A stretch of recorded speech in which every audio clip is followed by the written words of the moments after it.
I invite Member for Surrey Cloverdale to lead the House in prayer or reflection.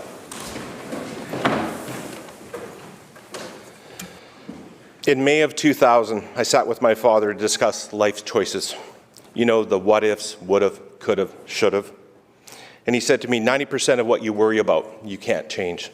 Worry about the 15 you can. My father was not good with math. But unfortunately, he passed 2 days later, and I was never able to share with him how profound I found that statement. So today, as we sit in the House, knowing when we can't change when the sun rises or it sets, let's reflect on those 15% of the things that we could possibly change for the betterment of all British Columbians. And thank you.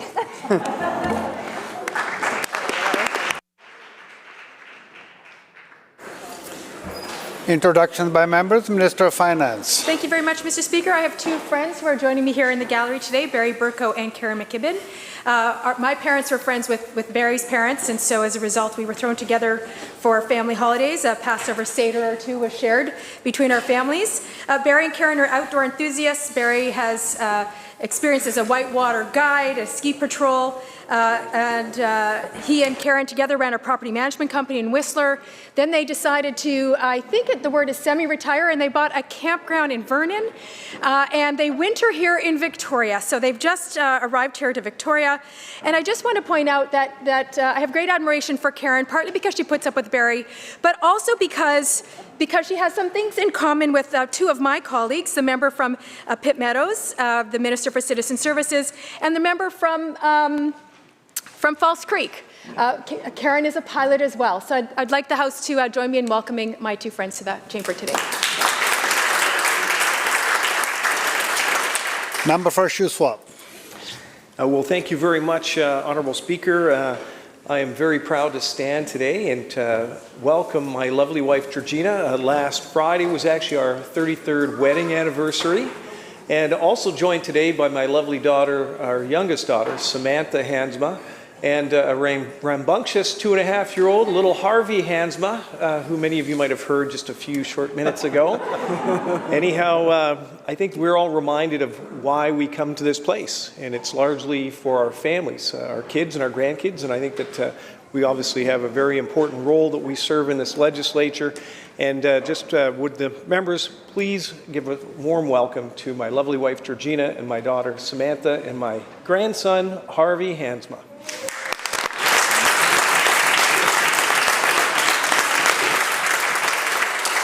Member for Surrey Panorama. Thank you, Mr. Speaker. It's my pleasure today to do 3 introductions. The Democracy and Me Creative Contest was open to K-12 students across British Columbia from 2020 to January 2021. Over 200 young artists shared their views through creative visual posters. Today, we are fortunate enough to meet these thoughtful, creative, and passionate future voters in person. The contest invited young British Columbians to reflect on the importance of community, civic engagement, and the rights and responsibility of citizenship and democracy. Contest entries were divided into 3 age categories, each with a different question to answer. William Wen from Coquitlam was in grade 4 when he answered the question, "How can I help my community?" Along with his poster depicting a clean, happy world, he describes democracy as a way to serve people kindly and equally. All people have equal rights to accept education, clean air and water, medical health, and to work safely and to live peacefully. Priya Bhatia, from the riding I represent, Surrey Panorama, was in grade 8 when she answered the question, "What role can I play in our democracy?" Her poster aptly reflects caring for our environment and what citizens can do to make a difference. Priya says, "What democracy means to me is having a choice to express what you believe in. If you are passionate about something, then get people to agree with what you believe and make real change. I believe a huge part of democracy should be in the hands of youth because we are the future and it's our lives that are being affected. It also means to not silence and marginalize groups who have been fighting for decades." Those are Priya's words. Tegan Chow who also happens to be from Surrey Panorama, was in grade 9 when she answered the question, "What can I do to strengthen our democracy?" Her poster was titled "Democracy with Diversity" and features a lovely drawing of our Parliament, some dogwood flowers, and a group of diverse citizens. Tegan says that to her, democracy means that everyone is given a chance to make a difference in our community, no matter their age, race, gender, or ability, and that who we are as a society is reflected in our government. I think we can all agree our future is in good hands with these artists. It is my honour today to introduce these winners in the House. Joining us is William Wen with his mum, Lisa Jing, and his dad, Jack Wen. Priya is joined by her dad, Sanjeev Patia. Amarjeet Patia and Harsh Patia, her brother. Tegan is joined by her dad, Dan Chow. Please join me in congratulating them and giving them a warm welcome to the People's House.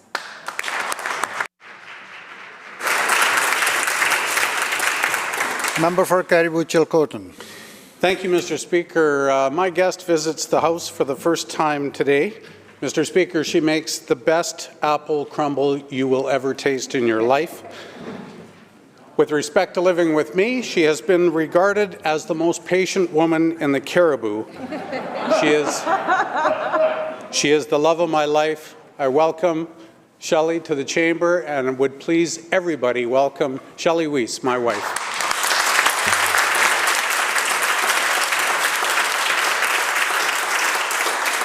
Minister of Tourism, Arts and Culture. Thank you, Honourable Speaker.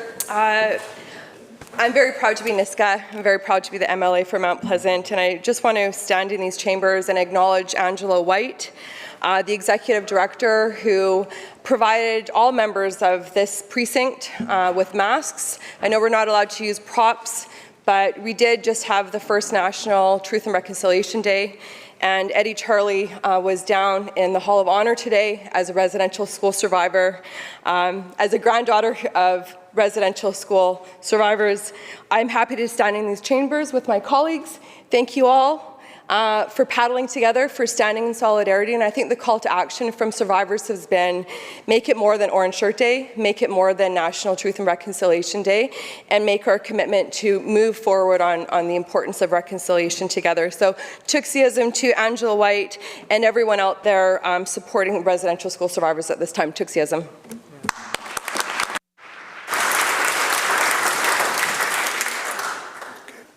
Madam Clerk. Introduction of bills. Attorney General. Mr. Speaker, I have the honour to present a message from Her Honour the Lieutenant Governor.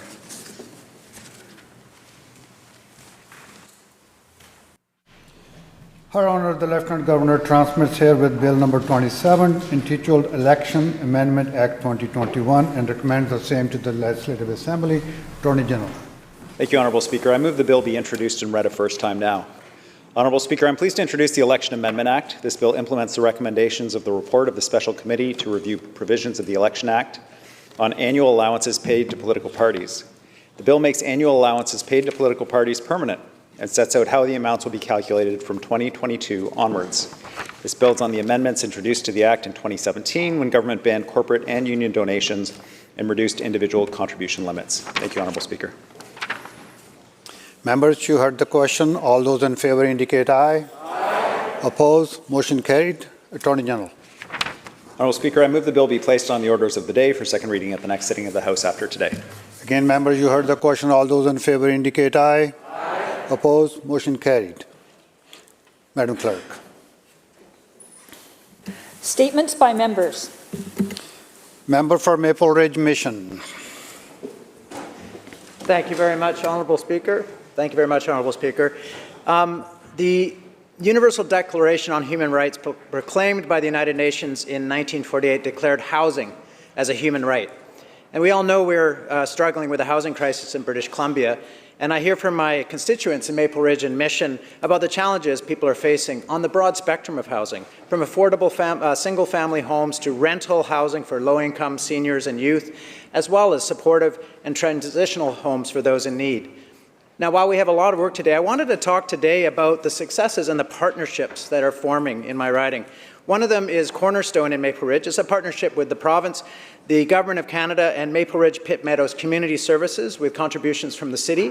And this project will deliver 74 units of rental housing for low and middle income families and seniors. And recently, they pivoted 20 units for youth who are between 18 and 25 experiencing or at risk of homelessness.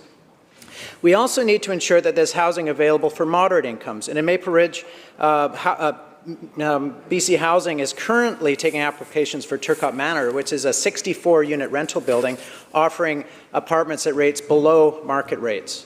Now, in the other side of my riding in Mission, the Mission Association for Seniors Housing and the City of Mission and the province worked together to create 74 units of seniors housing earlier this year.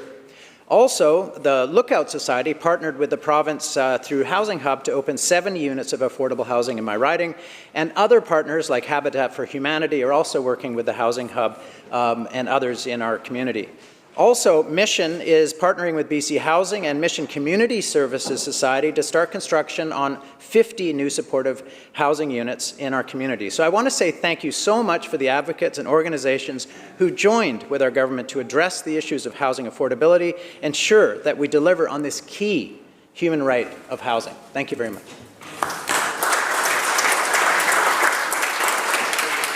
Leader of the Official Opposition. Thank you, Mr. Speaker. Earlier this month, and for the third time in 7 years, the University of Northern British Columbia was named the top university in its category in Canada. Certainly something we are very proud of. But there's another accomplishment that I want to celebrate today. Just days ago, UNBC became the first college or university athletic program in Canada to unveil a uniform logo. I knew the minister would like this. Sorry. Take that off my clock, please.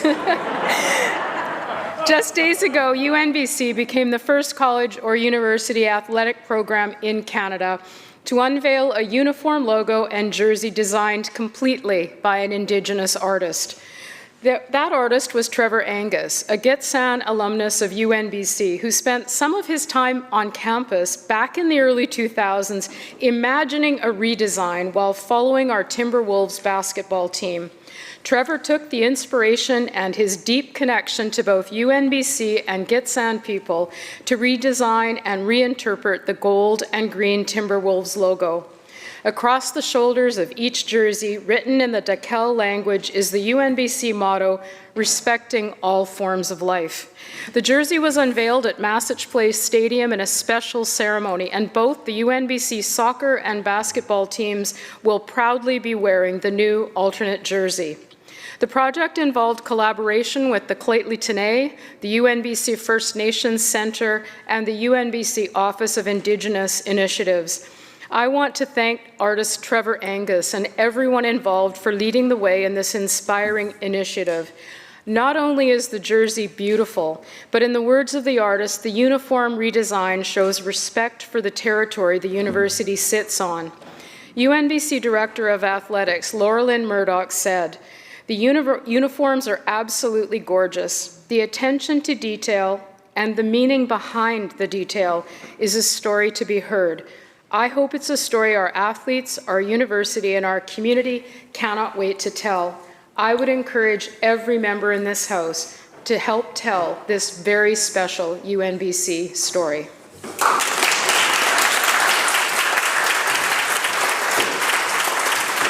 Member for Surrey Green Timbers. Thank you, Mr. Speaker.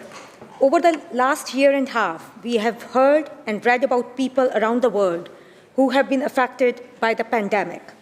However, during these conversations about economy and economics, children are a group that often gets overlooked, whose lives COVID-19 has disrupted beyond measure, the true impacts of which might never be known. Children across the world have experienced interruption in their education, in their social learning. They have faced increased vulnerability because of economic and health impacts borne by their parents and guardians.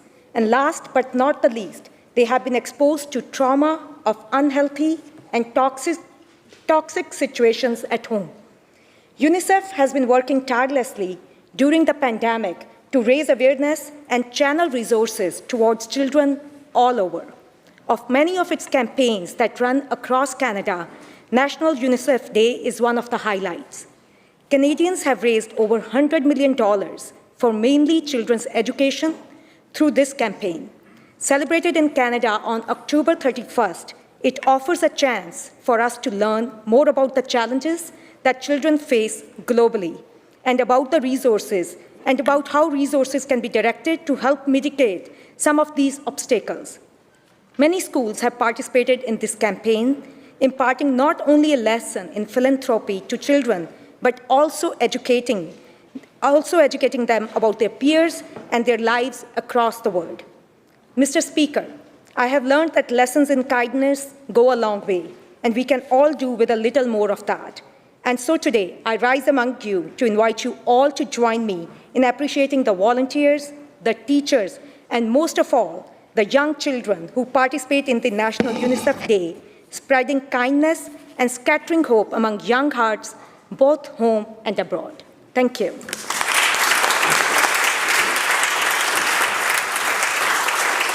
Member for Carrick-Chilcotin.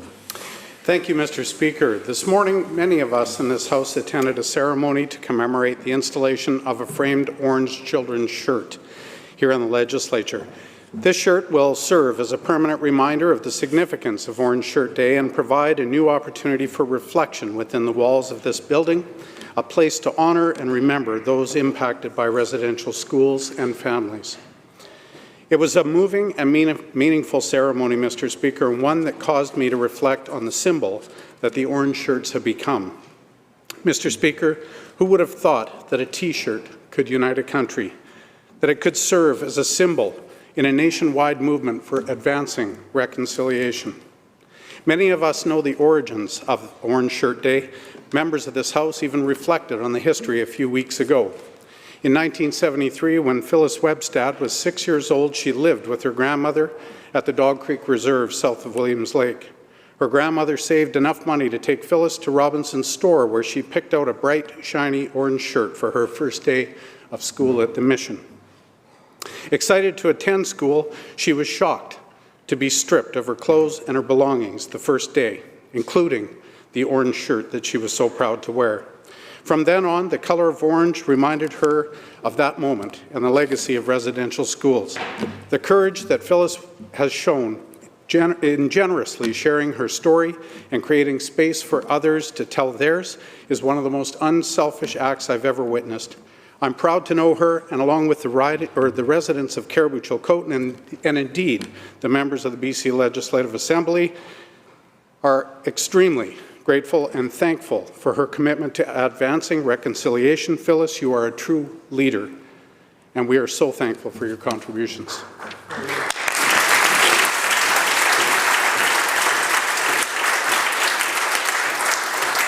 Member for Vancouver West End. Thank you, Honourable Speaker. One night only, step on up for the big race. We gather on Davie Street, or in our apartments, in the clubs, in the pubs. It's almost time. Racers, start your engines, and may the best drag queen win. That's right, drag race. Not noisy cars and trucks that my constituents could do without, but the art of drag. The West End has long been the capital of drag in BC. Sorry, Victoria. And this season of Canada's Drag Race, we're making a pitch to be the capital of Canada for drag. 4 of our top queens are in the race: Kendall Gender, Geometric, Cynthia Kiss, and Beth. And they are working it and doing the West End proud. It takes a certain amount of charisma, uniqueness, nerve, and talent to do what they do, and they are slaying it, Honourable Speaker. Drag sends a message of love and acceptance. As RuPaul says, drag is there to remind culture not to take itself too seriously. All of this is illusion. If you can't love yourself, how the heck are you going to love anybody else? Can I get an amen? Amen. We are all born naked, Honourable Speaker, and the rest is drag, and don't I know it?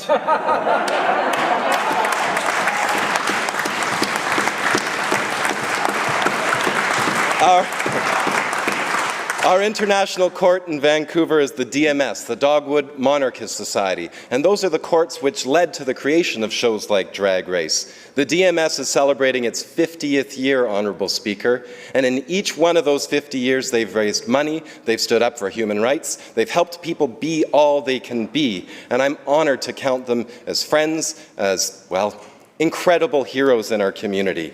It's been tough this year, this last 2 years for drag in our community, and for everybody who serves the drag community, the servers, the bars, the squirrel friends, the lovers, the not-so-lovers.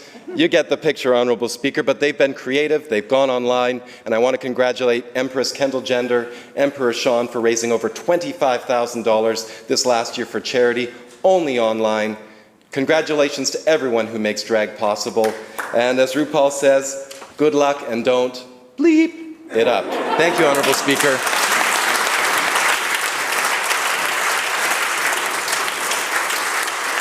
Member for Shuswap. Well, thank you, Honourable Speaker. I rise today to honour and recognize a great man in our community of Shuswap, Eugene Cassavant. Like most of my fellow residents of the region, we've been able to rely on the incredible services, staff, and facilities of Shuswap Lake General Hospital, thanks in no small part to the tireless work and advocacy Eugene undertook as administrator and CEO. Eugene also served as managing director for the Hospital Foundation for 15 years while sitting on the foundation board since its inception back in 1986. A fixture of the facility for more than 30 years, Eugene oversaw the quiet community hospital as that transformed into a major healthcare hub for the region, supporting tens of thousands of patients throughout the interior and raising millions of dollars for major upgrades and equipment that helped to provide more people with the health care they needed right in their own community. Despite his unrelenting advocacy and hardworking spirit, Eugene humbly credits the incredible team he surrounded himself with for the many successes that Shuswap Lake General experienced over the years. He announced his retirement back in 2013, but as you can imagine, someone like Eugene can't sit still for very long. Over the years, he has served on many local and provincial committees and associations, including stints as the president of the Provincial Hospital Administrators Association in 2 provinces. Eugene has also remained involved in the Hospital Foundation in a more tertiary role, while remaining an active member in the local Rotary Club, as well as the Knights of Columbus, which he served as a member for more than 50 years. Even in retirement, Eugene, with the love and support of his beautiful wife, Lorette, continues to make an invaluable impact on our community and the many people who have enjoyed better health care and lived healthier lives, thanks in no small part to his tireless work. It's truly an honor to have Eugene as a valuable member of our community. So would the House please join me in congratulating my dear friend Eugene Cassavant for an incredible career and a legacy truly worthy of recognition.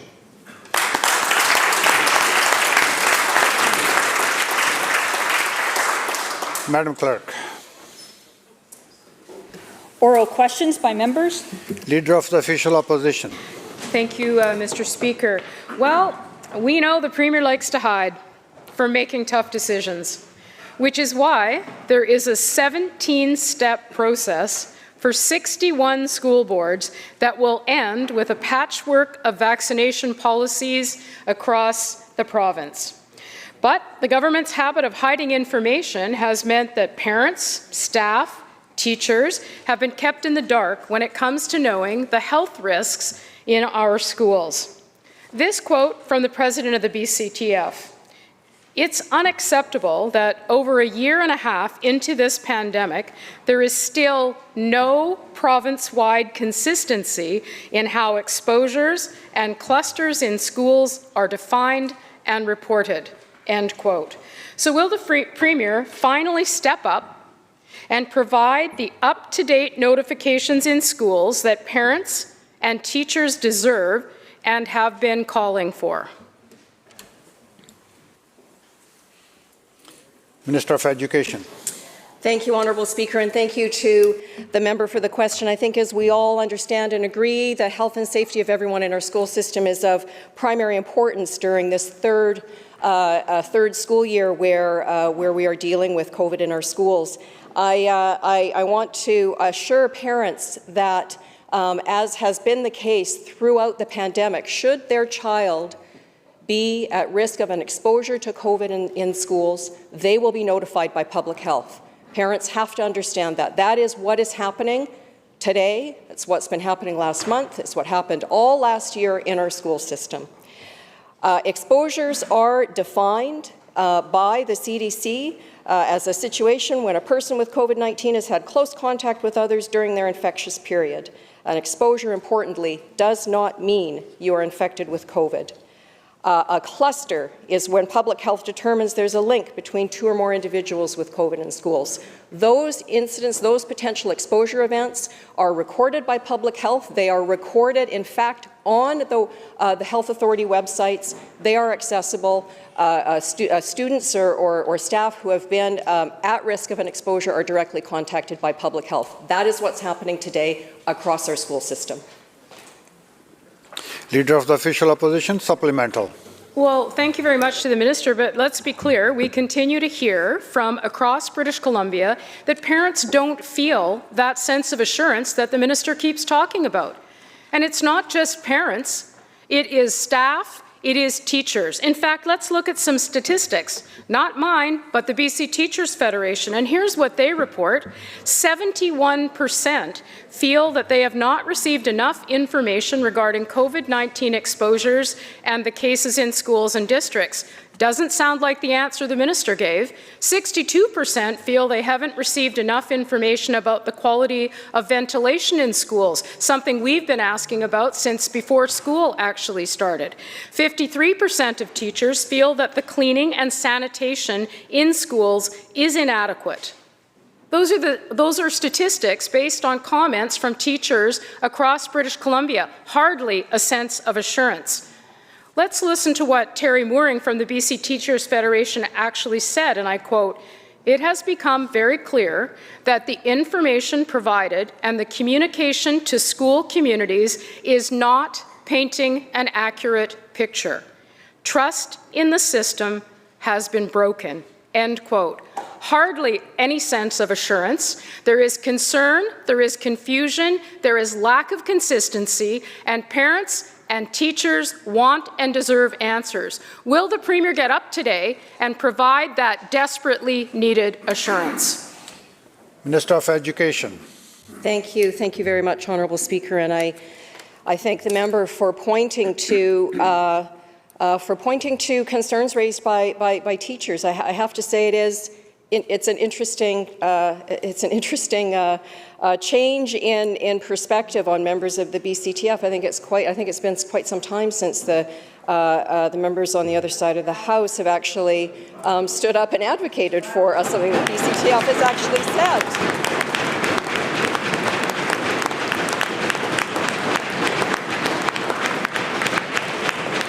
I might just add, since losing a case in the Supreme Court in what I think was the most remarkably quick verbal opinion issued by the court, but at any rate, I understand and have, in fact, very recently, in the past few days, met with members of the BCTF, heard their concerns that were illuminated in their survey. I know that school boards, that district staff, that principals are working with their community, are working with families, are working with their members, are working with their occupational health and safety committees in schools, in school districts throughout the province to address the very issues that have been raised. We are going to continue to work in collaboration at a provincial level and at a district level as we work through this challenging time in the pandemic. And I thank the member for her concern. Member for Surrey South. Thank you, Mr. Speaker. On Monday, the Minister of Advanced Education's excuse for not enforcing vaccine guidelines at universities was that professors are happy. Well, that response got a failing grade. Dr. Isabel Alaba from UBC says, and I quote, "I'm not excited. I'm exhausted and burned out, thanks in part to you and your abdication of responsibility," end quote. And UBC's Alma Mater Society says the rollout that was promised for the start of the school year has taken far too long. Mr. Speaker, through you, has the Premier been skipping class, or will he finally listen to concerned professors?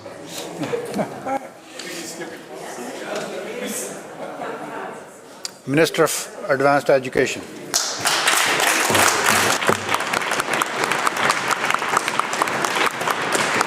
Thank you, Honourable Speaker, and through you to the member. I know it has been a very difficult 2 years as we have pivoted very quickly during COVID times, to virtual learning. It's very understandable that some students, faculty, and staff are still feeling very anxious, and feeling comfortable in returning to full on-campus learning is going to be a journey that everyone takes differently. We do have some measures in place, and we follow the guidance of the PHO.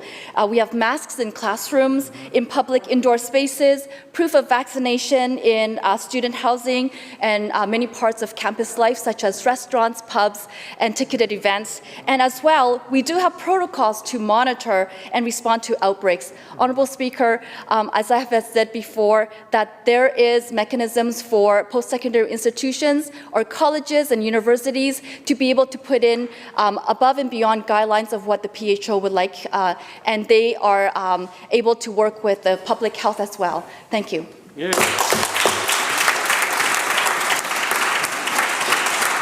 Member for Surrey South, supplemental.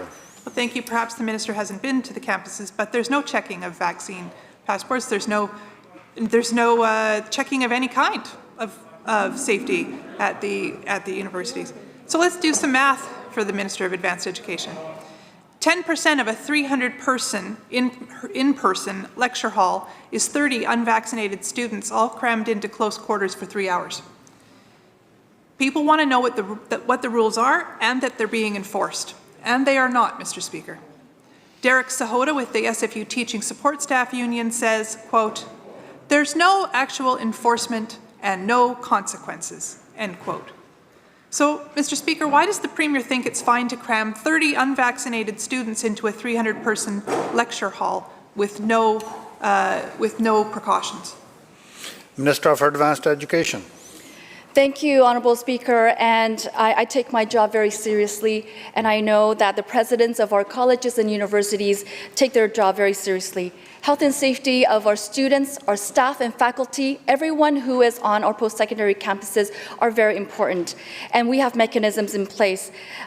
Honourable Speaker, as I have previously said, post-secondary institutions, those that I have been talking to, have reported that they have over 90% vaccination on campus, and this is something that we should celebrate. But as well, we know that there is more work to do. We need to encourage people to get vaccinated, and we have vaccine clinics on campus to enable staff and students who are not vaccinated to get vaccinated.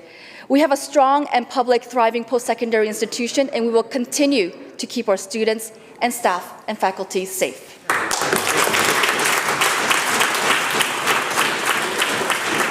Leader of the third party. Thank you, Honourable Speaker. Sultan Laylam means helping house. Sultan Laylam is an addictions recovery centre for residential school survivors and their families, currently based in Nanoose Bay. They offer a 40-day residential program grounded in culture and tradition for Indigenous participants who are in long-term recovery. Sultan Laylam, I'm excited, is in the process of building their new helping house in the Cowichan Valley. When I met with the Executive Director, Nola Jeffrey, this summer, we were surprised to learn from her that they are having to fundraise for their capital budget. The province was set to give $20 million towards restoring places of healing, with Sultan Laylam earmarked for part of this money, but they haven't seen any yet. And now the Healing House is on the hook for a $5 million funding gap to build their new centre. After a year of promising to expand treatment options, and in the midst of this devastating drug toxicity crisis, an Indigenous-run facility near Duncan is forced to find its own funding to offer a place to heal for survivors of residential schools. My question, Honourable Speaker, is to the Minister of Mental Health and Addictions. Why has this government not funded construction for an important place of healing? Minister of Mental Health and Addictions. Thank you, Mr. Speaker. We are funding the Sultan Laylam rebuild in Duncan. It's one of the many projects that the province of British Columbia is very proud to be a partner with First Nations Health Authority. The disproportionate impact of drug overdose and addiction on First Nations people, on all Indigenous people, is front of mind for our government. To that end, we've committed $20 million to the rebuild of First Nations healing and treatment recovery centres that were initially built by the federal government, which has neglected them. I have been working along with the Minister of Indigenous Reconciliation here in this chamber to encourage the federal government to also partner along with the province of British Columbia and First Nations Health Authority, so that each of the three of us would all be committing $20 million. Absolutely, money has been committed to the Southern Laleham rebuild, and I will undertake to let the member know the exact figure, but it's certainly in the several $million. It is the First Nations Health Authority, because our government's commitment is to focus on Indigenous-led solutions, that actually administers the funding, but Southern Laleham has absolutely been assured that the province and FNHA are funding it to the order of many millions of dollars, and we are encouraging our federal partners to do the same.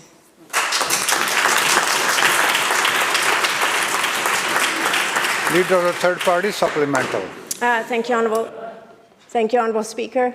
And I'm delighted to hear this, and I'm sure that the Executive Director, Nola Jeffrey, will also be delighted to hear this. I guess my follow-up question will be, can the Minister commit in writing to Ms. Jeffrey what the exact funding from the province will be? Minister.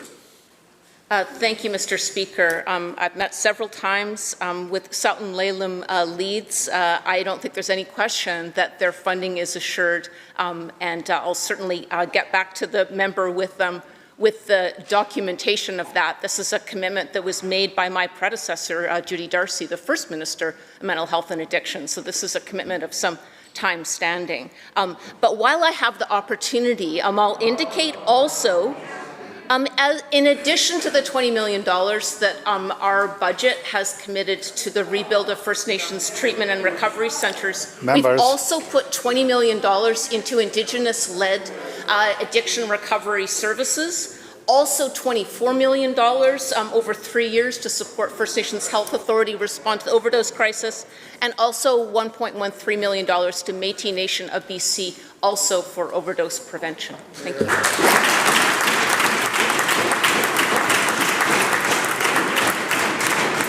House Leader of the Official Opposition. Thank you, Mr. Speaker. As a relatively new House Leader still in this place, I often find myself looking through Hansard and trying to reflect on what previous House Leaders did, either in opposition or in government. And it was surprising to me, and I was thankful to find that on October 7th, 2015, the now House Leader for Government, who was the House Leader for Opposition at the time, reaffirmed rules around question period for this House around how questions can be asked. And I'll quote very briefly, I would draw your attention to the standing orders, McMinn's 4th edition, 41A, page 141, Erskine May's edition 23, page 345, Beauchesne's 6th edition, page 119, that deal with questions to private members. The authority states that the only time you can ask to a private member is a chair of a committee. And in fact, that was upheld and questions were asked by the then House Leader for questions to a chair of the committee. So, Mr. Speaker, on June 16, 2021, this Assembly agreed that a statutory special committee be appointed to review the Freedom of Information and Protection of Privacy Act. My question is for the chair of that committee. On August 23rd, the chair of that committee said, and I quote, at their meeting, "We will reconvene at some point, likely in the fall," end quote. So to the chair of the committee, the member for Port Moody Coquitlam, can the chair tell this House when the committee will meet next? Members, the question is in order, but the member from Port Moody Coquitlam has no obligation to stand up and answer if he doesn't want to. If he feels comfortable, he can answer, or we can ask the minister. Member.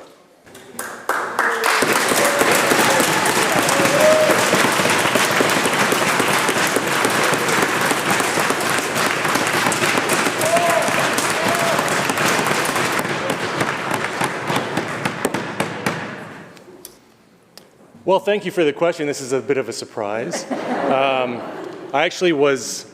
Could you please clarify the question one more time before I answer? I want to make sure I answer correctly. He's milking it. When are we meeting next? Okay, take a seat. Take your seat, yes. member. The committee will meet at the current plan, as I understand it, is we will meet within the next few weeks. And the committee is dedicated to reviewing the Freedom of Information and Privacy Act, and we will look forward to doing that work. Thank you.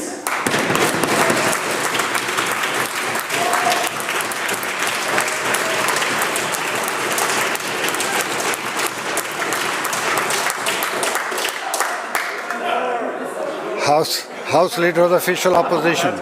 Supplemental. That's $16,000. Members, it's always first. Member tried his best and he answered it. Now next question, supplemental. Thank you, Mr. Speaker. And it's unfortunate the government finds this a laughing matter, but it is a very important statutory committee that the member chairs, doing very important work, or trying to do very important work. And one would hope, I mean, we saw the attempts at ministers to get the member to not answer the question. One would hope they're not trying to direct a statutory committee's work at the same time.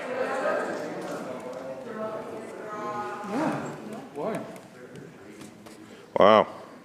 Seems to have struck a nerve there. Too bad they didn't have this much to say when the bill was up for debate.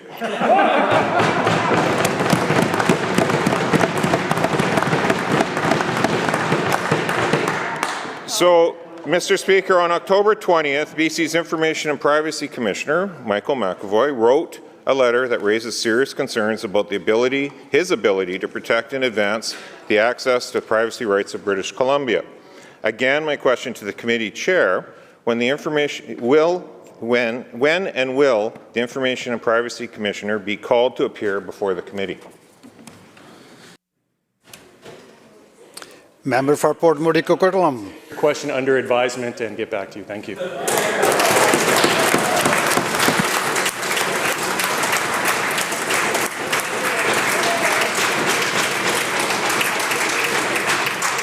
Member for Abbotsford West. Thanks, Honourable Chair. And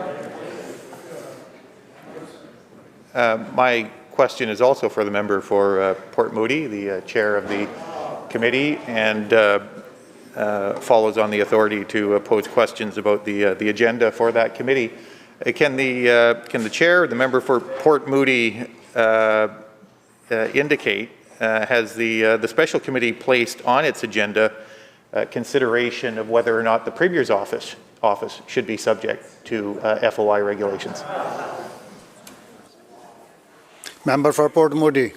Thank you for the question. We have only met one time. We will meet again as a committee to discuss our agenda, and we will, at that point, determine what our work plan will be. Thank you.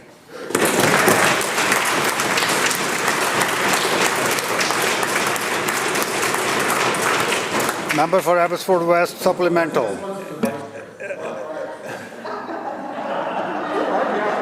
Real funny.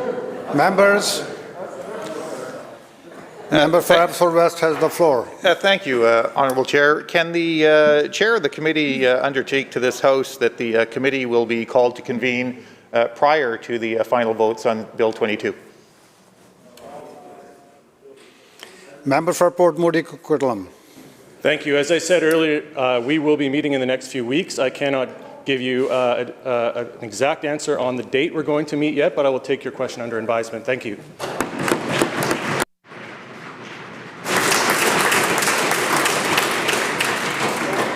Member for West Vancouver, Sea to Sky. Thank you, Mr. Chair. Mr. Chair, Mr. Speaker, steelhead are close to extinction in the interior of British Columbia.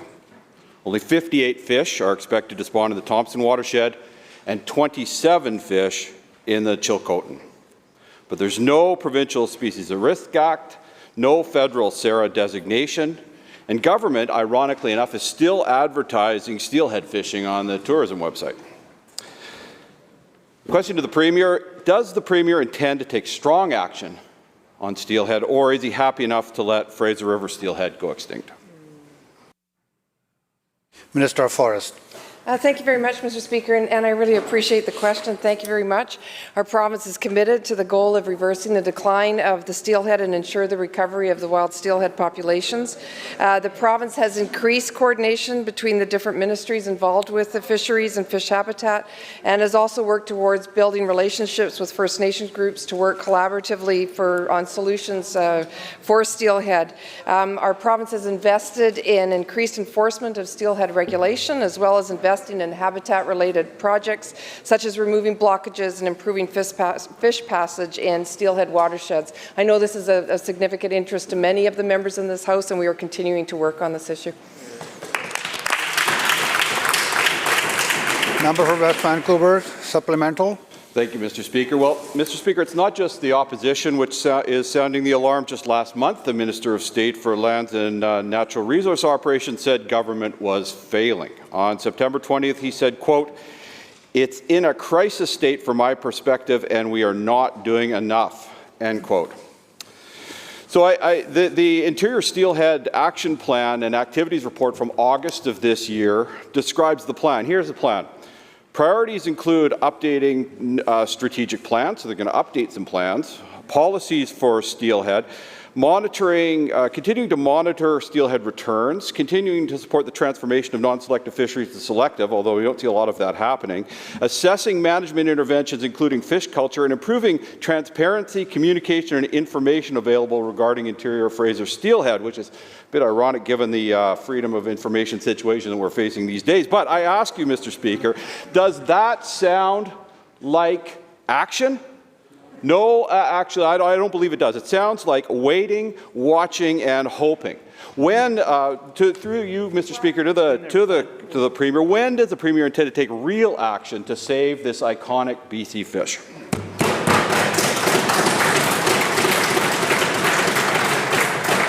Minister of Forests and Lands. Thank you, Mr. Speaker. And the province continues to explore the different options, such as hatcheries and other interventions, to determine when they are feasible and when they are appropriate. And also having those really important discussions with First Nations, who are also looking into these issues. In the longer term, we are working to increase these populations back to their previous run sizes, increasing their resiliency and ability to support fisheries, all with the goal of reversing the decline of the steelhead. Member for Fraser-Nicola. Thank you, Mr. Speaker. The steelhead have almost disappeared, but the Premier's promise of legislation to protect them has vanished entirely. On November 21st, 2019, the Minister of Environment stood in this House and said, quote, "It is in my mandate and has been since day one to develop BC species at-risk legislation," end quote. But I have here the Minister's current mandate letter. There is no mention of legislation to protect steelhead. Zero. It's gone extinct. To the Premier, why did he break his promise to protect an iconic species like steelhead? Minister of Environment.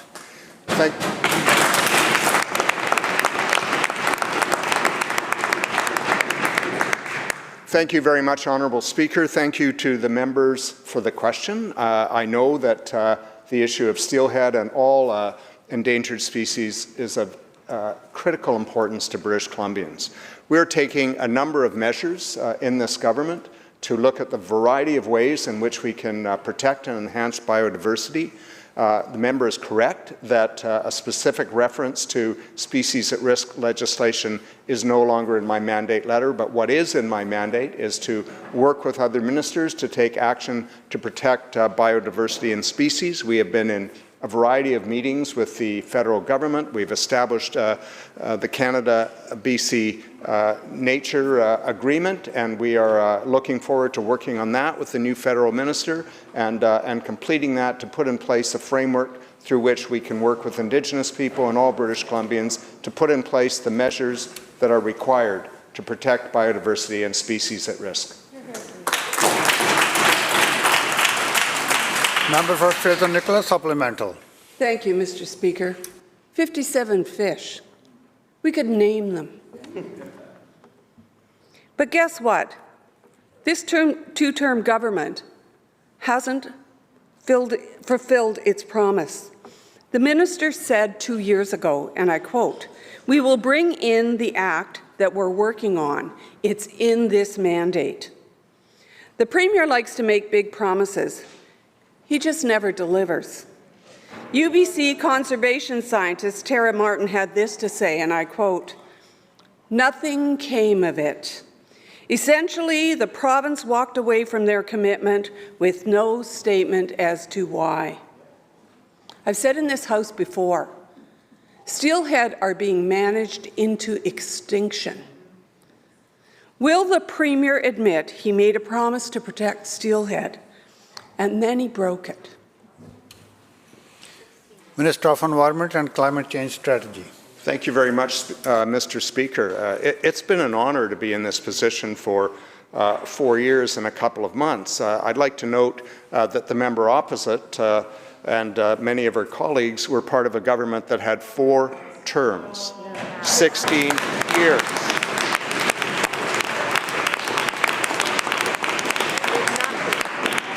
No species at risk legislation. Members. Appointed. Order, please. Order. Appointed a committee to review measures to address species at risk. And guess how many of the recommendations of that committee were implemented? Zero. Honourable Speaker, we continue to work on the issue of protecting biodiversity, whether it's through the plans to implement the strategic review of old growth. Members will come to order now.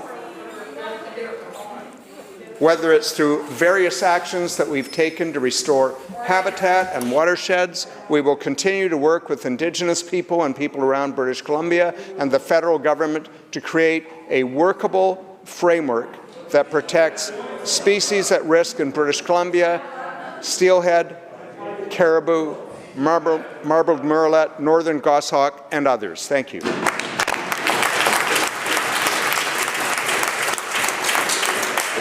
Member for Delta South. Thank you, Mr. Speaker. Well, Mr. Speaker, it seems everyone and their dog is waiting for care in British Columbia.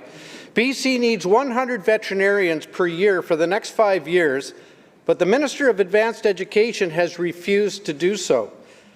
Corey Van Haft of the Society of BC Veterinarians says, and I quote, "In 2018, we started asking for the Ministry of Advanced Education to fund those 20 seats at WCVM. And since 2018, we've been told no. And since 2018, we've been refused a meeting with the minister," end quote. Mr. Speaker, veterinary student Madison Ado says, and I quote, "Despite having the support of the Minister of Agriculture and the Chief Veterinary Officer, the Advanced Education Minister isn't interested in supporting the education of additional veterinary students," end quote. Mr. Speaker, it seems the Minister of Agriculture can't convince her own colleague, or maybe she can't even get a meeting with her, just like the stakeholders. Mr. Speaker, will the Premier pick a side and choose to support more veterinarians in British Columbia?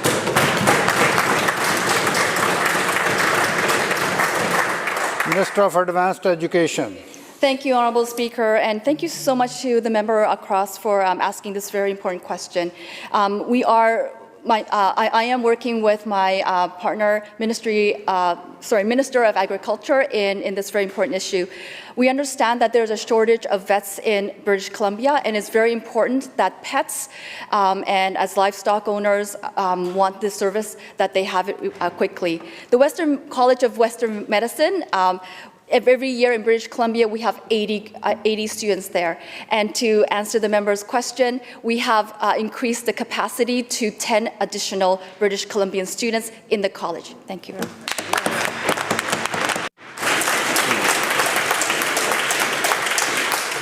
That ends the question period. Madam Clerk. Orders of the day. Government House Leader. Thank you, Honourable Speaker. I call second reading on the Bill 25 Education Statutes Amendment Act.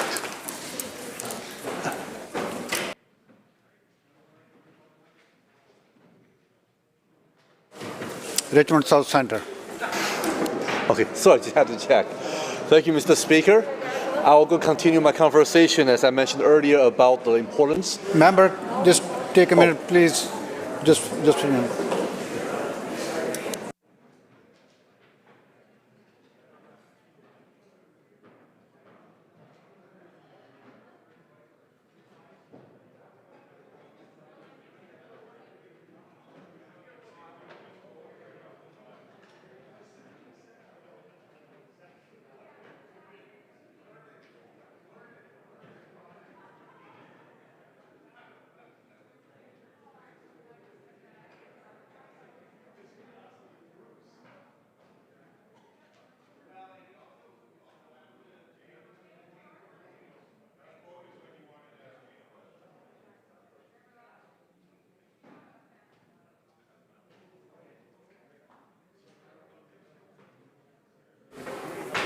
All right, members, let's get this session going.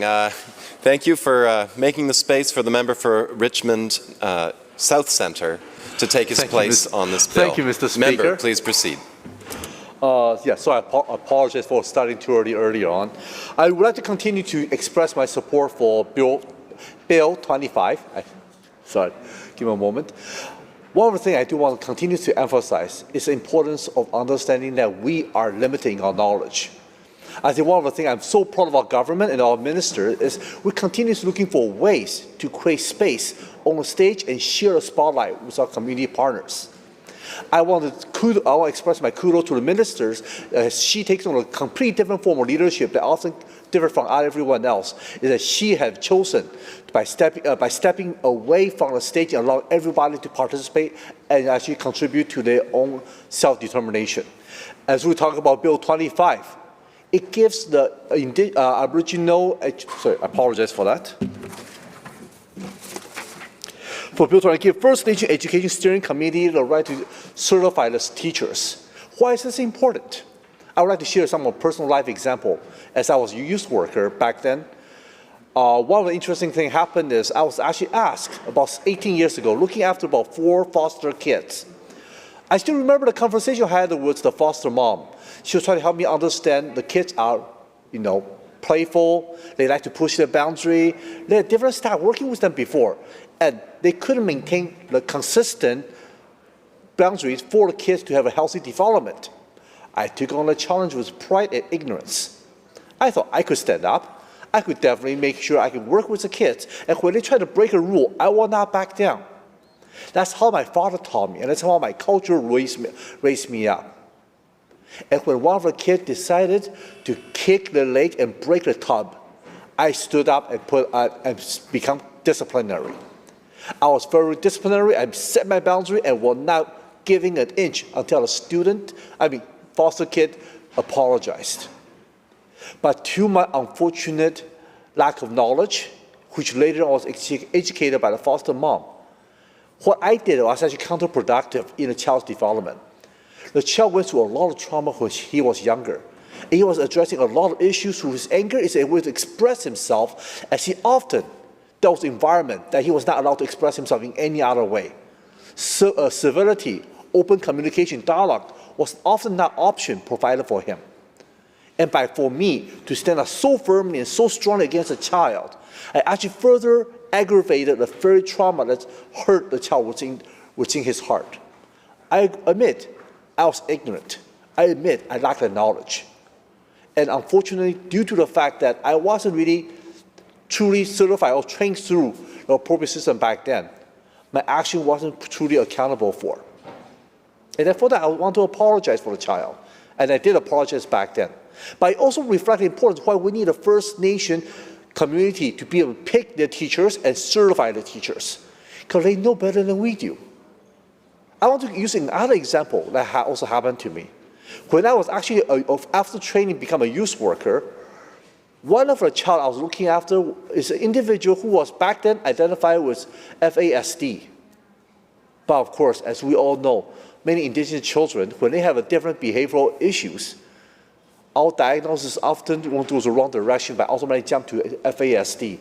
Is it considered potential ADD or ADHD?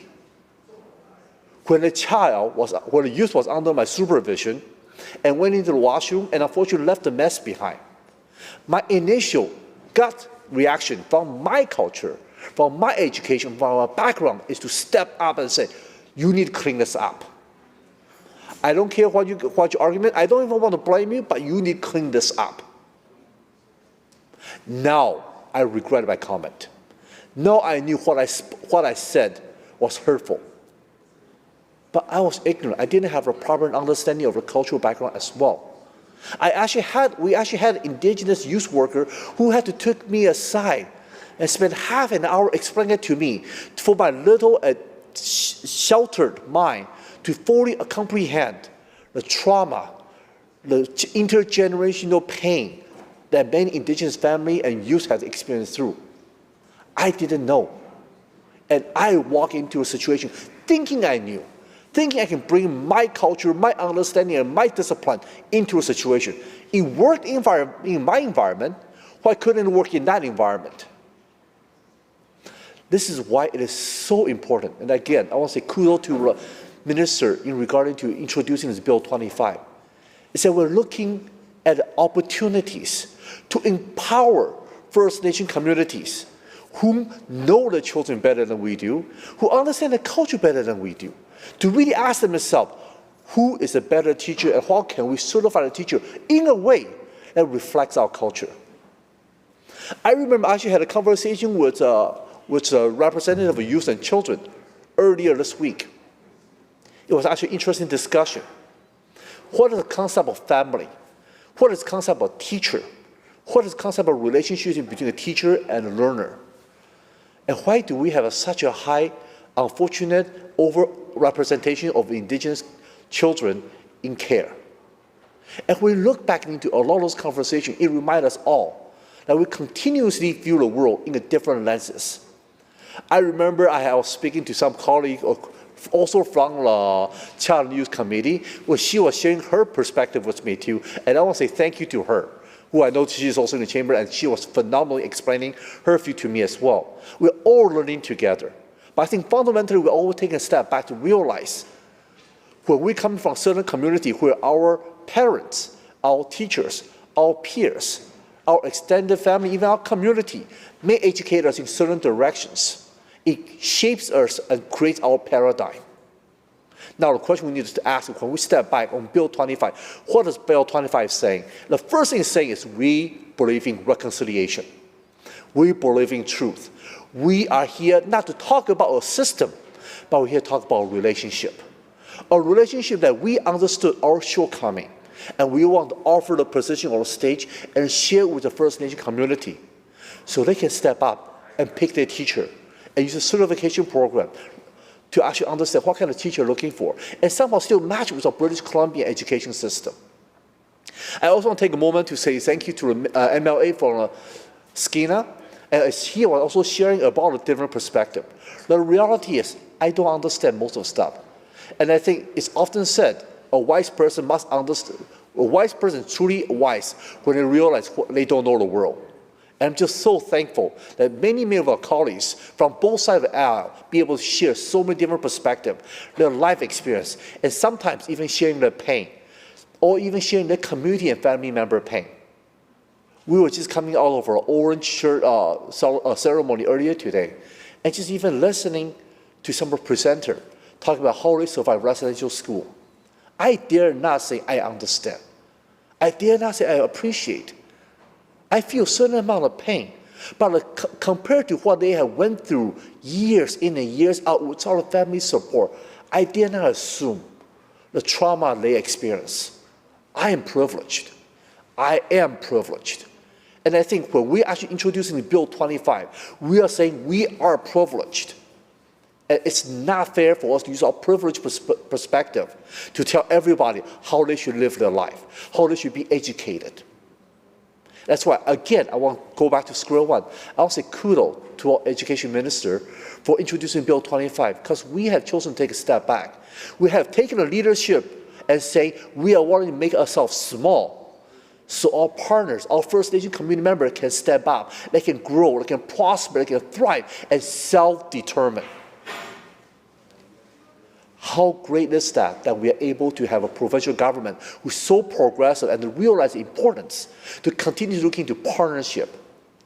We're not here to jump into action because we think we know what is right. We're not here to jump into situations because we know what to do, because we assume we know what to do. We're not here to jump into circumstances because somehow we believe there's only one way to solve a problem. Our government is continuously committed to progressive policies that's focused on healthy relationships that build around collaboration, cooperation, dialogues, and mutual understanding, and to share stage with different stakeholders to allow them to thrive. Because we believe British Columbia will succeed when all British Columbians succeed together. And we cannot, again, determine the success measuring point. We might assume measuring point of success can be measured by number of money, it can be measured by career, but different individuals from different cultural community will measure this success differently as well. And which is why, again, I'm going back to square one, because you can never walk away with Bill 25 spirit.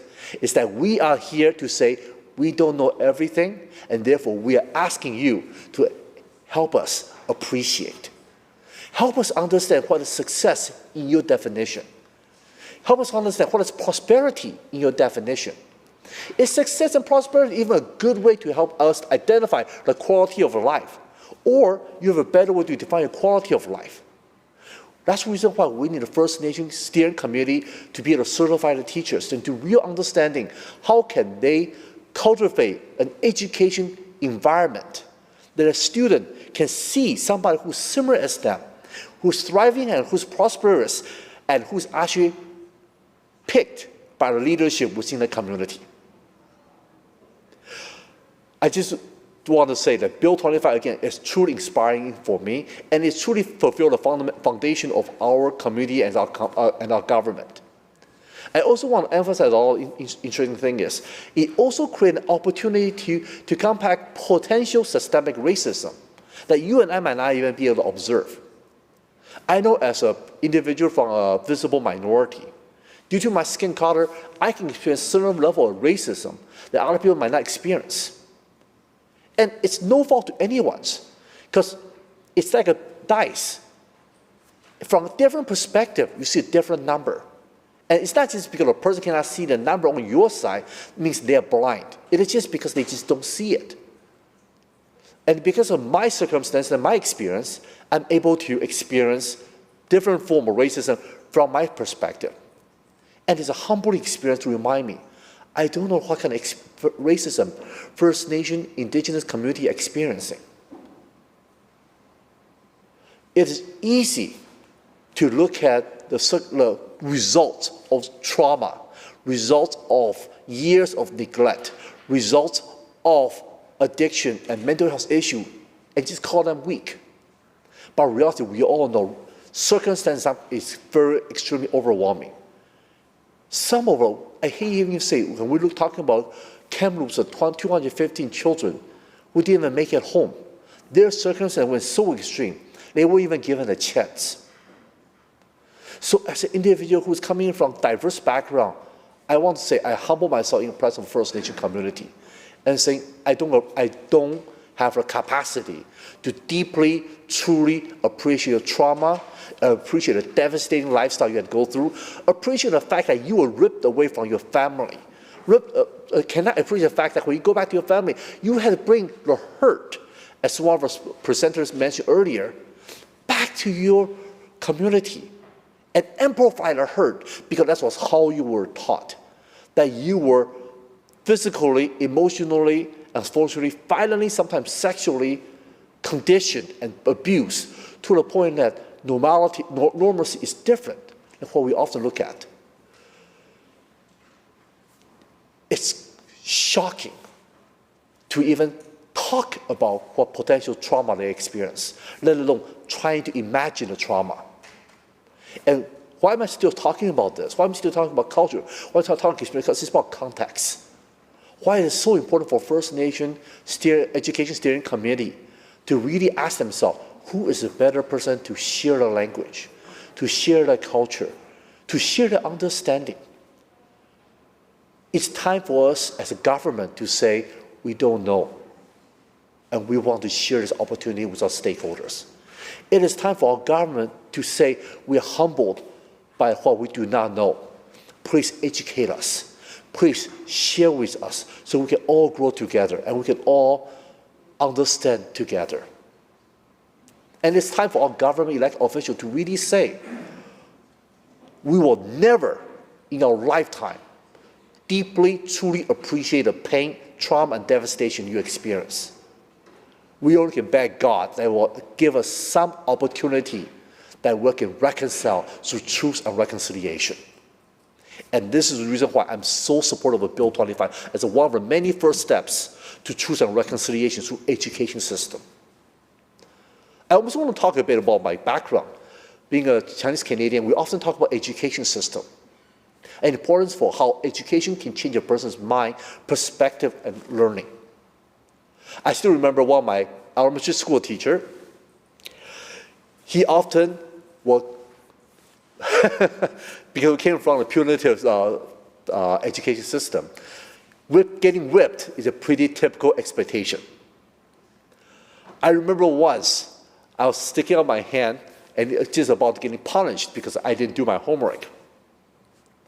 My teacher about to whip my hand. I said, this is not fair. I'm a student, I have a right. We live in a democracy. I should have my right. The funny thing that teacher said that to me is, students don't have right. And it whipped me on my hand because I didn't do my homework. The reality of that experience is not about what it taught me, it's how long it lasted in me. I remember the experience just like it was yesterday. It reminded me that when authority with the ability to control, ability to discipline, how much pressure you can apply upon students, how much pressure you can apply upon an innocent soul who doesn't know better. We might be seen as rebellious, but really we're looking for a way to be self-identified. So again, I just want to say it is so important, and I want to show my support for Bill 25, that we need continuously cherish, uphold our stakeholder in this situation and allow the First Nation community to have an opportunity to self-determine. Not because we somehow are generous, but because it is their right. They deserve to be self-determined, and we are in the position of power for too long that we need to take a step back. That's why I want to thank Minister of Education for this. I want to thank many of the members in this House sharing their view and educating me and everyone else together. And let us together continuously find a way to establish partnership, to establish cooperation, to establish opportunities to work together so British Columbians can thrive together, including all the First Nation community members and the children. And we can find a way to support our kids in care as well. Thank you, Mr. Speaker. Thank you, member. Recognizing the member for North Coast. Thank you, Honourable Speaker.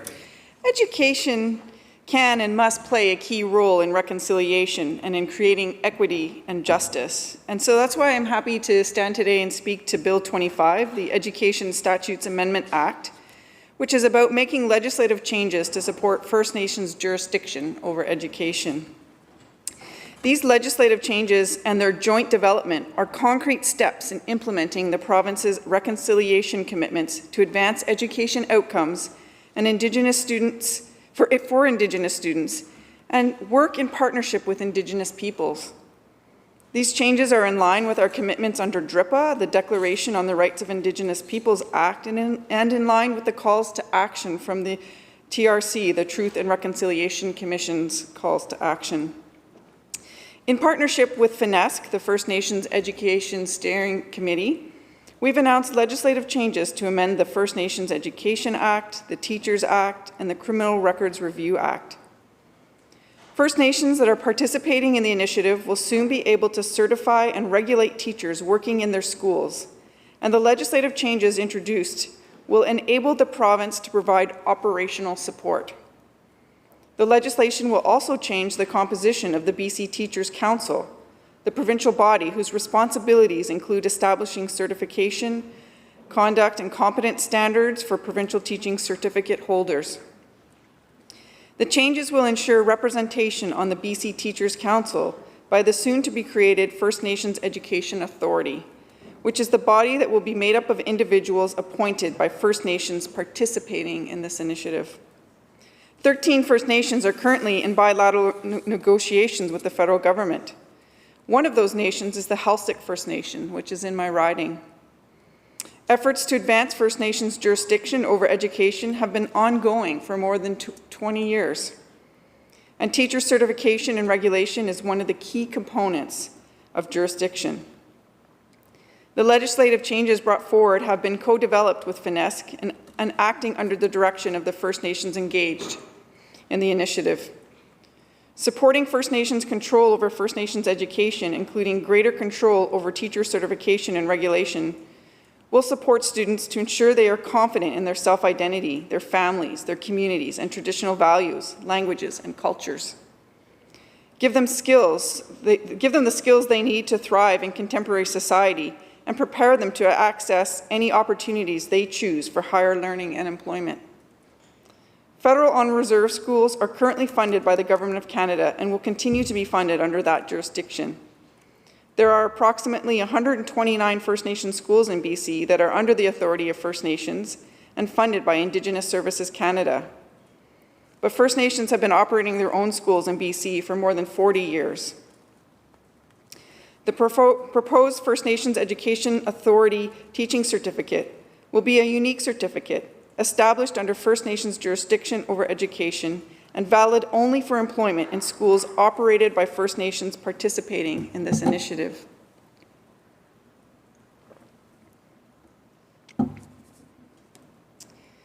The FNEA will set the standards an applicant must meet and maintain in order to hold an FNEA teaching certificate. This certification will be rooted in Indigenous ways of knowing and being, teaching competencies and professional growth rather than based on conventional teacher education competency or education programs. As I said, one of the 13 nations participating is the Halsik Nation, and they've been operating their own school for decades. In the 1970s, Bella Bella had one of the highest suicide rates in Canada, which was attributed to the various education systems imposed upon them. First residential schools, then Indian day schools, and then boarding schools where Indigenous children were taken and put into white families and put into the public education system. Turning today, they now see high graduation rates and have a highly successful program that runs from a K-4 to grade 12 program and even beyond into their own college and their own community. What makes the Bella Bella Community School so special is that they balance Halsik ways of knowing and being with Western ways. Each student from K-4 to 12 takes a language and culture class, and they take that class every day. They also have their own supportive system, which is a social-emotional system. There is a word for this, sala, which is a Halsik word meaning to be wise, to know. This part of the education system goes beyond teaching skills, but to teach about connection to each other and their social connection to community and how to take care of their own minds. They also have the SEAS program, Supporting Emerging Aboriginal Stewards program. They were one of the first schools to take on this program, which is a partnership with Nature United, formerly the Nature Conservancy. This is an opportunity for people to go out onto the land and waters and learn from Halsik knowledge holders, and for students and to learn about Western science simultaneously. The curriculum through SEAS is for students to be connected to place, to learn where they come from, and to feel responsible for it. They go out and they harvest food and medicines and gift it to the elders. They learn about place names, stories, and learn to be in service. In Halsik ways, youth have a traditional role to take care of elders, and through this program, they learn the importance of that role, and they learn important practical steps on carrying out this role. They learn about what's important and learn about being Halsik. I want to take a moment to highlight an educational leader in Bella Bella. Anita Hall is a longtime teacher and now principal in the school. She's a strong Indigenous woman leading the school in a very powerful way. She's also a skilled teacher. Her students, like many students, come into her classroom at different reading levels.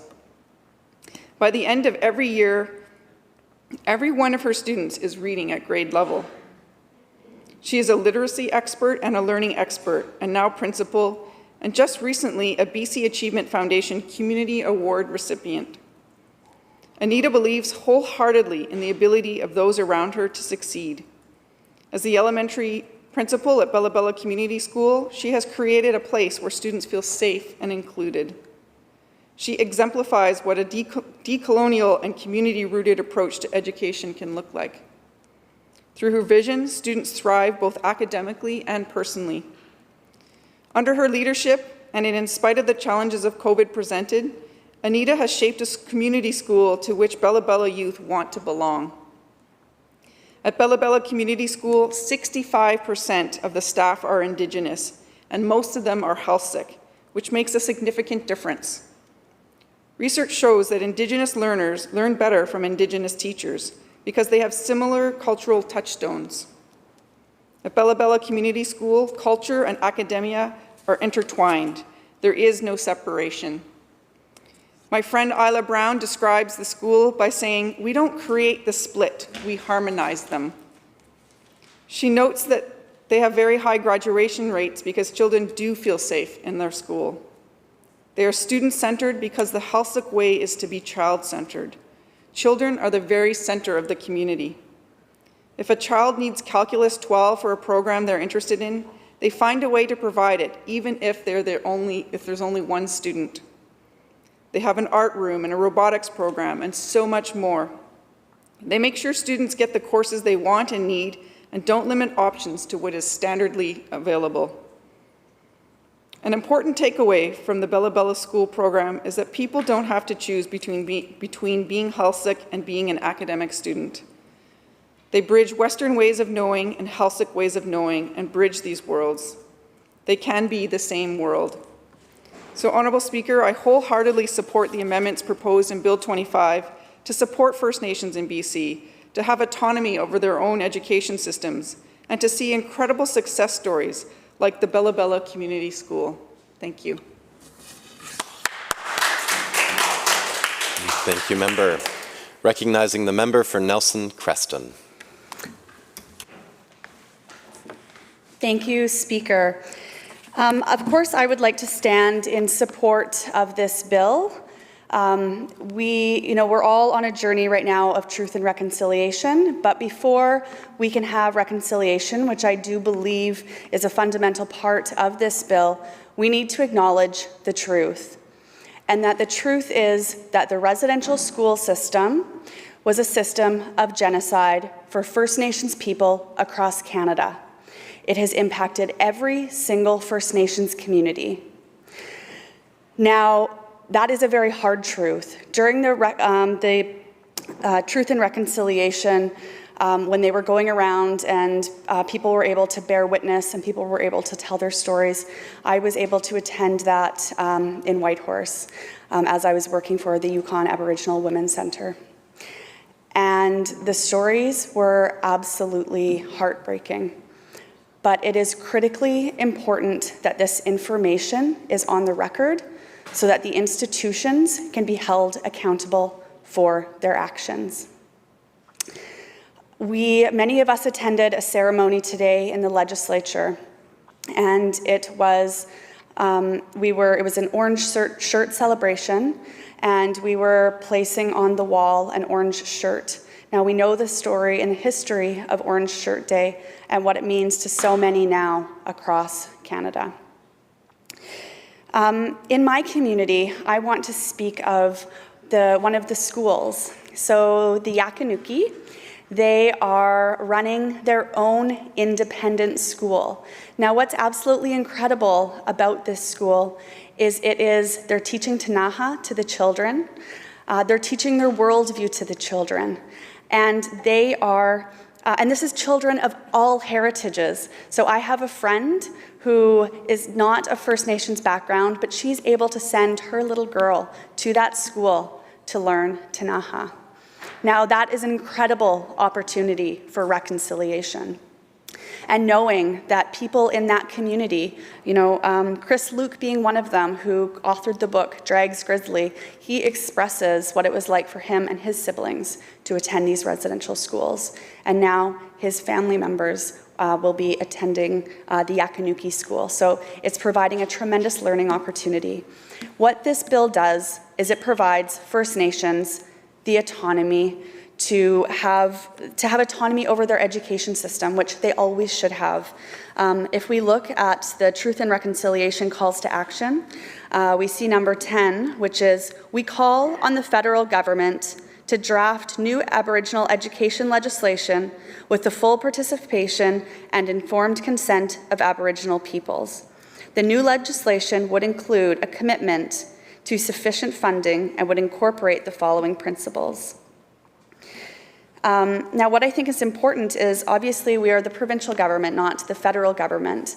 But what we are doing today is we are enabling First Nations to have the autonomy over their education systems, which is a critical part of reconciliation. So today I just want to celebrate the great work of the Yakanuki with the Yakanuki School in the Creston Valley, the incredible work of the ministry that has pulled this together, and of course the First Nations that were involved in order to draft this piece of legislation, which is, as we're recognizing the truth of the genocide, now this is a step, one step again towards reconciliation. Thank you.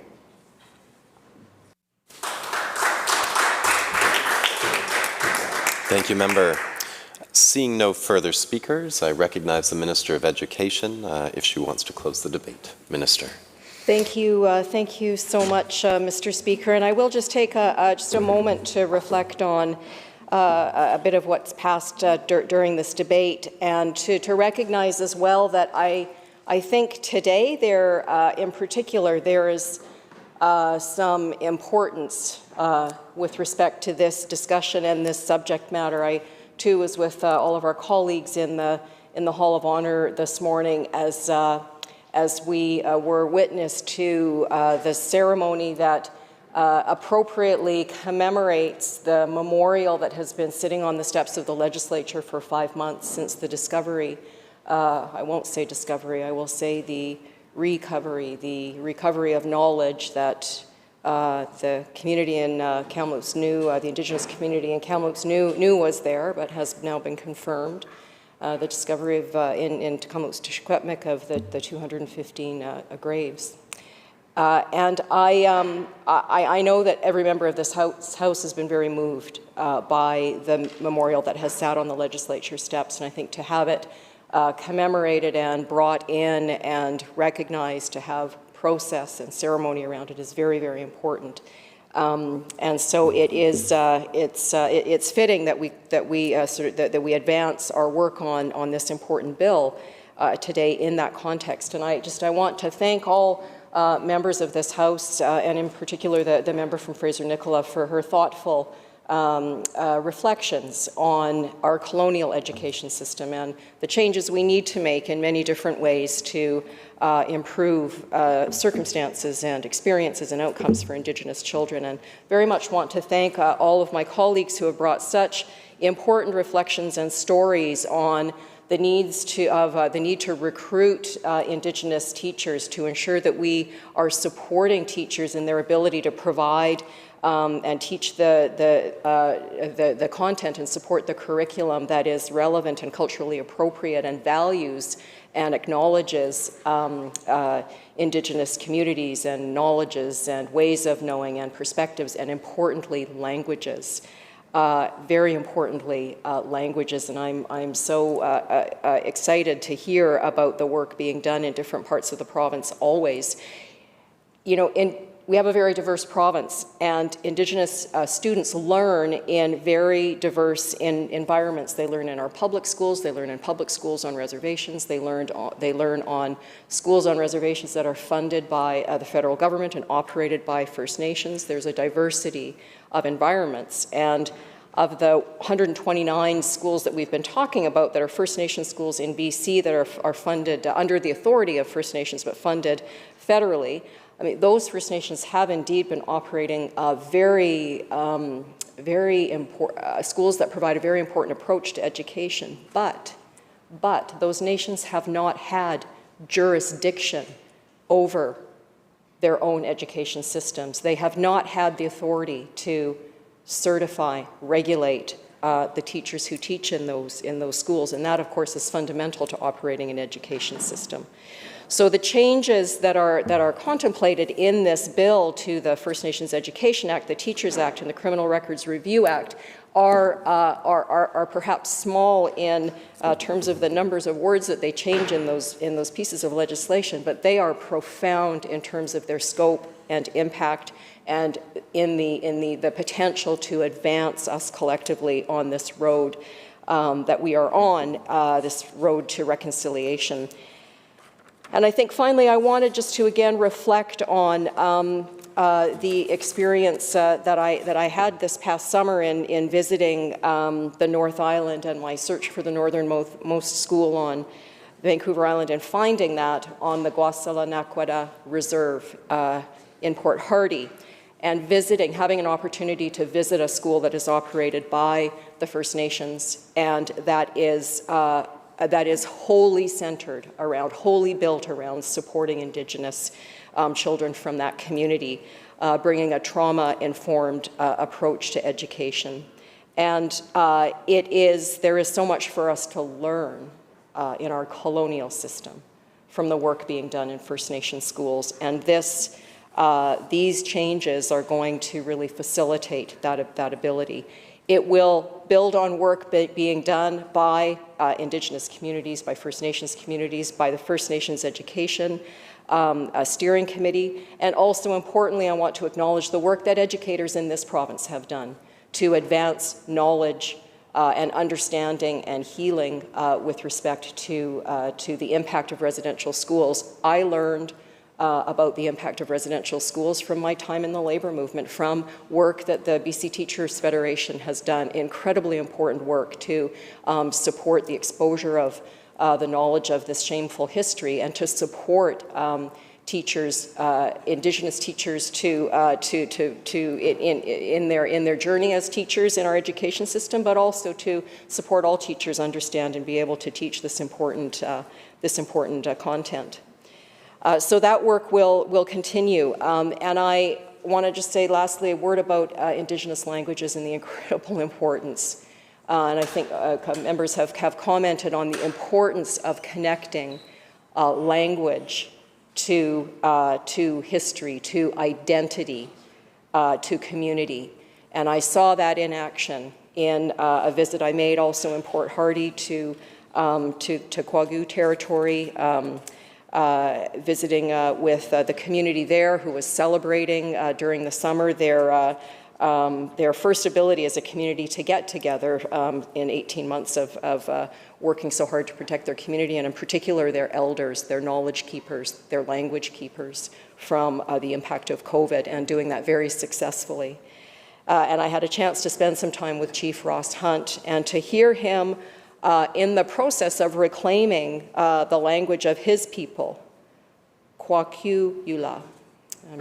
I'm mispronouncing that, I am sure, but I can tell you it was incredibly impactful to hear him stand in front of his community and speak in the language of his community in an active process of reclaiming dignity and history and identity.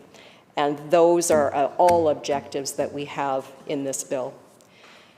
This bill is a testament to the countless people who have worked, who have advocated, who have agitated, who have spoken truth to power in very many settings to realize the dream of a quality education for Indigenous students. And with that, I will close debate. Is the minister moving a motion? Moving a motion? No. Speak. Question? No, yes, thank you. Question is second reading of Bill 25. All those in favor say aye or indicate. Those opposed? Motion's carried. Minister of Education. Speaker, I move that the bill be referred to a committee of the whole House to be considered at the next sitting of the House after today.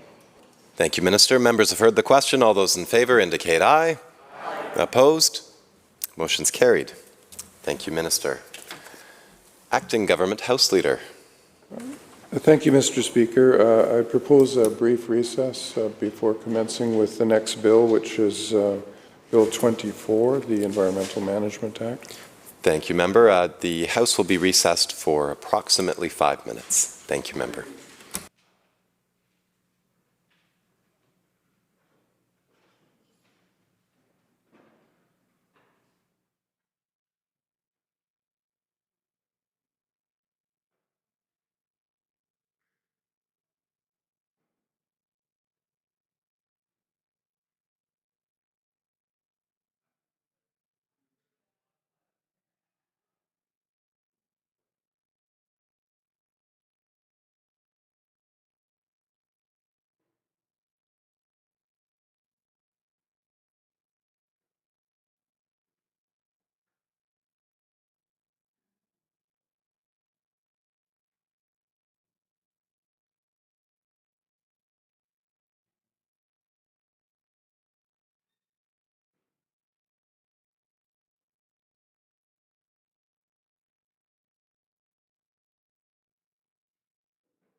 All right, members, I'd like to draw this House back into session. Acting Government House Leader. Thank you, Mr. Speaker. I will second read the debate on Bill 24, the Environmental Management Act. All right, so we are on Bill 24, Environmental Management Act. Thank you. Acknowledging the Minister of Environment and Climate Change Strategy. Thank you very much, Honourable Speaker. I move that this bill be read a second time now. Amendments to the Environmental Management Act would enable regulations establishing province-wide bans on the sale, distribution, or use of single-use products, as well as packaging or containers that are provided but not sold. For example, plastic drinking straws, plastic utensils, polystyrene plates, products that are sold separately from the object they protect. Example, single-use products sold in multiples, such as packages of polystyrene clamshell containers or cups.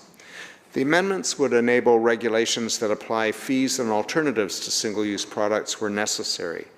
They would also enable regulations requiring businesses make items available only by request, and regulate products that have a short-term use and can be reused. For example, reusable bags, Tupperware containers, disposable razors. This authority would be in addition to existing authority to make regulations prohibiting or restricting the use and nature of specified kinds of packaging, including plastic packaging. The amendments support my ministry's mandate commitment to the province-wide phase-out of single-use plastics.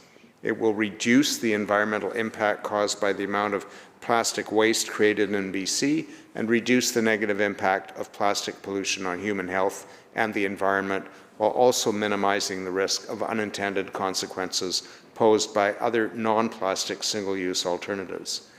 It will meet the public's expectation for strong action on problematic single-use products and the desire of local government and industry for a coordinated provincial approach. It will also align with Clean BC's priorities to reduce greenhouse gas emissions from waste and complement proposed federal bans on single-use plastics. We have seen, Honourable Speaker, over the last number of years, increasing public concern about plastic waste, where it ends up, particularly in the marine environment or environments where it can potentially be ingested and be harmful to wildlife. We've seen increasing reports of how these plastics break down into microplastics that end up being found in human bodies as well as marine life and land-based wildlife. So the public is very aware of the problem, particularly in BC. The public is increasingly eager to see alternatives. We've seen a number of municipalities respond to that by proposing bans on certain single-use plastics, most notably plastic grocery bags. At one point, it was determined that only the Provincial Ministry of Environment could make regulations that were banning or controlling certain products for environmental reasons. So we first took the bylaw proposals from a number of municipalities that had thought about them. We ensured that they were consistent with health needs in certain cases or accessibility needs in other cases, and then approved a number of them. We have subsequently created an order that no longer requires municipalities to seek approval from the Minister of Environment and Climate Change Strategy, but we heard very clearly from industry, from retailers, from local governments around the province that people would much prefer to see a province-wide approach, and they thought it was the role of the provincial government and my ministry to design and provide the approach.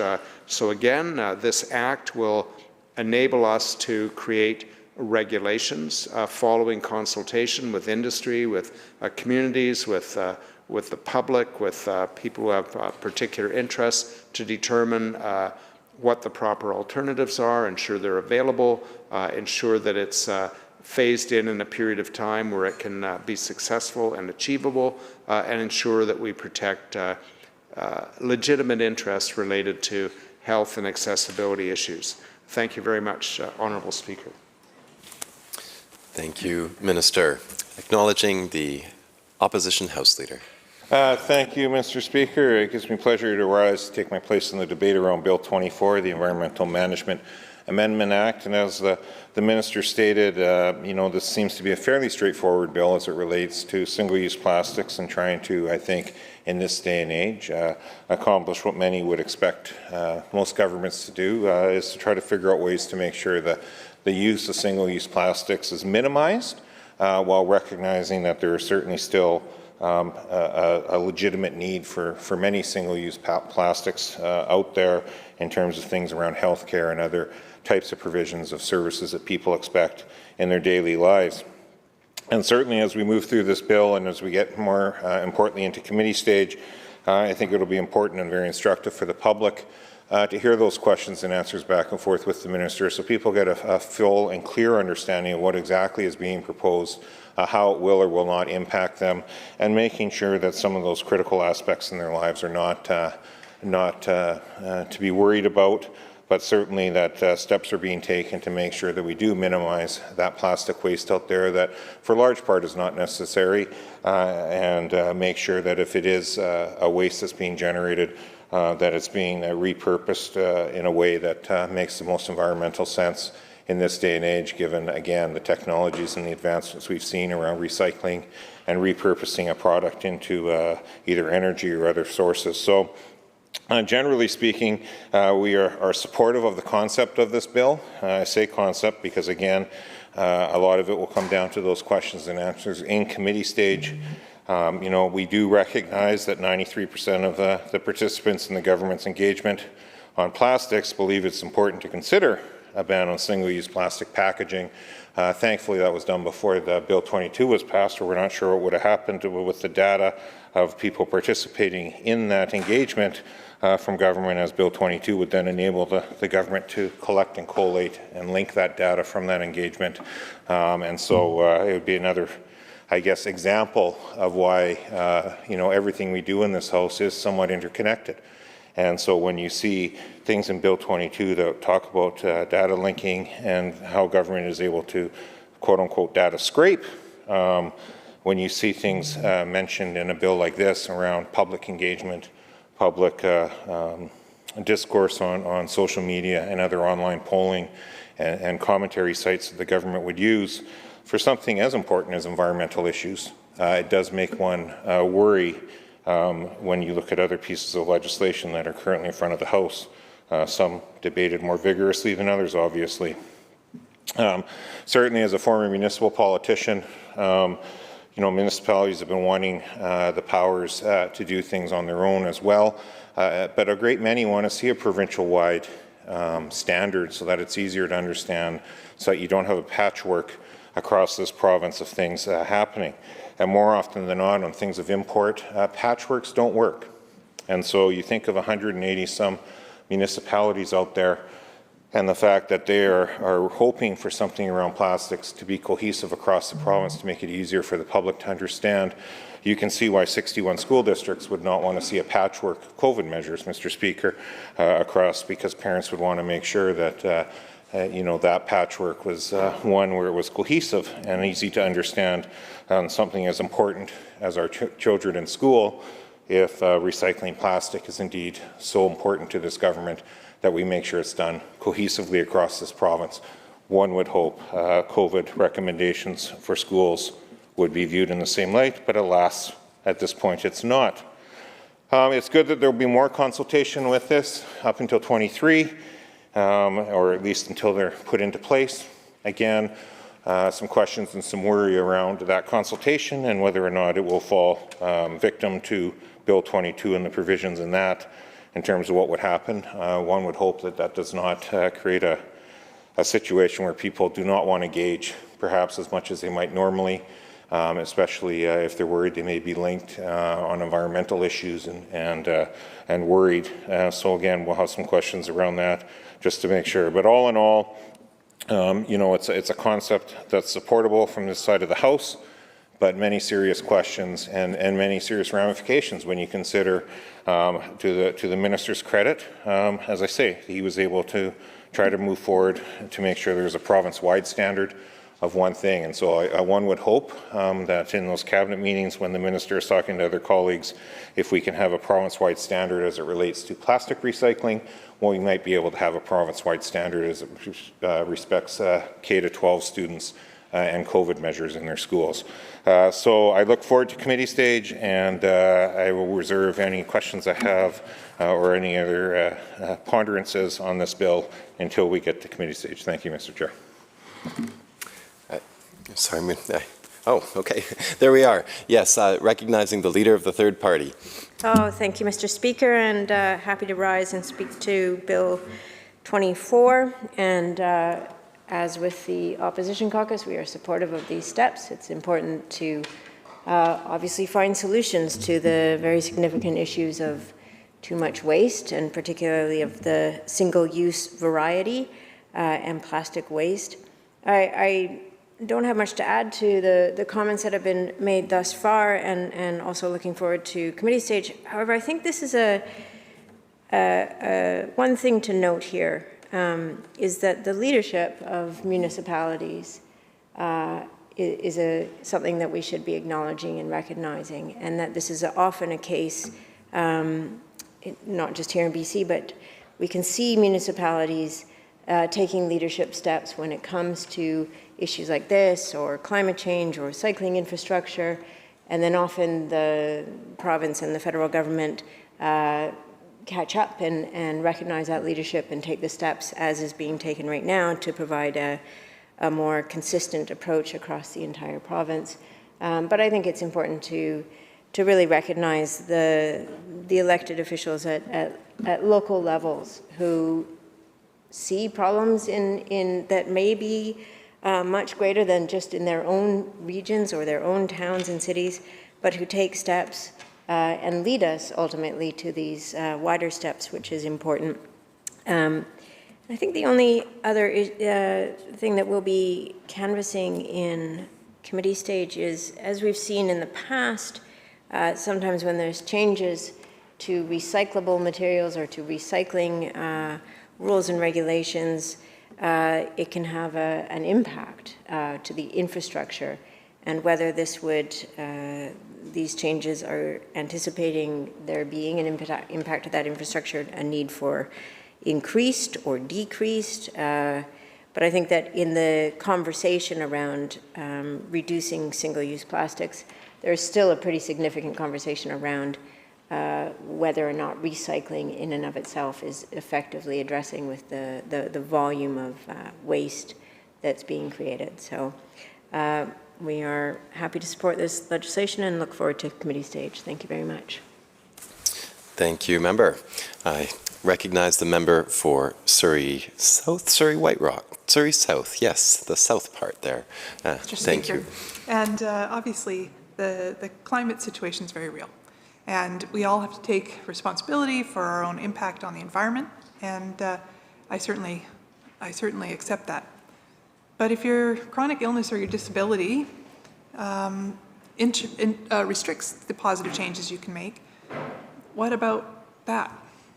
Sometimes the environment initiatives we undertake put some people's safety at risk. And initiatives like these, like the ones proposed in this legislation, run the risk of being ableist. And here's why.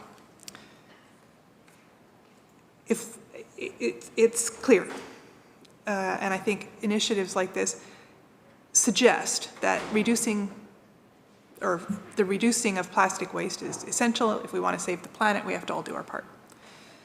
And I don't dispute it. But time and time again, it becomes obvious to disabled people that we aren't invited to the table or considered when these decisions are made. We've seen this past year in Victoria with decisions around bike lanes and park access that put the safety and needs of people with disabilities aside completely.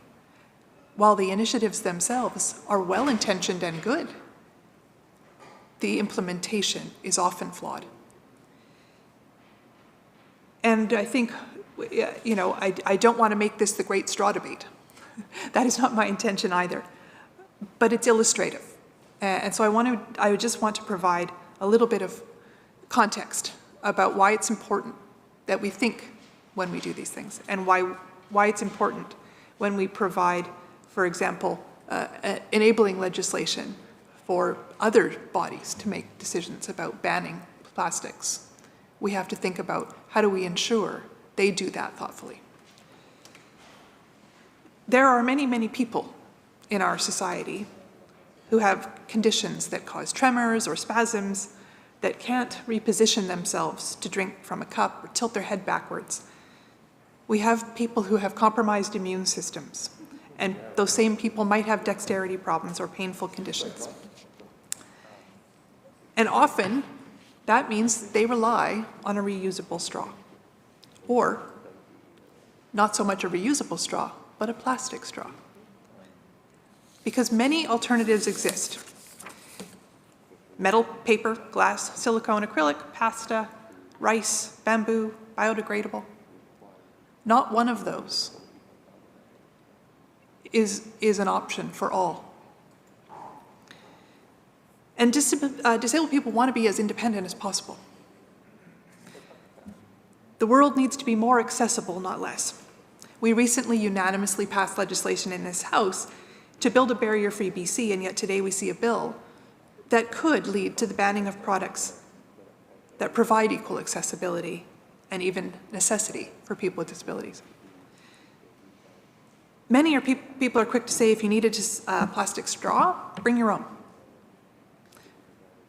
But if we talk about banning plastics, will that be an option? And sometimes it's not possible to prepare in advance. So why should a disabled person have to prepare in advance for something an able-bodied person does not? How will one know if one might need a sip of water? What if the average person was told to bring their own toilet paper? There would be an outcry. But for people with disabilities, bringing your own straw is seen as, well, that's their obligation. They should do that for themselves. But when you look at all those options of straws, only single-use disposable plastic straws are usable for some. Metal have an injury risk. Metal and glass aren't safe for hot liquids. Acrylic and pasta straws aren't safe for hot liquids. They dissolve. Paper dissolves after a long use. There's all sorts of problems with the products that are available today. That's not to say we won't come up with something new that works for everyone, but currently it doesn't exist. So we have to be careful about how we go about banning something like a plastic straw. But it's not about just straws. For a lot of people with disabilities, prepackaged convenience foods are a necessity. Fruit that has its own packaging is inaccessible to people with disabilities. Yet, fruit that has been peeled or cut and packaged in plastic might be the only way they can enjoy that product or that opportunity. We have to think about how will we ban those products, ban those plastics, that packaging. Because again, there are alternatives, but they may or may not yet exist readily. And they almost always, at least in the short term, will add incredible expense. People with disabilities don't need another expense added. In fact, I'm sure I don't have to tell this government how challenging that would be.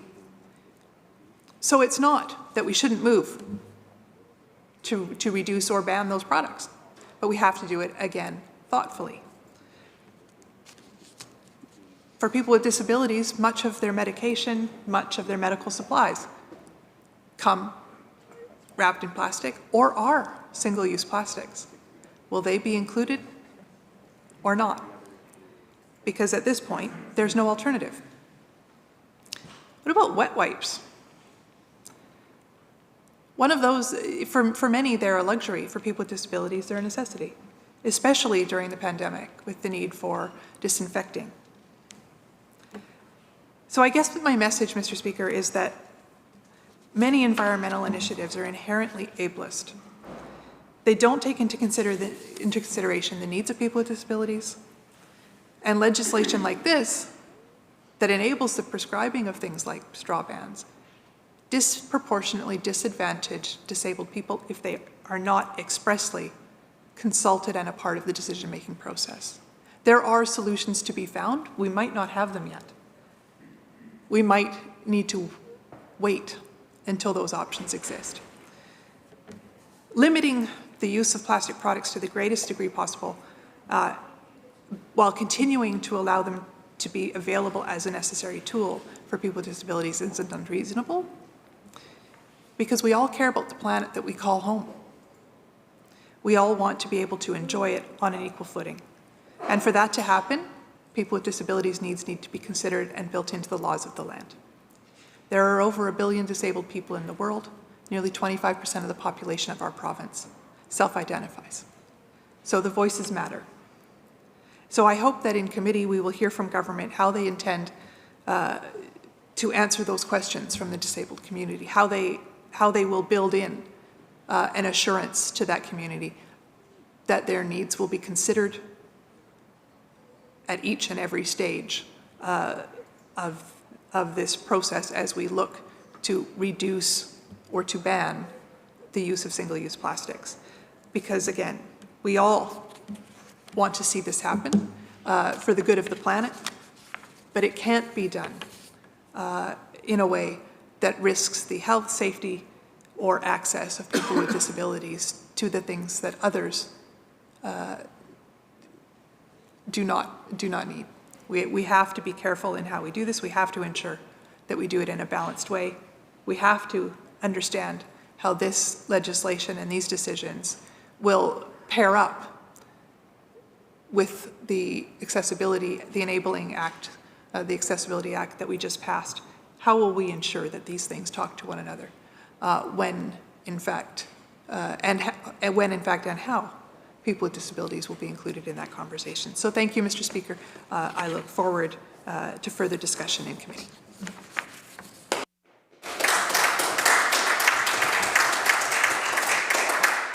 Thank you, Member. Nelson Creston, please. Thank you, Speaker. So I'm absolutely delighted to be able to speak on this bill today. Of course, this is Bill 24, the Environmental Management Amendment Act.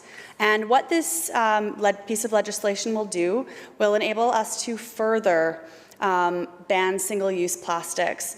And this is critically important as we have a global plastics problem. And what we're doing here in British Columbia is we are literally showing the world that we are able to lead by example by ensuring that we are able to ban single-use plastics. The member across from me was just speaking about accessibility, which of course is absolutely critically important. And it's very important to note that with the regulations, there will not all items will have a full ban implementation. For example, people with specific mobility and medical issues may require plastic bendable straws to be able to drink. So we're going to ensure that this legislation, which is an environmental legislation, does not impact people's ability to be able to thrive in this world, especially if they have some accessibility challenges or medical requirements. But what this will do, and this is just part of our Clean BC Plastics Action Plan, this is one piece of the puzzle. Banning single-use plastics is just one part of that. We also know that we need to be doing things like cleaning up our coastlines. We also, in British Columbia, we have, through the Extended Producer Recycling Program, we have one of the best recycling programs in the world. But what's better than recycling is to not have to recycle it at all, for that product not to need to be recycled. We need to be taking these items out of circulation altogether. There are alternatives. And as we have heard from the opposition and from the third party, there is general support of this legislation. I know that in my communities of Nelson and Creston, this legislation is going to be very well received. When I was on City Council at the City of Nelson, it was something that we talked about years ago, and I know other municipalities have been talking about it also for a long time. So what this legislation does, municipalities have been leaders, but we do need a provincial approach. And we went out, we spoke with people from across the province, and what this legislation will be able to do is then through regulation ensure that we are able to continue to be leaders with Clean BC, reduce our plastics, and really create healthier communities for the future. I know the youth that I'm speaking with, they are so far beyond this. They are totally ready to see a ban on single-use plastics. We've all seen those devastating images of wildlife that have been injured or killed largely due to plastics in our environment. Now, we can't fix that necessarily on a global scale. Of course, with this legislation, this only impacts BC, but what we can do is we can show other places, not only in Canada, but North America and around the world, on how they're able to reduce their plastic pollution so that we are able to tackle this together. So again, I thank all of the work of the ministry and the staff and everyone that was involved in the consultation and all the leaders in the municipalities that have worked hard to get us to this place today. I believe this is a day of celebration as we are moving forward again on other components of Clean BC. And I will just end off with also, with our Clean BC Plastic Action Plan, one of the pieces is that we're going to be evaluating options for recycling more package and paper beyond residential sources, such as from businesses. Now, I know the people of Caslow, Belfer, Crawford Bay, Ryandell, and Weimar are going to be very happy to hear this news because it has been a real struggle in our community. With the current regulations, tiny businesses have not been able to recycle their cardboard with the residential waste, and so our government has been listening, and we'll be able to move forward on those things, because we also know in rural areas, it doesn't, what fits in a large urban center doesn't always work for a rural area. And so by really listening and evaluating different options, we know that in those rural areas we're going to be able to solve some of these issues, which I've spoken to many people of. It's been a point of great frustration, and so I am delighted to see that we're also, not necessarily through this legislation, but through our Clean BC Plastic Action Plan, that we're going to be moving forward to make it more equitable for everyone. Again, we have a plastics problem, and this is part of the solution. Thank you, Speaker.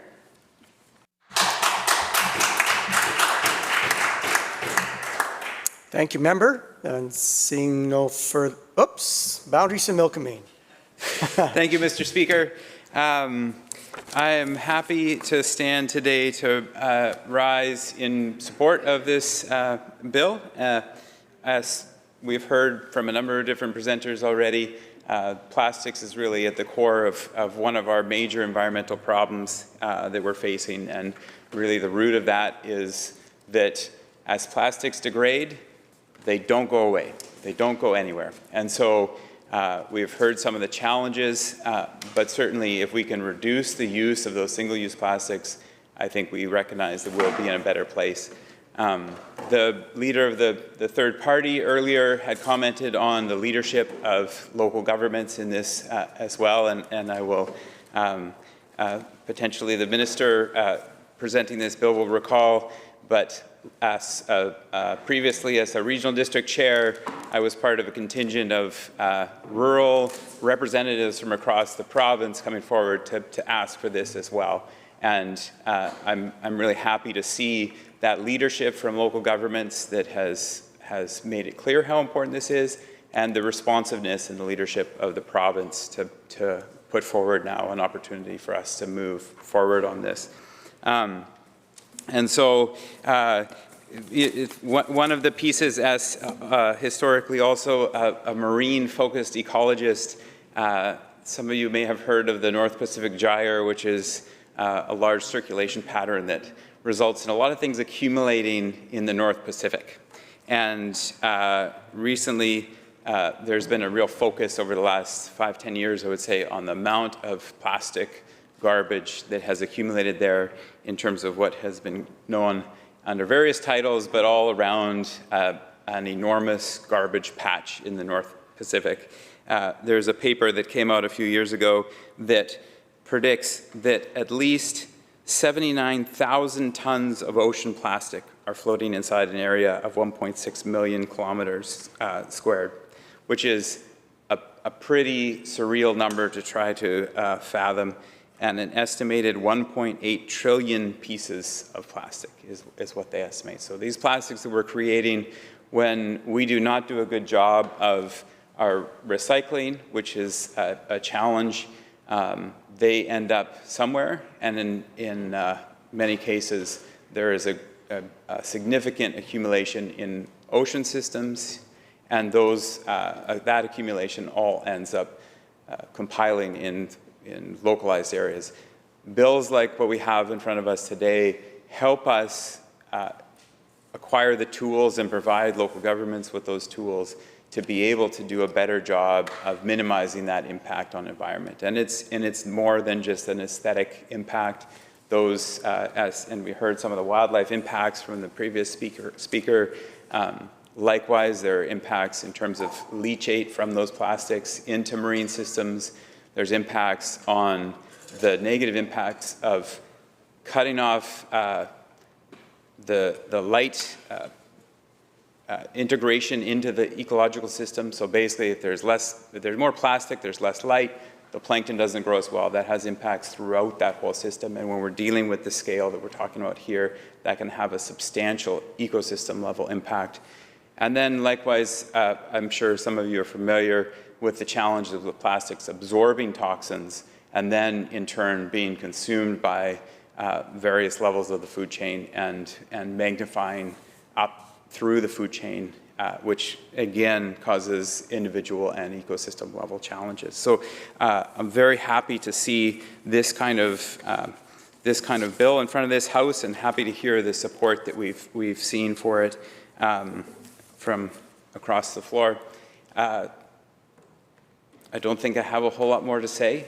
I wanted to stand up and make clear that I'm very much in favor of this. I'm happy to hear that it is a phased approach that we are moving down to make sure that we are doing this right and that it won't negatively impact the ability of anybody to have their say in what this looks like and make sure we do this right. So thank you.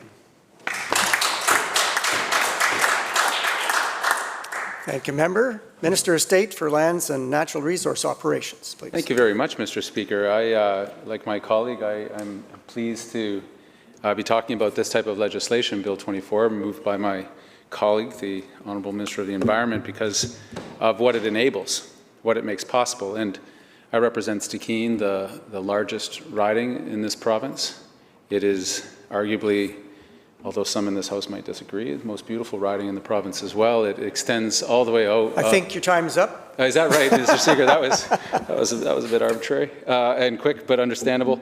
An incredibly beautiful place, as those members in this place and other British Columbians that have had the opportunity, the wonderful opportunity to visit Stikine. I welcome you, Speaker, if you haven't been up to the northwest, extending all the way from Telkwa and Smithers through the Hazeltons, the Kispioks up to the north, through Stewart, BC, a little nook in the corner of British Columbia, nestled up against Alaska. If you've never spent any time in Stewart, then your life is just a little bit more impoverished than it needs to be. All the way up through Tahltan territory and Taku River Tlingit in the far northwest.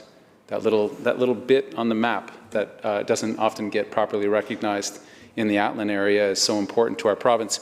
And the reason I so want to base my comments in that place is because when we're talking about plastics, oftentimes the effects of pollution are not felt in the immediate area where the pollution starts. That with something so nefarious and persistent as plastics and microplastics that are so difficult to even see, that they accumulate and they make their way around the world. I can remember, and the Minister of the Environment, I'm sure can remember as well, various studies on blood toxicity that discovered that people, even in Nunavut, in the far north of Canada, which doesn't generate any of these toxins and pollutants, uses some of those products, but very few people and very few grand quantities, yet in their food system, in the food chain, these chemicals, they can start to bioaccumulate. They can start small and grow and grow and grow in the flesh of fish and various animals, and then end up in humans. And that, in fact, a nursing mother can transfer unintentionally, but yet still transfer these toxins and pollutants to their newborns, starting out life. And so the responsibility that we all share as people of the planet, as consumers, is to be as responsible as we can. That's the individual's responsibility. What responsibility do we collectively share? Well, and especially those of us here who make laws and pass guidelines for how our province is operating and what care are we taking for this place that we so cherish. Bill 24 allows us to expand the tools and the measures to do a better job. The tragic irony of things that we have invented as humans, which are incredible and almost magical in the things that we can come up with and devise, sometimes are so outrageously inappropriate for their originally intended use. That the plastic shopping bag that takes your groceries and is meant to really be of service for the few minutes you take the bag to your bicycle or vehicle and then get it home, unload it once home, has now served its useful purpose. That's what it was designed to do. Last thing, I read one industry estimate of 18 minutes of effective use.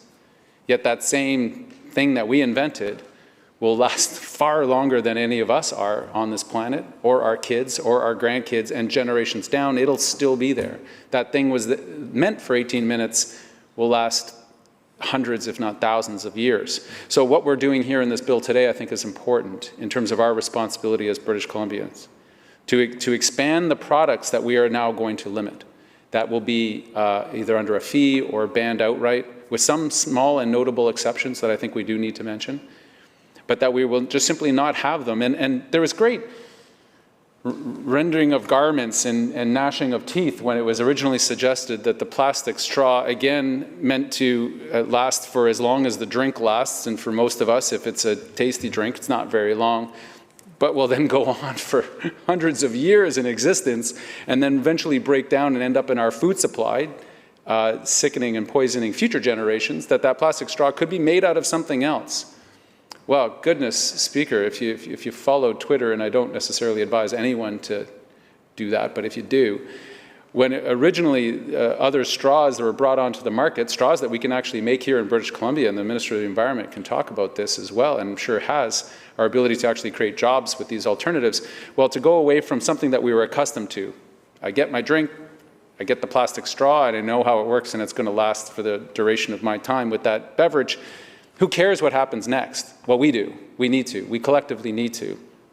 That the foam takeout container that lasts as long as it lasts until you eat those leftovers, the responsibility once you so-called throw it away and goes into the garbage is still ours. It's still ours collectively. And I think the whole notion of garbage is a problematic way of thinking about things, because it sort of makes it the other.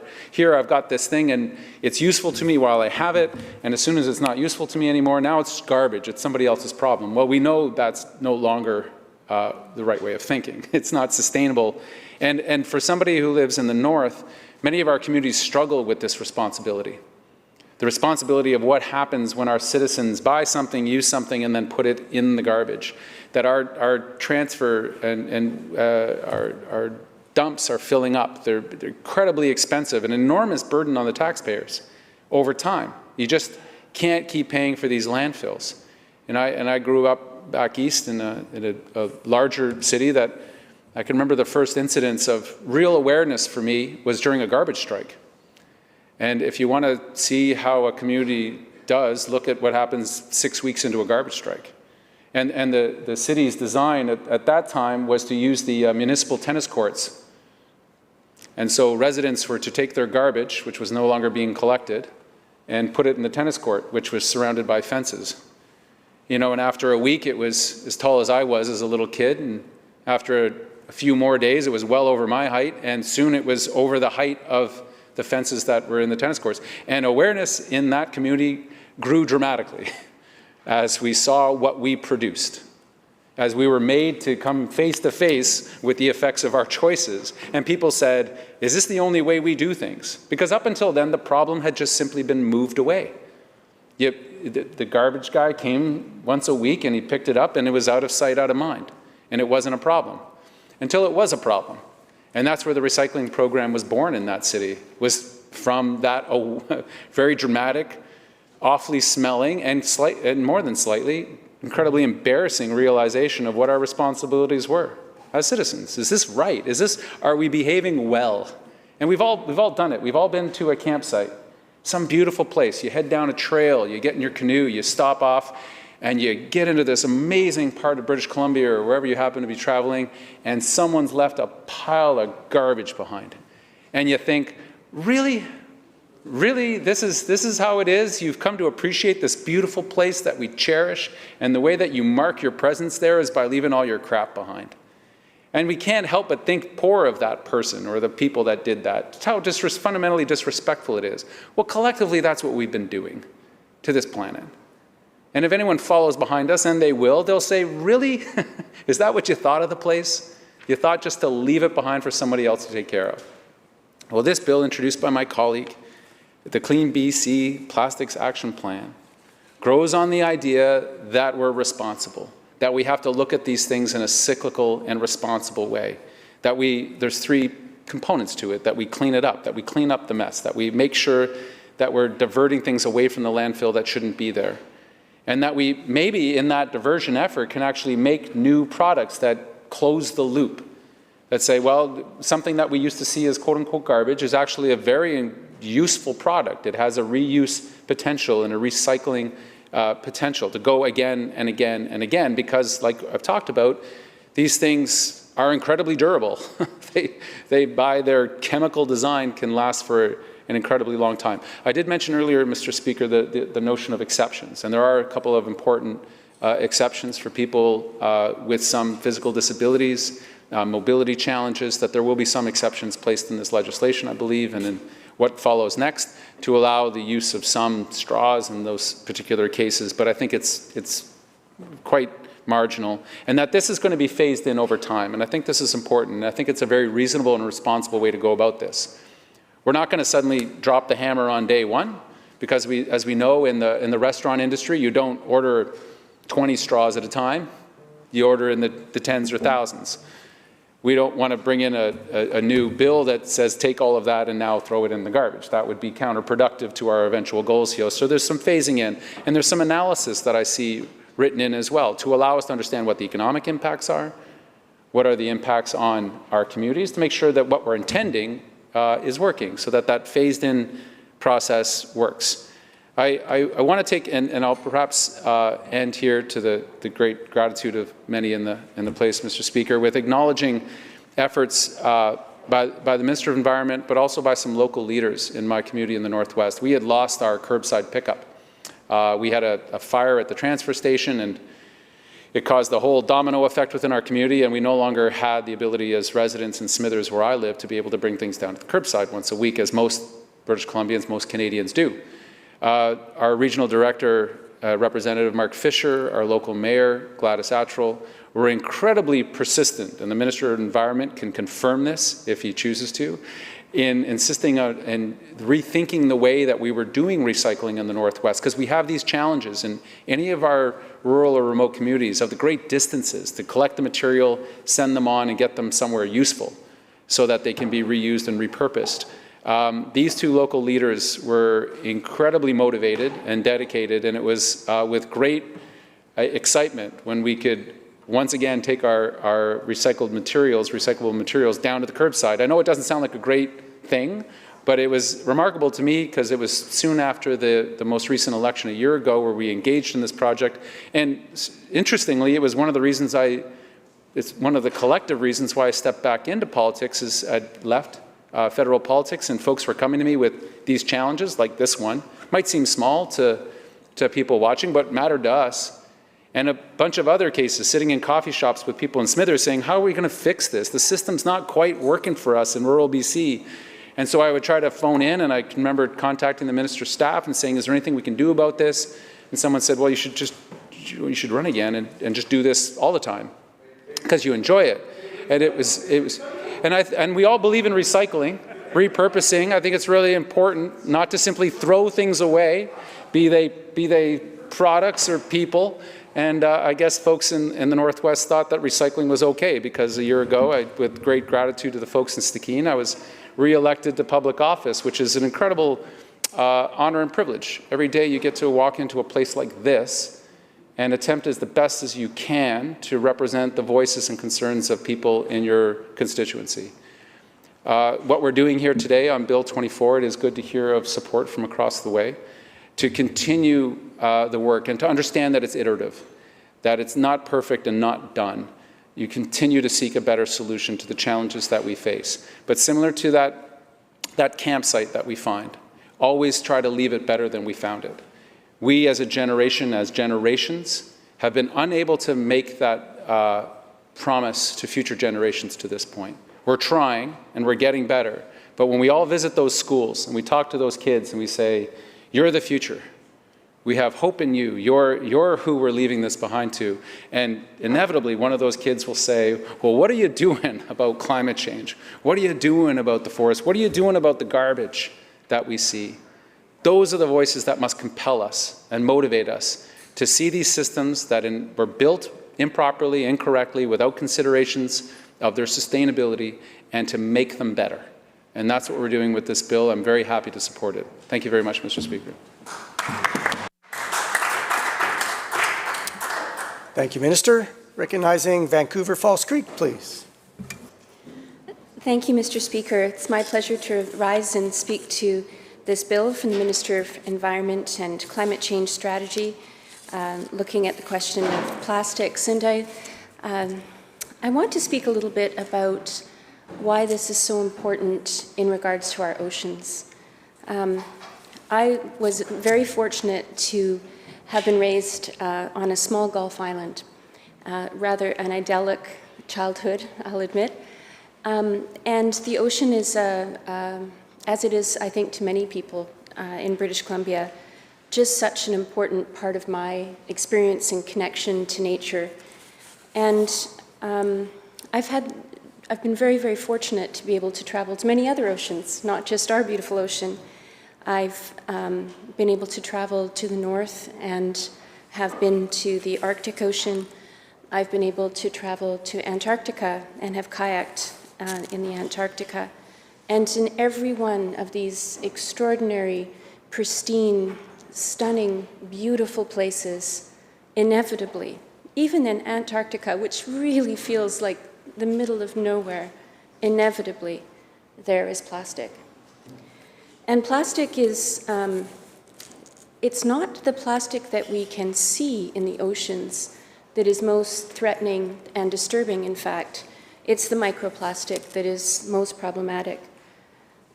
Folks might not be aware, but plastics actually account for 73% of marine litter.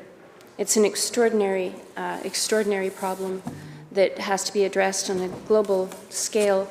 And I'm very proud that this legislation is coming forward to encourage us to address it here in our own beautiful province. When we think about the impact of plastic, we have to also consider this microplastic. And when there's research that has come out and shown how that microplastic really is not breaking down and staying within the food systems, and it's present in fish, it's present in whales. There was a nearshore study in British Columbia from plastic labs that showed elevated levels of microplastics up to 3,200 particles per cubic meter. Now, I'm not a scientist who specializes in this, but I can assure you from the article that that was a very high number. So I think it's really important that we consider what the impacts are, and it's so easy to trade off convenience, to accept convenience instead of what we really should do. It's something that we've all fallen into, regardless of where we stand on our devotion to environmental issues. But we really must move beyond that. And it's not always been the case that we have this perception that moving away from single-use plastics will be problematic. I had the benefit of having many hippies in my family and being members of co-ops where we would bring our own jars and have them filled. And that was in the 70s. That was a long time ago. At college, we did the same thing, and it's been very fun to watch that movement transition into something much slicker and quite elegant in the solutions that we see in stores like Zero Waste in Vancouver, where you can have just an extraordinary array of products that do not contain plastics, microplastics, and that are not sold to you wrapped in plastic, and that you don't take away in a plastic bag. So it's very important that we provide the opportunities for people to move away from this. Now, I do want to mention that, I've had the opportunity to be a business person, and one thing I really appreciate when I review this proposed legislation is that this is a gradual transition. And why I appreciate that is that in my riding in Vancouver Falls Creek, we have more than 1,000 restaurants, probably a few thousand. And that sector really has had a very, very challenging couple of years. We've provided great supports to them, and I know many of them appreciate that. So I think it's really important that we recognize that this transition might take a little bit of time and that we can't just ask people to do so overnight. Having said that, there are many, many, many restaurants who've already made this transition. Most of the restaurants that I frequent in my neighborhood are using corn bags, for example, or using cardboard boxes for their takeouts. So a lot of this work has been done, and we're seeing quite an increase in terms of the quality of products that are available that are alternative and not containing plastic and are fully recyclable or reusable. And those products will continue to come forward. Excuse me, member. Could the other members please take their conversations outside? Thank you. Thank you, Mr. Speaker. Specifically, as we move to incentivize people to step away from plastics, we'll see, I think, even more very high-quality manufacturing of products made out of items that do break down, unlike plastic, things like bags made from corn and so on. So I do just want to mention that currently the plastic checkout bags, plastic drinking straws and utensils, including stir sticks, have been identified based upon public and municipal feedback and engagement that, as well as environmental impact. And as a member in the House raised a little earlier, we do need to be cognizant of the needs of our community that do rely on plastic straws, and certainly that's something that we can work with the community to ensure that we address. The province is going to implement this in a phased approach to single-use items identified in the regulation to effectively address the use of and resulting waste from single-use plastics. And it will use a combination of policies, including bans of specific items, fees on alternatives, by request requirements, and exemptions where necessary. And I think it's important just to highlight that fees on alternatives is worth considering and has been proven to be something quite effective and is included here. And I think the reality that plastic can be very cheap is one of the challenges that we face, actually, as we bring in this type of change, because people are drawn to it for the convenience and also the inexpensive aspects. So having fees for use is also an important thing to use to sway people away from that behavior. The first phase is anticipated to be completed by the fall of 2022. So what will happen to single-use items being used by businesses once they're banned? And this is important to consider for our business community. We do recognize that businesses often purchase single-use items in bulk, and that's a way to save money and an important part of planning. And so it's also important to ensure that these assets aren't stranded. So the implementation of a ban on single-use items will be phased in to give businesses time to use up existing inventory. And the question also is the province considering banning plastic water bottles? And the answer is no. They're included in BC's beverage container deposit refund system to encourage a high recovery rate for recycling. Many municipalities have developed programs to encourage and promote access to reusable and refillable drinking water containers and stations at events in parks and around cities. And for folks who haven't experienced this, it might sound like that would be a bit of a difficult thing, but I'll share with you just before the pandemic and things got difficult to get together in large groups, I attended the Jazz Festival in Vancouver, and a huge crowd at David Lamb Park, and many, many stations set up for us to refill our water bottles, which worked absolutely beautifully and successfully reduced the use of single-use plastics. There's lots of examples of all of these suggestions working very effectively, and I think we're able to access the ingenuity and innovation of people who are coming up with great solutions. Various communities throughout the province have tackled this with aplomb, and we have manufacturing alternatives that are able to break down. So now is absolutely the time for this legislation, and I'm happy to speak in favor of it. Thank you, Mr. Speaker.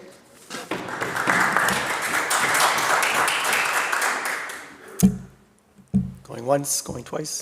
Thank you, member. Seeing no further speakers, would the minister like to close debate?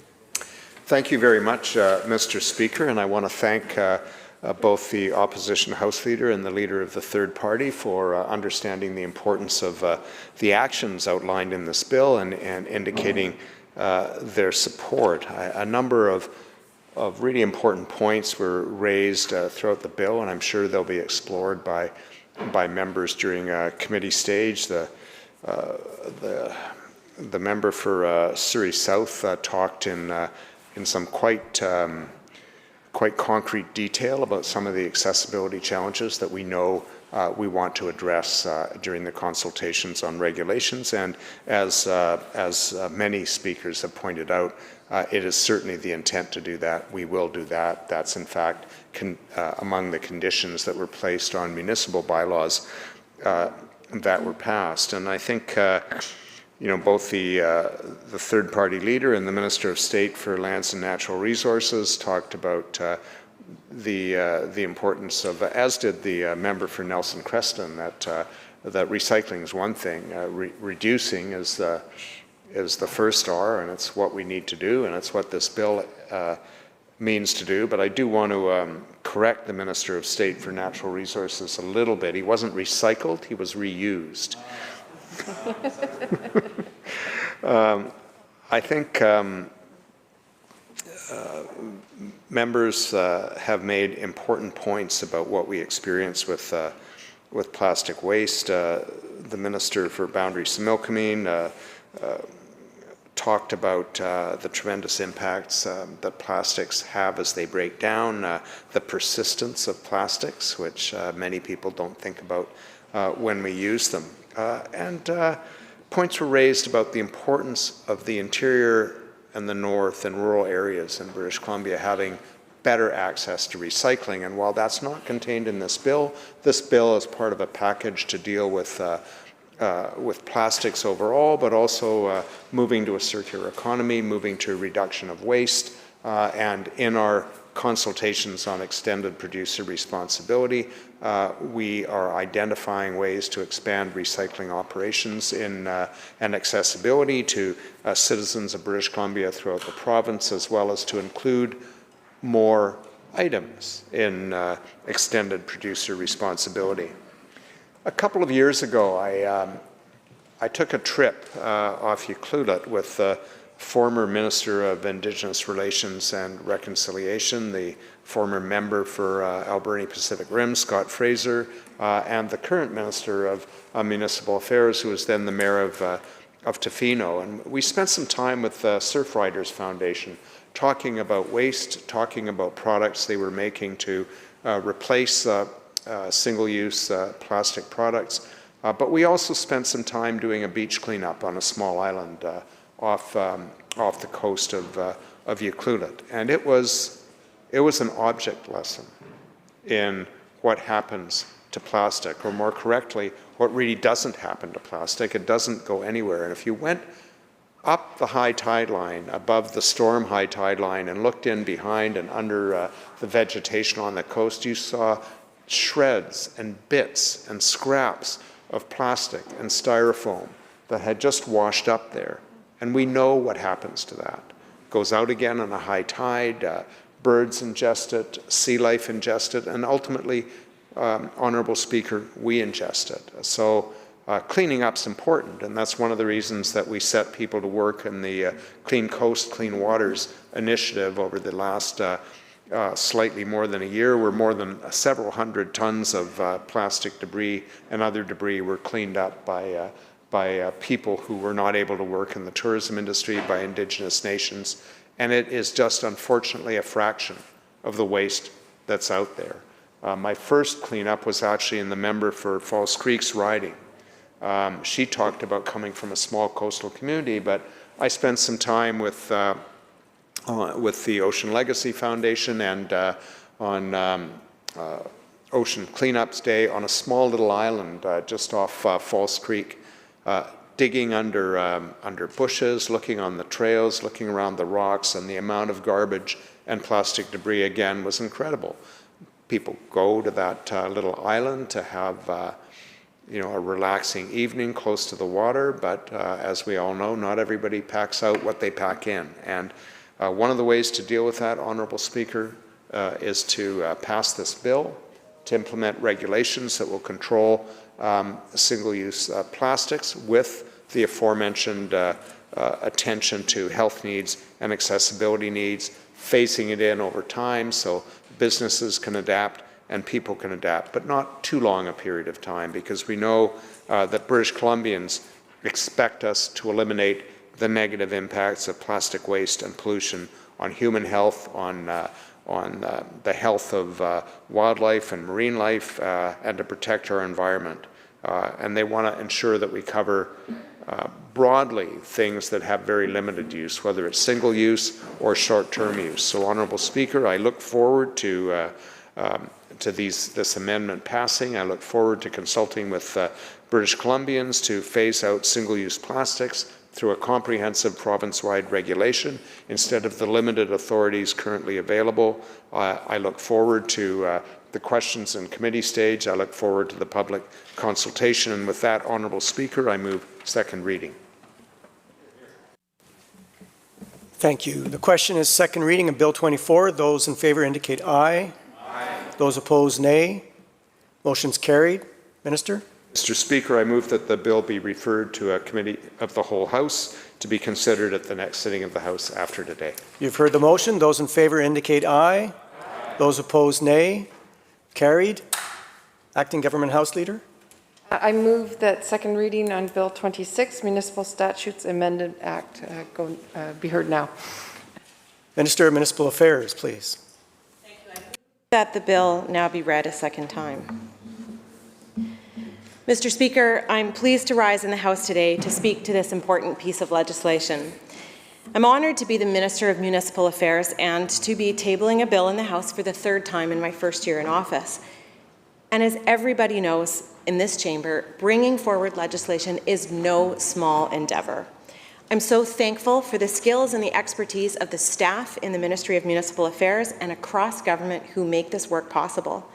They work hard each and every day to serve communities and to serve people throughout British Columbia. I'd like to particularly thank the leadership that came before me on this file, the former Minister of Municipal Affairs and Housing, of course now our Minister of Finance.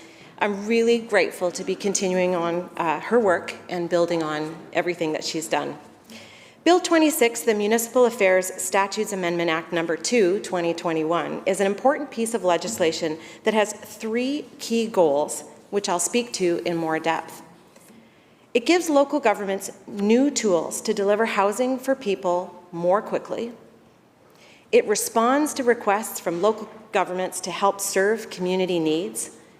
And it provides authorities necessary to dissolve the Jumbo Glacier Mountain Resort Municipality. To achieve these goals, Bill 26 proposes amendments to the Community Charter, the Islands Trust Act, the Local Government Act, the Municipal Replotting Act, the Powell River Incorporation Act, the Cultus Lake Park Act, the University Endowment Land Act, the Vancouver Charter, and the Municipalities Enabling and Validating Act No. 4. So first I'll speak to how this bill proposes amendments which give local governments new power to deliver more housing for people more quickly. Increasing housing supply is a priority for our government. The province initiated the Development Approvals Process Review in December 2018 to improve the efficiency and effectiveness of development approvals as a way to support the timeliness of new housing supply being built for people. Stakeholders who participated in this review and its consultations identified process improvement in relation to public hearings and delegation of authority in certain matters from council to municipal staff as two areas of action that could have an impact on streamlining development approvals. What we heard in the DAPR review was that local governments are too often holding public hearings for all zoning bylaws, regardless of whether they're required, and that many decisions are coming to councils and boards for consideration that could be dealt appropriately by staff. The proposed amendments to the Local Government Act will start the work of simplifying and shortening approvals processes, supporting a greater and timelier supply of housing while continuing to ensure the fairness and certainty for public and the development industry.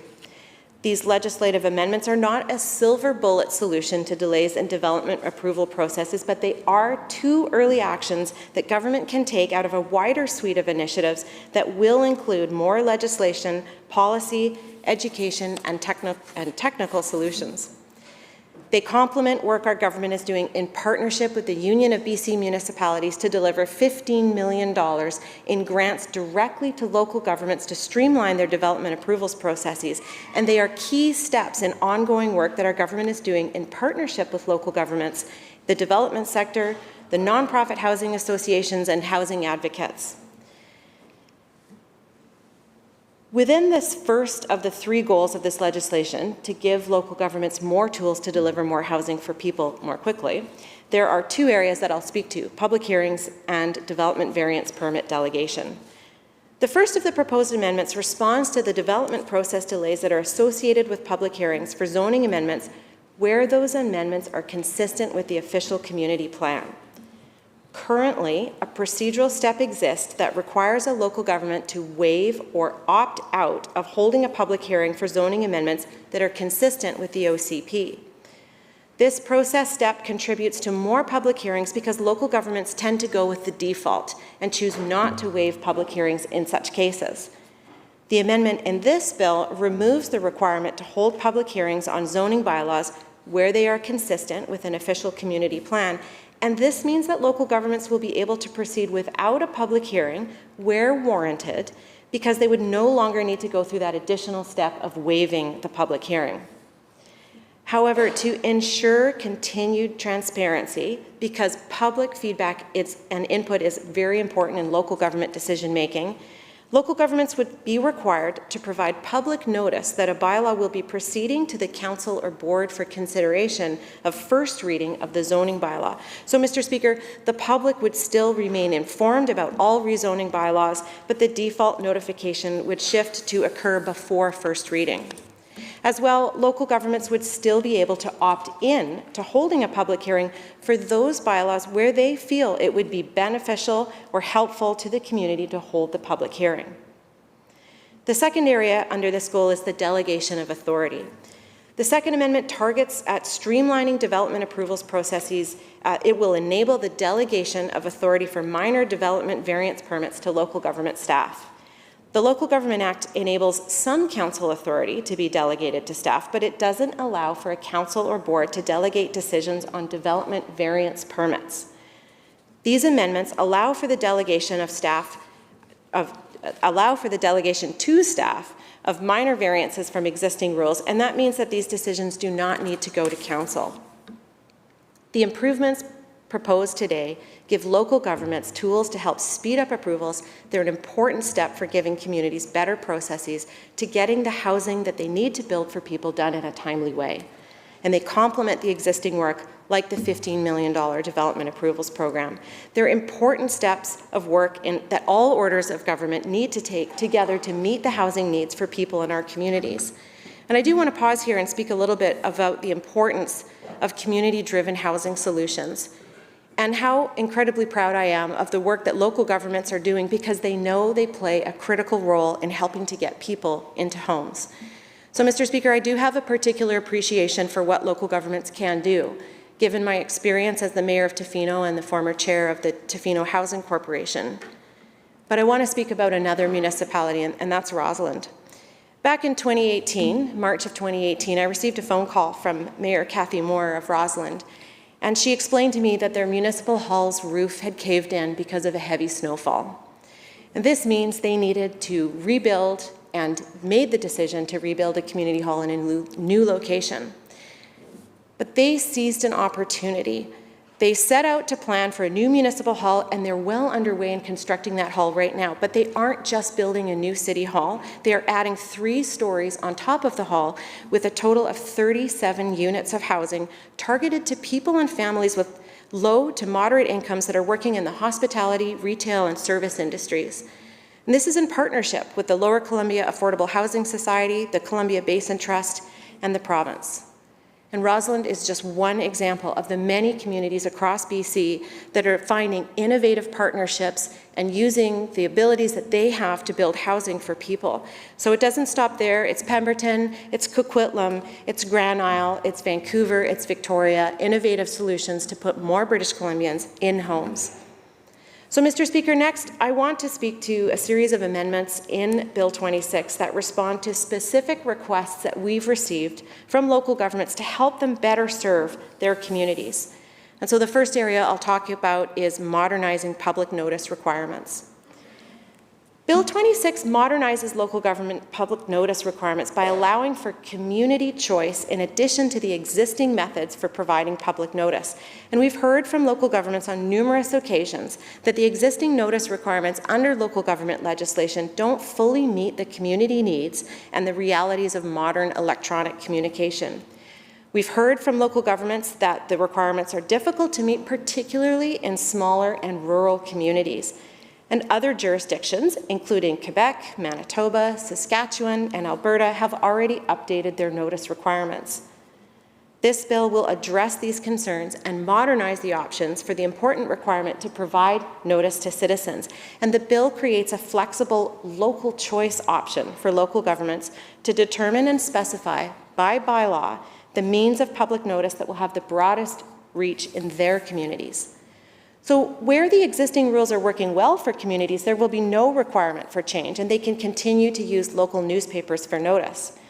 In communities where existing rules are not working, the new modernized rules would allow for a choice that meets their specific needs.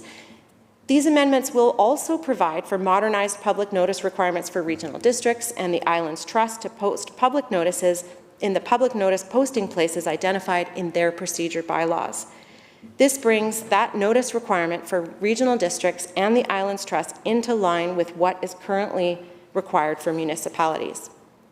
Amendments to the University Endowment Land Act and the Vancouver Charter will also provide for a new, modernized, and flexible public notice option for the City of Vancouver and for the University Endowment Lands. And this change responds to what we have heard from local governments about how they can best reach their citizens with public notice for civic engagement. It improves and expands on the current approach with safeguards to ensure that the important principles that are associated with public notice requirement are preserved. And now I'll speak a little bit about code of conduct.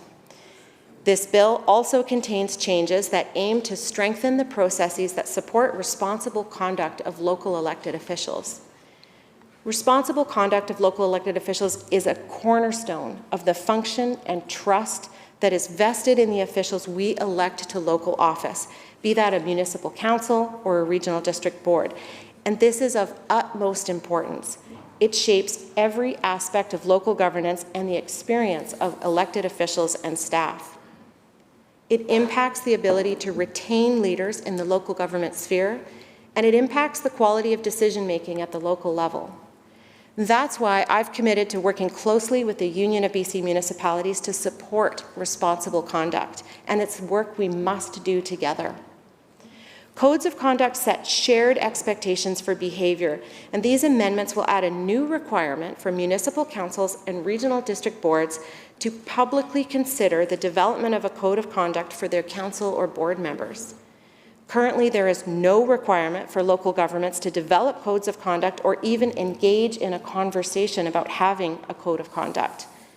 The changes in this bill create a standardized process for elected officials to engage in regular and meaningful dialogue about how they will govern together while demonstrating their accountability to the public. It responds to the calls for more tools to strengthen local government responsible conduct, and it was supported through an endorsed resolution of the membership at the Union of BC Municipalities Convention just this past September. This is another step in the ongoing work that the province, the Union of BC Municipalities, and the Local Government Management Association have committed to doing together. Next, I'll speak to amendments that relate to specific places in the province, and first is the Islands Trust. The Islands Trust is a special purpose body that's responsible for protecting the unique nature and amenities in the trust area, which spans the Gulf Islands and many other smaller islands. The bill includes amendments to the Islands Trust Act that address specific requests made by Islands Trust. These amendments support effective governance of the trust area by ensuring the Islands Trust is able to meet its mandate to preserve and protect. The Islands Trust has demonstrated leadership in reconciliation efforts in its dealings with First Nations interests in Islands Trust governance and activities, and the changes in this bill, requested by the Islands Trust, will amend the Act to include a specific reference to First Nations in the Trust's objective statement to recognize and enshrine its ongoing relationship and reconciliation efforts with First Nations. Amendments will also enable the Islands Trust to provide financial support to third parties for activities that provide education about or preserve the environment and unique amenities of the trust area. The ability to support community efforts to educate about the Islands Trust environment and its unique amenities complements the existing ability to support heritage and history projects that already exist in the Act. And finally, the proposed amendments will streamline development approvals processes in the Islands Trust by enabling local trust committees to adopt and amend development approval information bylaws. And this change is consistent with other authorities of the local trust committees in the trust, and it will create efficiencies in the approval processes. The bill also adds new targeted amendments to the unique statute incorporating the City of Powell River, as requested by the City of Powell River. Powell River was incorporated in 1955 under specific legislation, the Powell River Incorporation Act. And this incorporation statute contains extensive limitations on municipal regulation in the mill of the mill in Powell River and the mill site area in the city. These provisions protected the operations of the pulp mill at the time of incorporation, but reduced activity of the mill and transfer of mill lots to the city have made these restrictions a constraint on the economic development of those lots today, now owned by the city. The City of Powell River approached the province to remove these restrictive prohibitions on council powers in the historic mill site area specific to the incorporation of Powell River as a mill town. And the proposed amendment will support the city's economic development objectives by removing city-owned parcels from the mill site area to allow for further development of those parcels. And this proposal is supported by the Tla'amin First Nation and the current mill owner, Paper Excellence. So last but not least, I am very pleased to be able to speak to the amendments in this bill that enable the dissolution of the Jumbo Glacier Mountain Resort Municipality. Members may recall that Jumbo, which is located in the backcountry of the Regional District of East Kootenay, was incorporated by the former government as a mountain resort municipality in 2013 with no residents. And it was done to facilitate the development of a ski resort in the Jumbo Valley. At that time, members on the other side of the House were in government under the leadership of then Premier Christy Clark. And many people across the Kootenays and the Tunaqa Nation, the former NDP MLA Michelle Mangal, they fought the development of Jumbo from the very start. Opposition grew due to the disregard for environmental protection and First Nations voices, but because of their advocacy, this development was halted. And today, this bill provides the authority for the dissolution of Jumbo. Specialized provisions are required for this dissolution. Dissolutions of municipalities are very, very rare in British Columbia, and the last one was 100 years ago in 1921, the former copper mining town of Phoenix. Existing authorities are not sufficient to dissolve a municipality without residents or accommodate the changes to revert this area to the Regional District of East Kootenay. So these amendments will also repeal the authority to incorporate a mountain resort municipality without residents like Jumbo in the future. The provisions in this bill to enable the dissolution of the municipality at Jumbo are also integral to the agreement between the province and the Ktunaxa Nation to create an Indigenous protected and conserved area in the Jumbo Valley. Mr. Speaker, our government is listening to the needs and requests of local communities.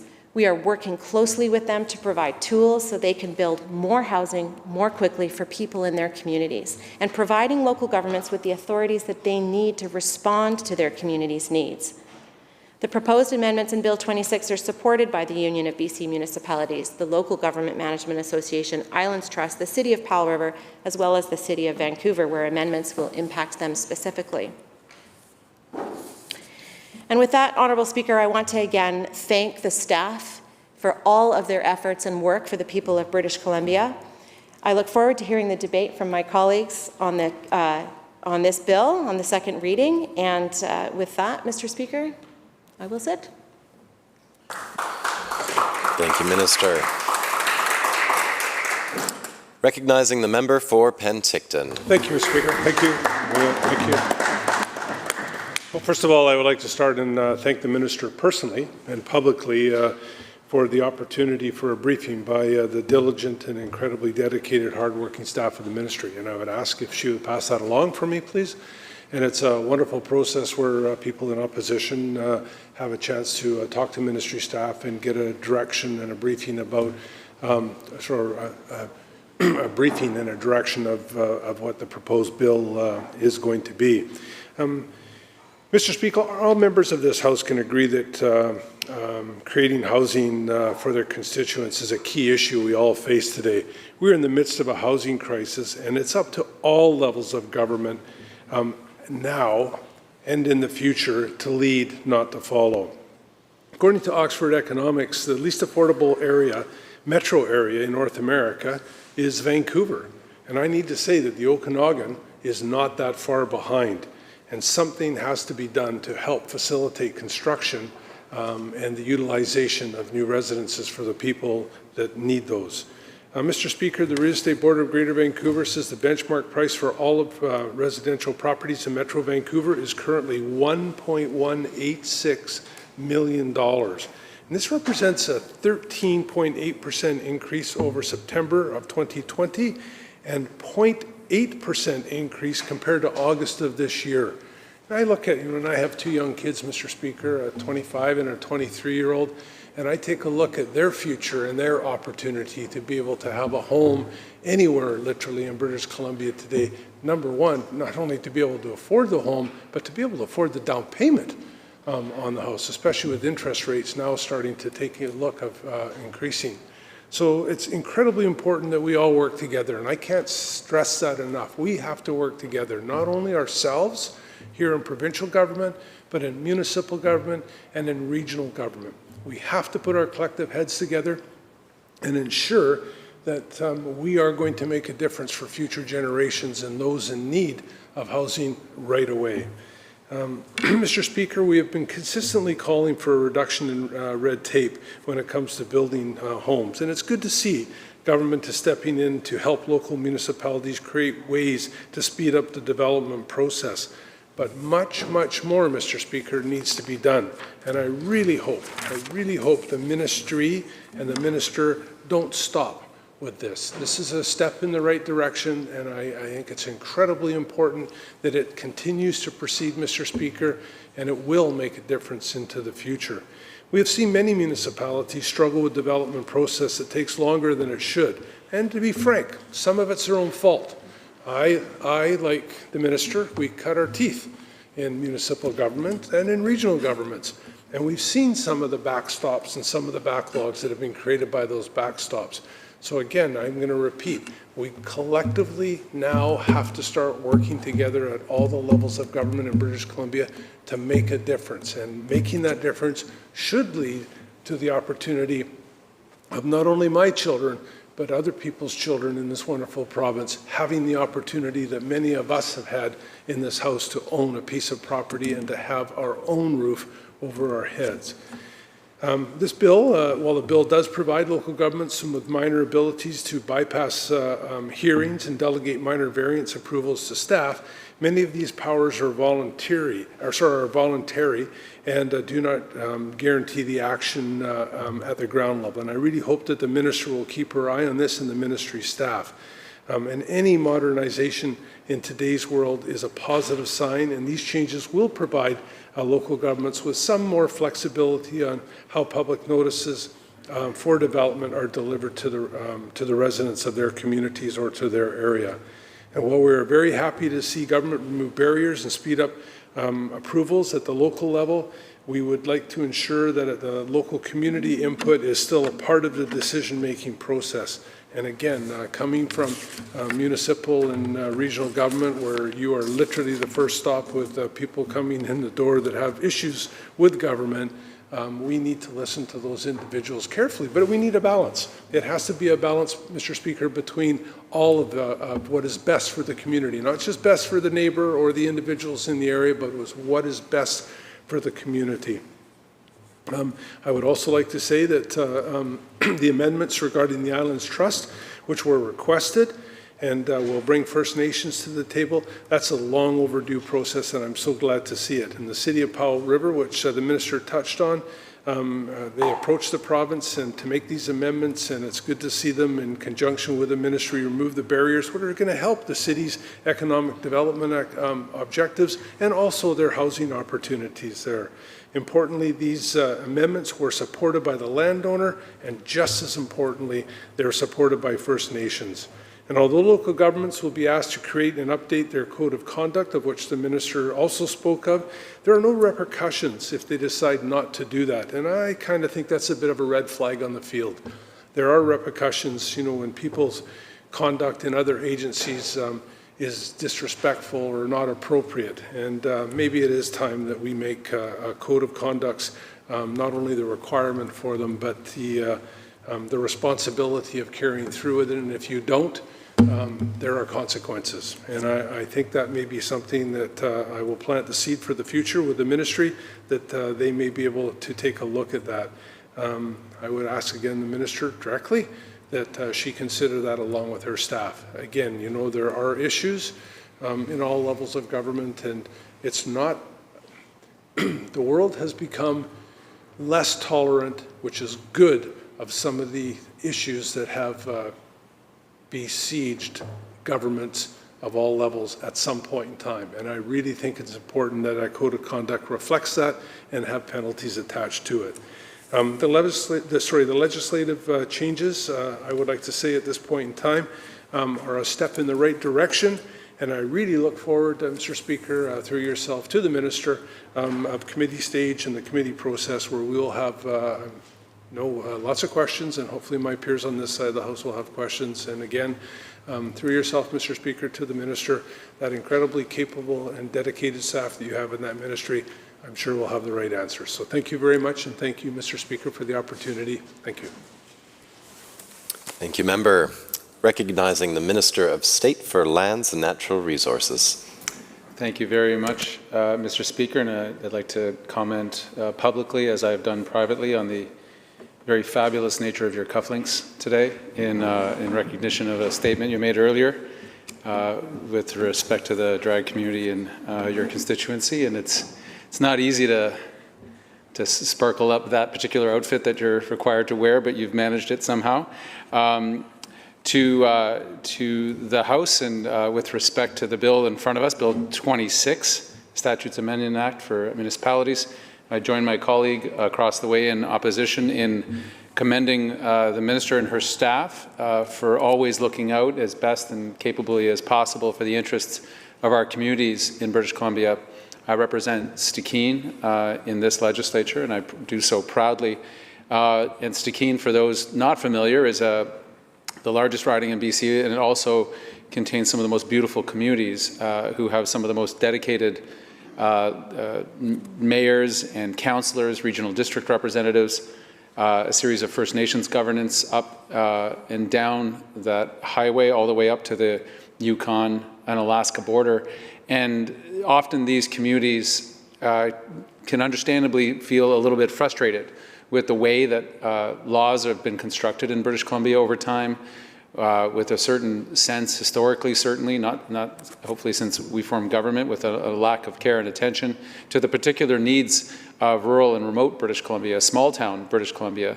We in the North very much understand the population realities that British Columbia, much like the rest of Canada, is somewhat all huddled up to our southern border, to our American friends, and that's been our immigration patterns. It's been our patterns as a province. Although I would say, and I think this is an important note for my other rural colleagues, in the last number of years, and I think the pandemic has somewhat accelerated this trend, but it pre-existed the pandemic, we've seen increasingly a number of escapees from the urban parts of this province coming to smaller and smaller communities, looking for a different life. I don't want to say necessarily a better life, but maybe from their perspective, maybe one that's a little less crowded, maybe one that's a little bit more affordable, a little bit more connected to the natural world.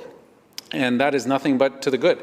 It does cause some challenges sometimes for our municipalities in dealing with an influx of newcomers and folks who are looking for that rural life. But generally speaking, we're pretty welcoming folks, with some notable exceptions, and want the increase in diversity and the increase of different interests and walks of life is nothing but for the good. Now, this bill in particular, I think, is being done great service by the minister herself and her experience as somebody who's represented a community. Can I say a small community? I think I can. I think we're going to firmly put Tofino in the small community ranks without any discomfort to those that live there, who has probably much sooner than my community has in Smithers experienced that influx of people from the city who come for a weekend and realize they want to stay for a lifetime. But her experience in the challenges that face municipal leadership in trying to make decisions to the best of their ability to improve the quality of life in their communities.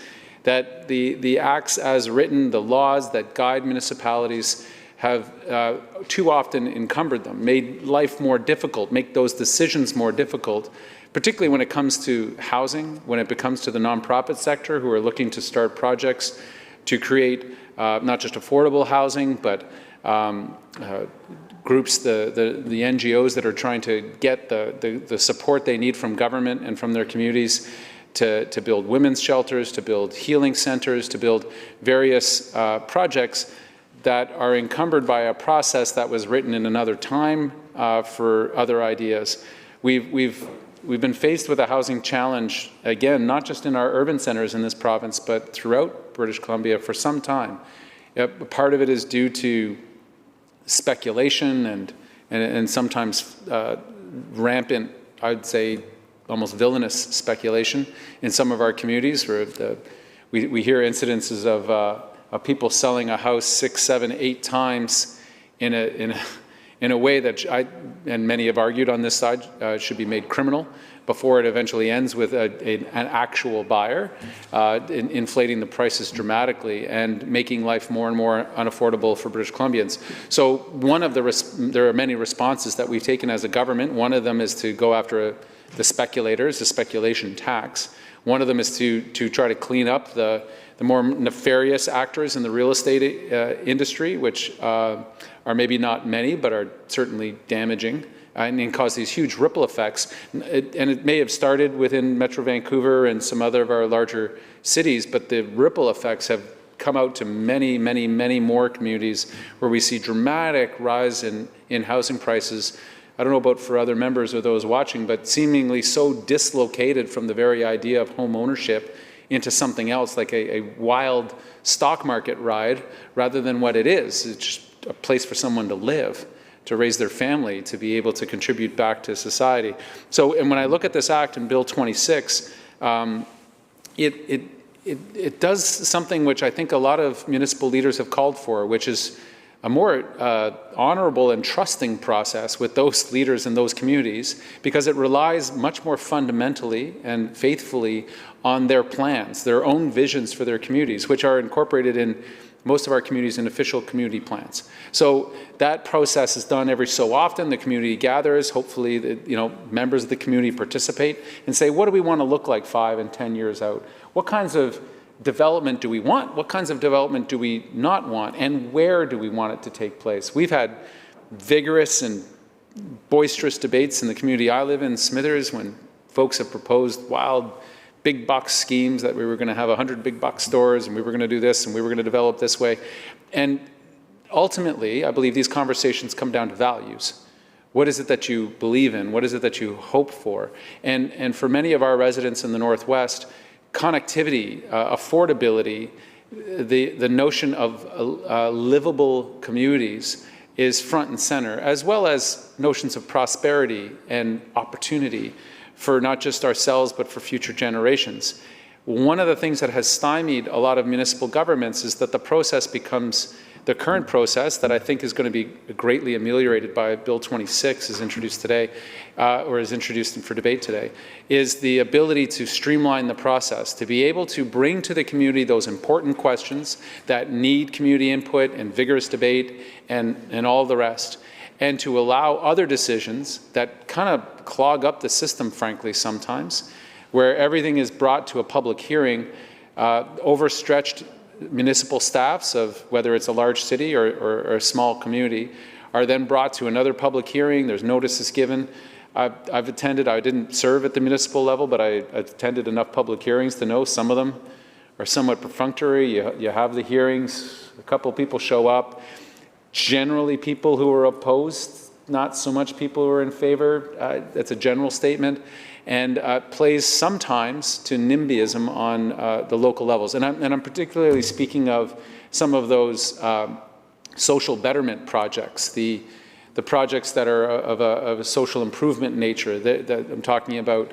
There's a certain women's shelter that we saw great controversy over, unfortunately, in one of my communities. We saw it over more affordable housing, that people get very, very exercised and quickly, and the internet has not helped for this, exercised and animated about what the prospect is of a 10-room project being built that's going to help low-income people get on their feet, find affordable housing, and move on.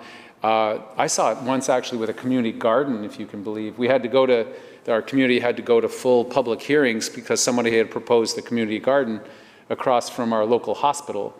And to hear that public hearing was to detach yourself from reality, because it was going to bring drug dealers and it was going to bring terrible actors into the area immediately close to our hospital. And I could see the mayor and council constantly reminding people testifying that this was a community garden we were talking about, growing vegetables and nothing more nefarious than that. But you would have thought it was an opium den that was being proposed across from the way. But regardless, we fundamentally believe in the right of the public to be able to assert themselves and insert themselves into what happens in our local communities.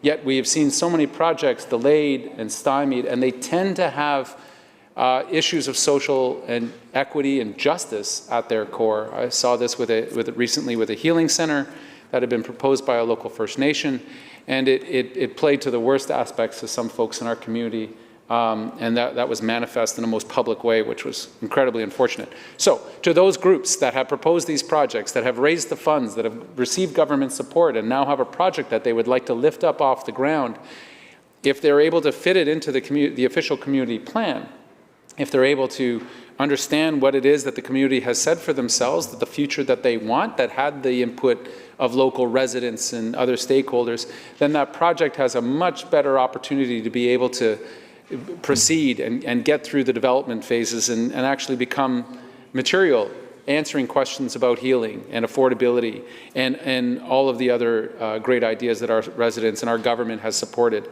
That's the broad aspect. So for housing advocates, for affordable housing advocates, nonprofits, those that are looking for that hope and opportunity of solving this incredibly challenging problem. I think they're going to be extremely pleased with what it is that we're doing here today. The other aspects of this bill, I think, are very important to the residents that live there, particularly Powell River and the Islands Trust. The Islands Trust, the ability to include Indigenous representation in a more meaningful way, nothing but for the good. It's 2021, thank goodness we got around to this. And in terms of Powell River, also receiving both the company support but local Indigenous support as well, that this is the mechanics of government. It can be pretty dry stuff at times, but for the local communities, this is unbelievably important. Walking the talk of reconciliation means changing the way that we interact with one another, changing the way that approvals are done or not done. In this case is really important. Last thing I'll speak to, Mr. Speaker, and this is about the broader philosophy that I think is under this bill, that it's much like land use planning, which previous governments left to die.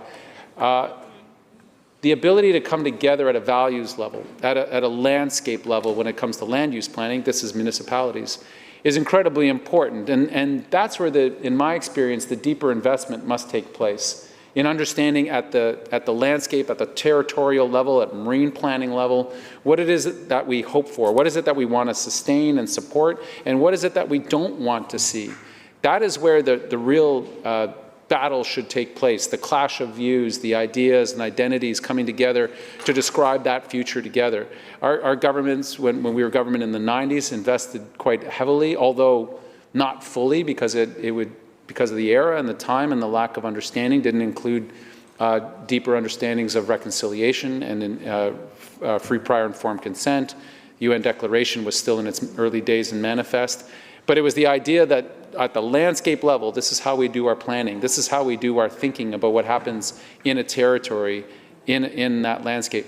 This is similar to what we're trying to achieve here, I believe, is more investment into the official community plan, more ideas about how it is that we want to build our future together, and not have the system get represented and clogged up with every single decision.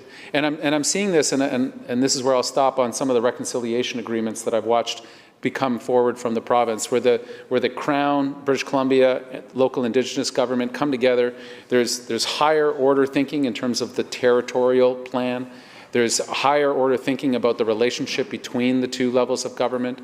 And then there's an understanding that for all the permitting of a certain level, that doesn't meet the requirements of the local Indigenous community to have a fundamental say and a right and a duty to consult on each and every individual permit, allows those permits to take place at the staffing level rather than a government-to-government level. And we've heard this from a number of First Nations in the Northwest, where the number of permitting requests, the numbers of duties to consult that are coming in with communities that may have 3 or 2, 4 staff on hand to do all those permitting requests, make for hundreds, if not thousands of requests a year, when they would rather have the agreement at the larger level they've described to me, and that those permits get handled at a much more day-to-day operational level, rather than ticking and triggering a full accommodation and consultation process.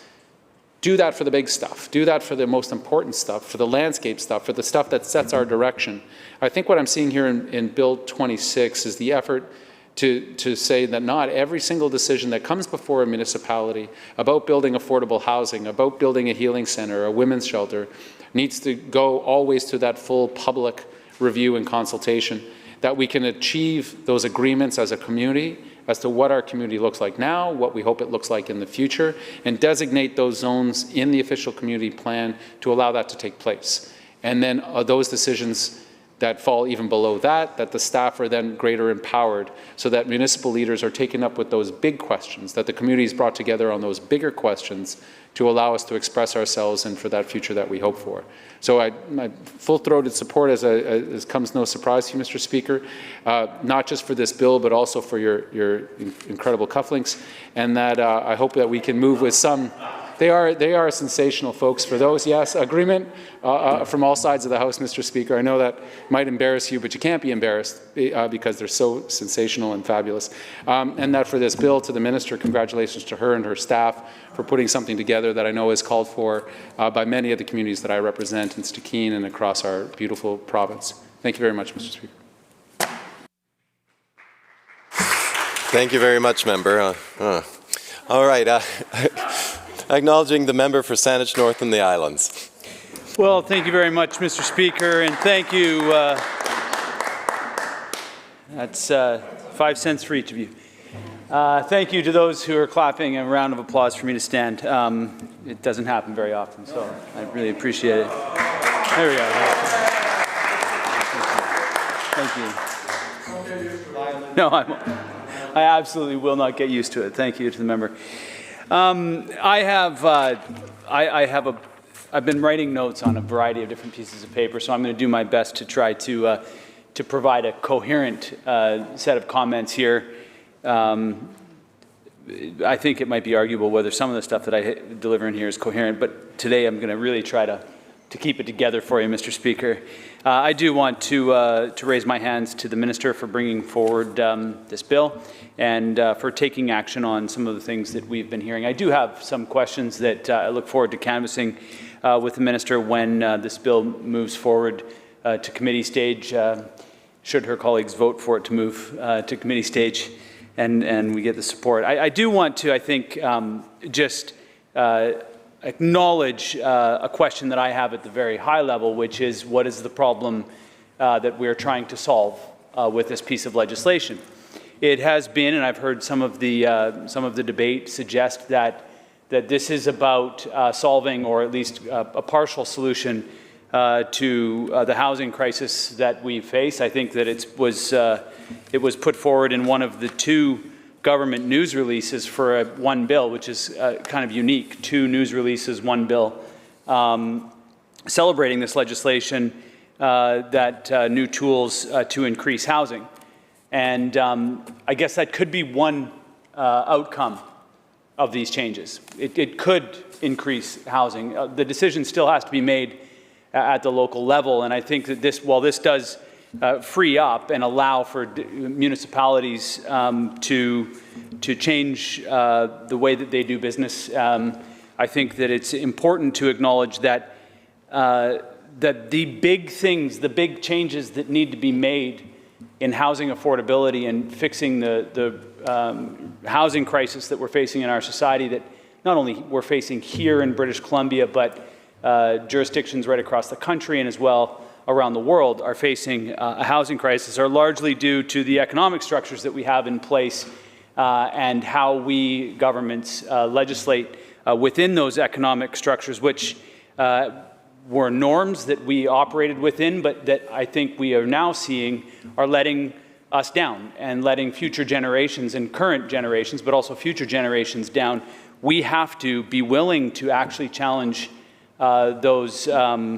those economic philosophies that we've built these governments around, and be willing to ask the tough questions and prepared to make some tough decisions about how we approach that. One of those, of course, is to acknowledge the fact that while we have been saying that local government processes have been slow, or slower, or too slow, not fast enough maybe, it's important to acknowledge that there has been an incredible building boom that's been going on in our communities around the province.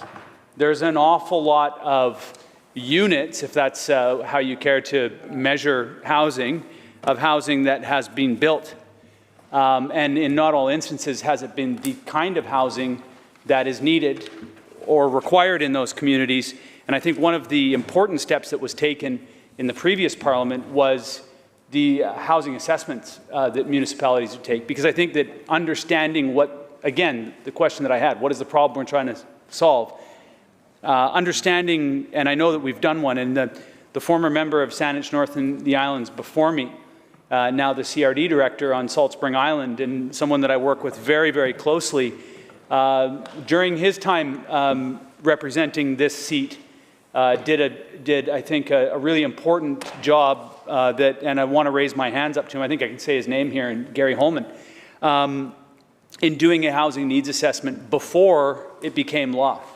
And I think that we've been able to take the information that was generated from that assessment and use that information. I think that partly we do need to acknowledge the fact that blaming the housing situation that we're in right now, the lack of supply or the slow access to supply, on local governments is a red herring. And anybody who's been in local government knows that some of the processes, and certainly some of the processes in the district that I was a councillor in, were improved over time and provided a much more flexible and streamlined process for the development community. However, whether those processes actually achieve the outcome of housing affordability, I think is questionable. More housing, yes, but more affordable, more attainable housing for a wider demographic, not so sure. Because the actual getting the types of housing that the missing middle and that the middle income earners, low to middle income earners in our community needs are not going to be built, and they have not been built by the for-profit development community. The for-profit development community does a great job of doing the thing that they do well. But one of the things that they don't do well is building non-market solutions that can, for people who can't afford housing in this real estate market. And so the work that the provincial government and the federal government needs to be focusing its mind on, and the money that we're investing in the housing market needs to be in non-market housing solutions.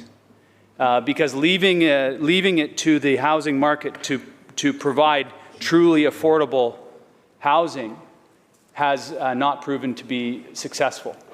We have got a lot of housing stock that has been built under the auspices of housing affordability, increased affordability. I think that this is one of the things that I wanted to just acknowledge with my comments from my friend from Stikine was mentioning, that when it comes to official community plans and when it comes to some of the challenges that neighborhoods bring forward, is that for the last 15 or 20 years or so, we've heard development applications be brought forward to municipal councils as affordable housing, and there's measures of affordability in those projects. But ultimately, when they go to market, they're still outside of the reach of many people in our communities. And I think it's important to acknowledge that even the so-called affordable housing that's being built right now, whether it be rental or home ownership, is still outside of the reach of so many people in our communities. And that needs to be addressed more directly. And while I will accept the fact that there was an important development approvals process review that is going to address part of this, that we must also take a look at all of the measures that, as I was reviewing this earlier today, there are many, many measures here that are underlined that have yet to be taken, that I would like to hear, and hear from the minister, and perhaps we can set up a time just to talk about where we're at with the implementation of all of the measures, recognizing that some of the measures are being addressed in this bill, but certainly not all of it. And even if we were just to take it to the measures that are noted as being of high importance, we're still a long way away from implementing those. I think it's important to acknowledge that public input into their communities is part of the public interest. And so while I agree that there are certainly applications that need not go to a public hearing process, that in this bill, it appears that we're changing the language only slightly, and it still gives the decision to a municipal council as to whether or not they're going to have a public hearing or not. If I'm thinking back to my time as a municipal councillor, I'm thinking I'm going to default to a public hearing, partly because the reality of notifying the public that we're not going to have a public hearing means that the very next meeting becomes a public hearing. And it almost is certain that the public chambers from that neighborhood are going to be full of people, from that neighborhood saying, why are you taking away my right to say something about my neighborhood? And what I think needs to be done in this bill is we need to be very clear about which applications are not going to be receiving a public hearing, and do that work on behalf of our council colleagues, perhaps. Because leaving the decision and leaving it vague, you know, what is a major application? What's a minor application? Who's defining that? Where is that defined? I think that what we're doing here is we're setting up a situation where we look like we're doing a lot in this chamber here, but in application on the ground in our communities, they're going to default, I believe, default to public hearings, because they are, and we often say of our colleagues in local government, they're courageous because they are the closest. And for those of us who are around the council table, we know the level of courage you have to sit before the public every Monday evening and make the decisions about the changing nature of neighborhoods. None of the work, I would suggest, in this house is nearly as courageous as the work that's done in local governments on a weekly basis. And I'm looking around, there's a number of our colleagues in here right now, they can give themselves a round of applause all they want, who've been on local government councils. So it's a bit of a challenge for me. It's a bit of a challenge to understand how we're going to determine what's in an OCP and what's not.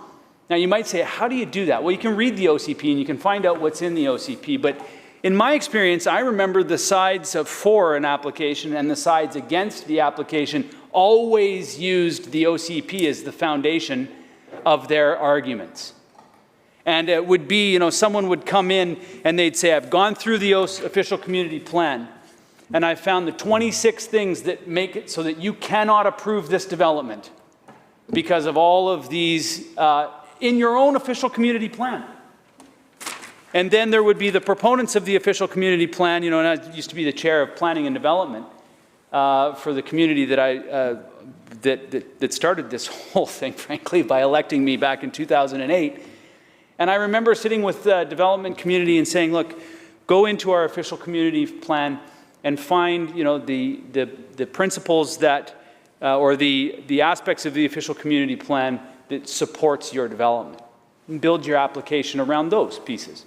But know that the opposition is doing exactly the same thing with the same document.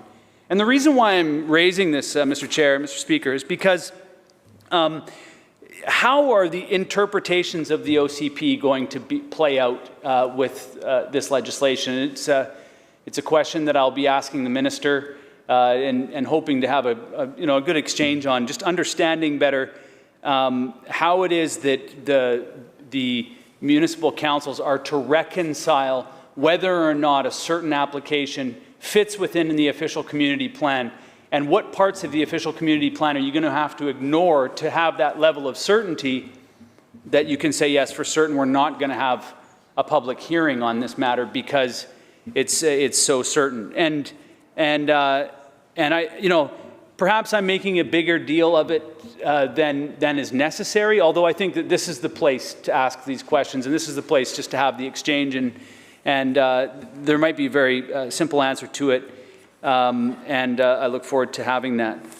Okay, where am I at in these this mess of notes that I have? So I just want to, I think it's just important to acknowledge that, you know, my hope is that all 200 and something municipalities in this province adopt a code of conduct. My hope is after, you know, November of next year, that there are 0 municipal councils and 0 regional districts that decide, nah, it's not the time to have a code of conduct. I don't think that that's, but you know what, maybe they'll come up with a good reason as to why they shouldn't have a code of conduct. And the reason why I'm raising this is because I think that what we've done here is we've said, look, you have to have the conversation. That's a good initial step. You know, I'm not sure why we've decided to not say, you know, by you know, the June of the year following your election, you have to have a code of conduct in place. Even if they brought and put in place a blank document, a single page with nothing written on it, and called that their code of conduct, that would be very instructional. Anyway, so my hope is that all of our council colleagues at the end of the election next fall decide to implement a code of conduct. I do want to make a comment. I don't think that any municipality in the province should have 0 residents, so I'm quite happy that that the Jumbo Mountain saga is finally coming to a close.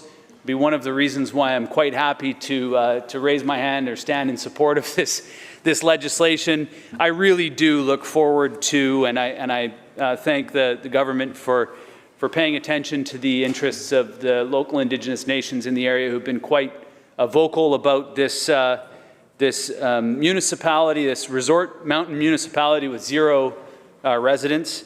And I do look forward to seeing what comes of the Indigenous conserved and protected area that perhaps is proposed there. As the representative of 2/3 of the population of the Islands Trust, I think that's about right, about correct. I want to just reflect very briefly on the small amount of amendment that's happening to the Islands Trust Act in this legislation, and it won't be a surprise to the minister. We've had many conversations. Every time I run into her in the hallway, I'm like, and about the Islands Trust Act. So I think the minister actually takes different routes now. No, I'm kidding. She doesn't. But I do. I mean, it's no small point that I think the amendments here that are made in this act for the Islands Trust, as requested by the Islands Trust Act or by the Islands Trust Council, are just a few of what I think. If I'm to just take the advice of my constituents, I'll just say this: there is a lot more work that needs to be done on the Islands Trust Act, and I think that the provincial government has a much larger role than simply waiting for the Islands Trust Council to come to us. It's our act.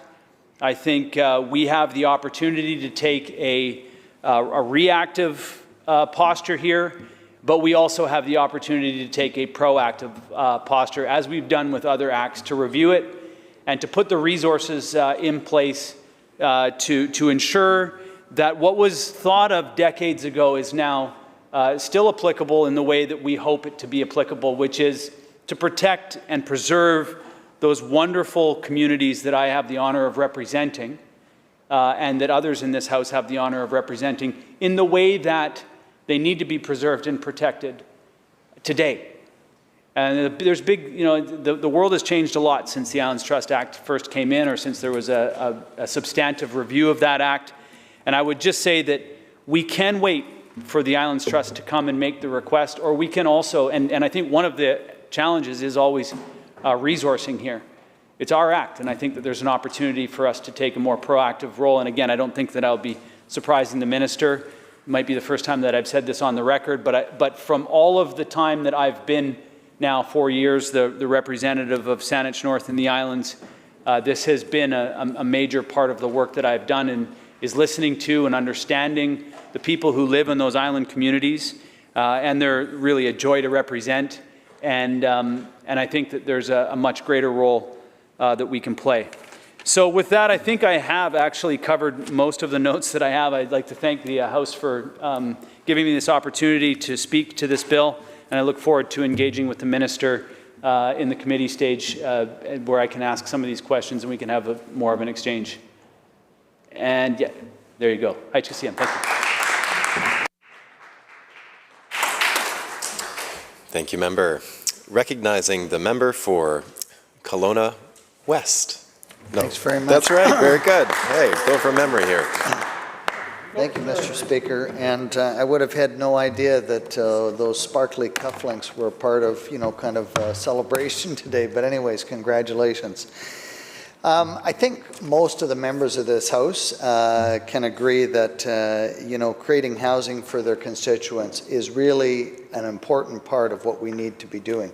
It's almost every day that we see another report talking about the shortages, the higher costs, the unaffordability.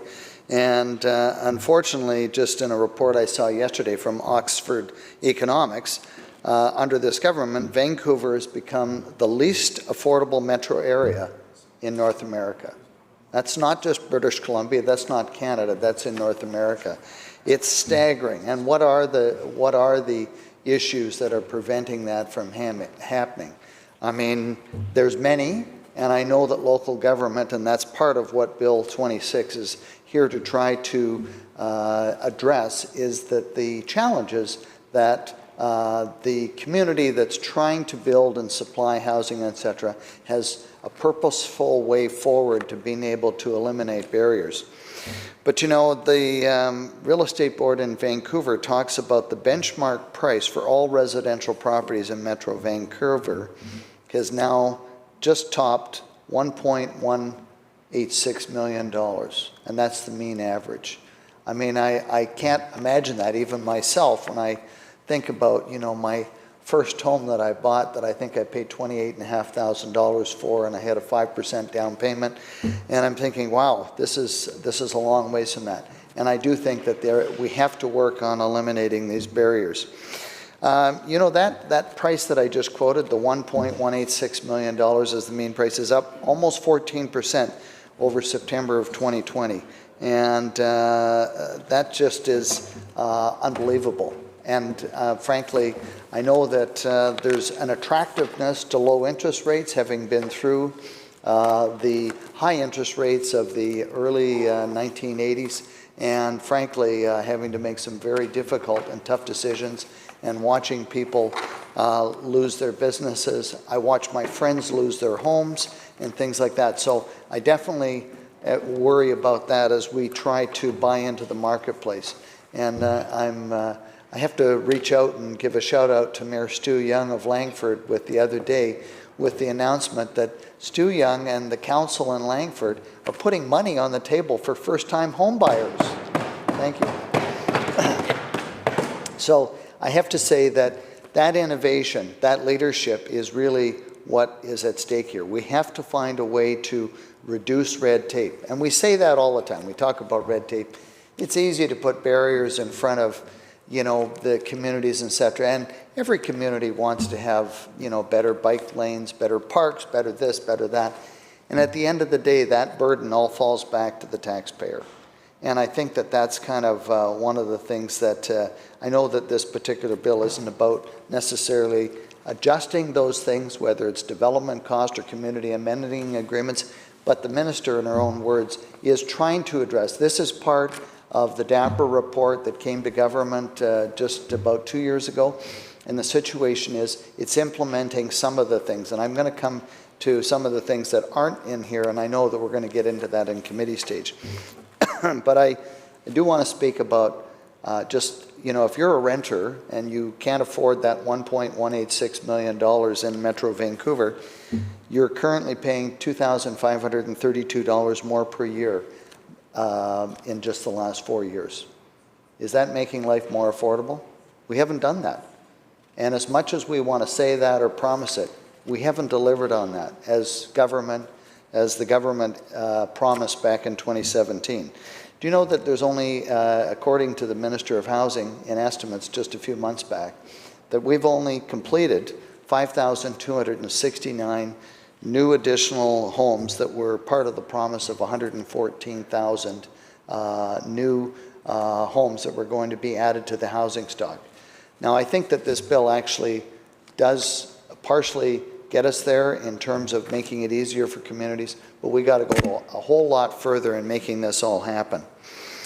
So we've been consistently calling for reducing red tape, and I think that I'm going to touch on some that I just heard about from the Urban Mayor's Caucus this afternoon when they found out that this bill was coming forward. But I think that municipalities all over, there isn't one that I can think of that would not say that they're struggling with the development permit process in terms of what it requires to get through. The community charter, and the Vancouver charter, what they require municipalities to have to go through in being able to deliver what it is that the development community, which is not the municipality and it's not the provincial government, this is the people that do this. They build, they develop, they sell, they rent. And the bottom line is that the fact that there is some minor alterations in terms of the public hearing process that are outlined in Bill 26, it does raise the question about some of the things that we do need to consider when we're relying on the OCP as being the document that council and mayors across this province are going to be counting upon. I do like the part about the modernization in terms of the fact that being prescriptive about the fact that municipalities have a responsibility to making certain that the public is aware of upcoming changes, etc. And I know that recently, a community that I represent, West Kelowna, was cited at UBCM for a great public consultation. As a matter of fact, considered to be the best in the province by the other municipalities in the province. So congratulations to the city of West Kelowna.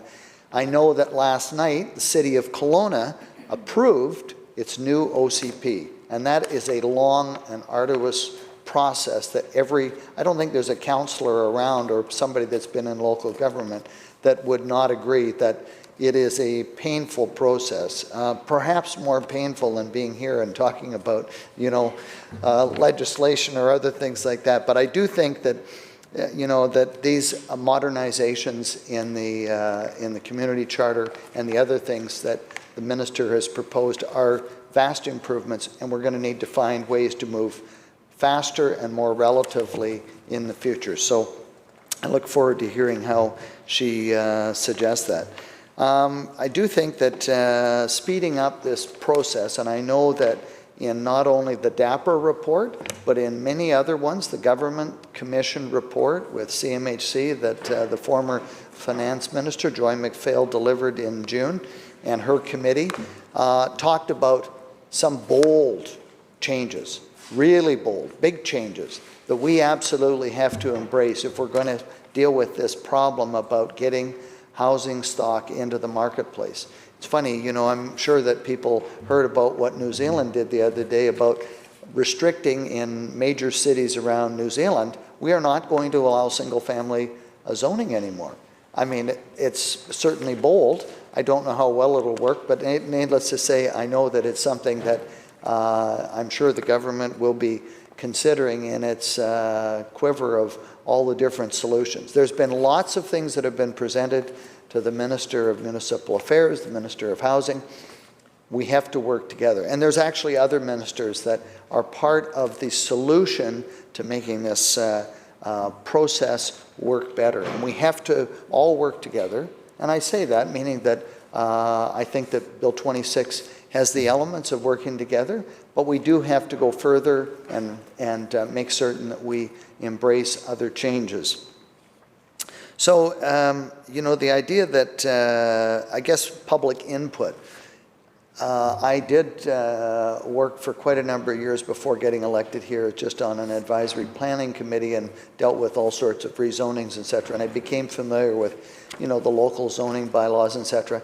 Prior to any of the public hearing side of it, we gave the recommendations to the planning department for the Central Okanagan Regional District. It was a very revealing experience for myself, having been through that process and seeing how, there's flaws from things that got built that shouldn't have been there and changes that needed to be done and trying to fix past wrongs or whatever. But more importantly, you can see where things that sometimes people don't expect, that the maximum height of a building will be, just under 30 feet at 29.6, whatever the requirement is in Bill 87 or Bylaw 871, which is what we used. But the point about it is that I know if I'm in a single-family, one-story house and somebody comes in and builds something that really is effectively 3 stories next to me and putting a top deck on there or whatever, it does really kind of change things. So you have to be crystal clear when you're talking about things like the OCP. And what does that mean? What's allowed? I don't think that people understand, and nor do they understand that application that I may have approved under, Bylaw 871 that talked about, well, that's within the bylaw, that from the center line in the street up to the top of the house, the peak, it can be that high. These things are going to, affect, and people are going to be outraged. And I love how the member from Saanich North Islands talked about, or Gulf Islands talked about the fact that, the next meeting following the approval, that's going to be the community or the public hearing, and you have people outraged. And I'm sure that many councillors or all councillors can talk with some authority on that particular issue. So I think that one of the things that this is kind of this change in bylaws or change in requirements in terms of public hearing. We do need to make certain that the public understands that this OCP, the process, they need to understand what that actually means. And I know that it was cited by the member from Stikine about the fact that, you know, it defaults back to the OCP, and lots of times they bring back in, you know, what about the OCP? And I honestly can remember that many times on the work that I did for the regional district about just how many times people were saying, well, how did the OCP end up approving that type of development here? Where did that come from? Well, I think that that's a bigger question when OCPs currently by the community charter, I think, have to be done only once every 10 years. They have to be updated. There may even be places where there's no OCP allowed. And I think that if we're going to rely on that, we're going to have to make certain that that process is understood, has to be clear to the communities that are going to be relying on this. And I think that it is embraced. As I mentioned, that the City of Kelowna just approved its OCP last night, and they're appreciative of the fact that they got through the process. But I don't know how many people in a municipality of probably over 160,000 people really engaged in that. Now, one of the things that that needs to be done in city councils, the Urban Mayors Caucus has been talking about, is that there's another part of the equation besides the municipal government and the barriers for them of getting approval. Do you know that it takes about 12 months to get Ministry of Transportation approval if you have a development within 800 meters of the center line of a provincial highway? It's not delegated. You have to have that approval. So that 12 months is after the city's looked at it and approved their application in terms of the developer. We agree with that. It fits the OCP. And I think at the end of the day that provincial restrictions like Ministry of Transportation's requirement, and I understand, but they order traffic studies. They slow the process down. And I'm not saying that traffic studies aren't important, especially on Highway 97 through the Okanagan. It is a very heavily used, restricted corridor between the mountains, the lake, the agricultural land reserve, and the bottom line is that we have to be thoughtful about that. So why is it that we can't get transportation to the table on the OCP to give approval, or within some limitation, give approval to local government so that they can make these changes that are meaningful in their community and getting to yes, which is important. We need to get to yes. That's what this is all about. It's not about putting up more roadblocks. So I think that, that's one thing that I know we'll get into in committee stage on this particular bill. And you know what, until earlier today, and I hadn't thought much about Powell River, having been the former minister and having dealt with Catalyst Power there, or Catalyst Pulp and Paper, and the whole lands issue, etc. And it's funny that, these things were one-offs that we did at a time. And I think that, it's good to go back, give the council there the ability to do what they're trying to do, is build a community in Powell River. So I look forward to that, and I'm sure Mayor Formosa and the other people in Powell River will be very excited. So, Mr. Speaker, thank you very much for allowing me to take my place and hopefully providing some insight in where I think that we should be going on Bill 26, questions that we want answered, and we want the government to move further and faster if they can on this. Thank you. Thank you, member. Recognizing the member for Boundary Similkameen. Thank you very much, Mr. Speaker. I'm a little disappointed I wore my most boring cufflinks today, unfortunately, so I thought it wouldn't matter, but maybe it does. I rise today to speak in favor of Bill 26, the Municipal Statutes Amendment Act, and really at the heart of my rationale for support here is, as has been talked about already today for the last couple bills, is around local leadership. And I see these amendments to the Act as really positioning to give more support to our local governments.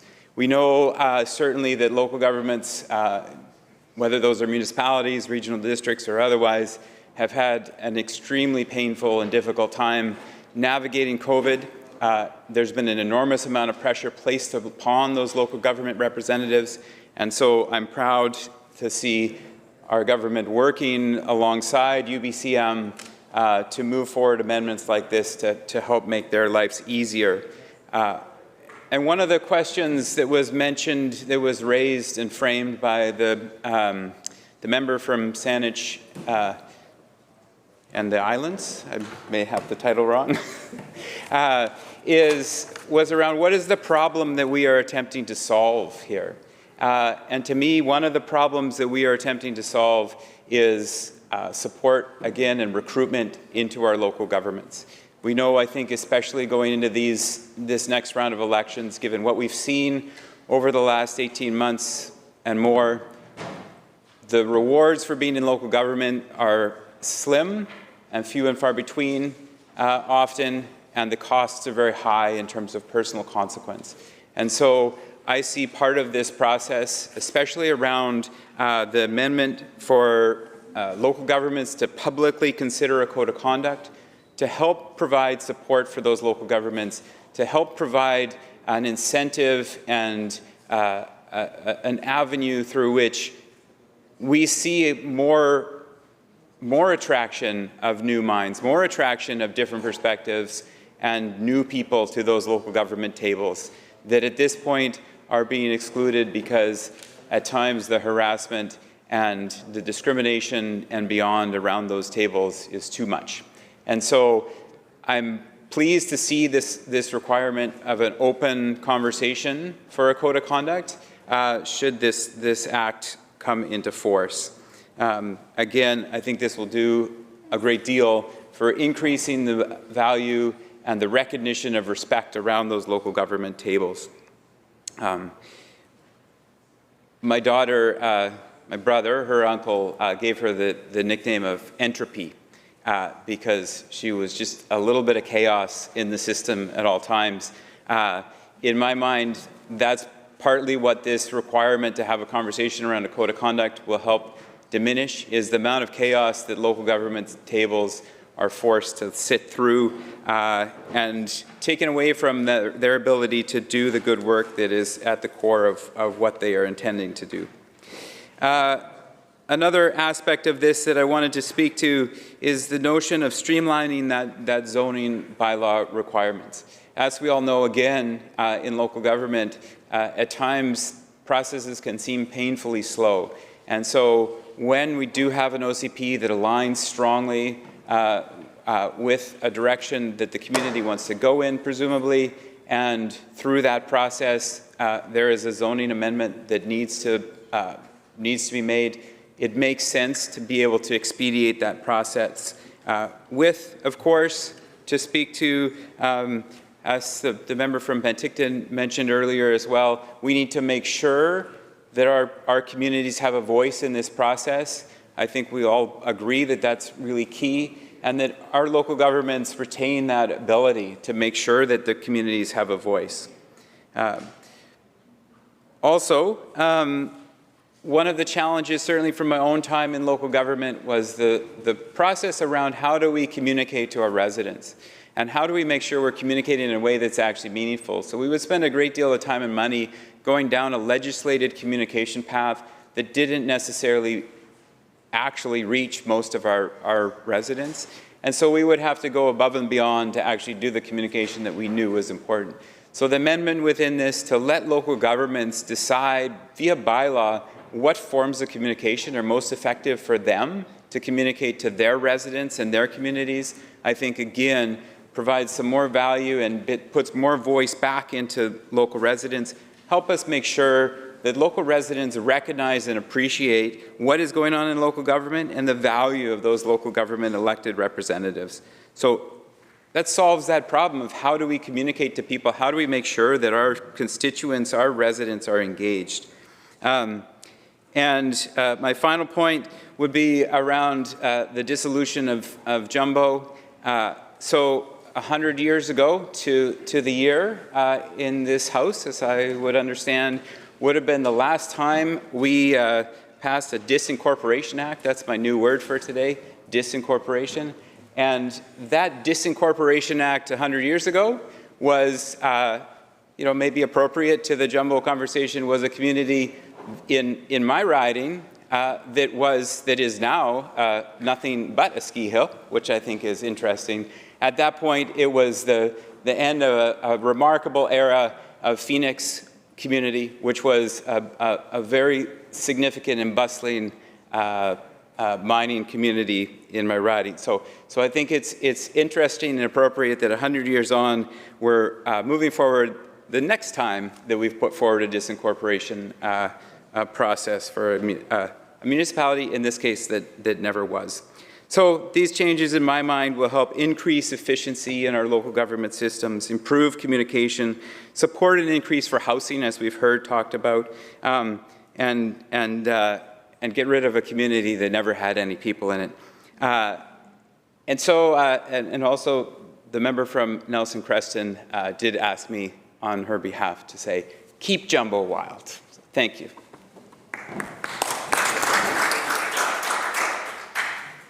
Thank you, member. Minister of Mental Health and Addictions.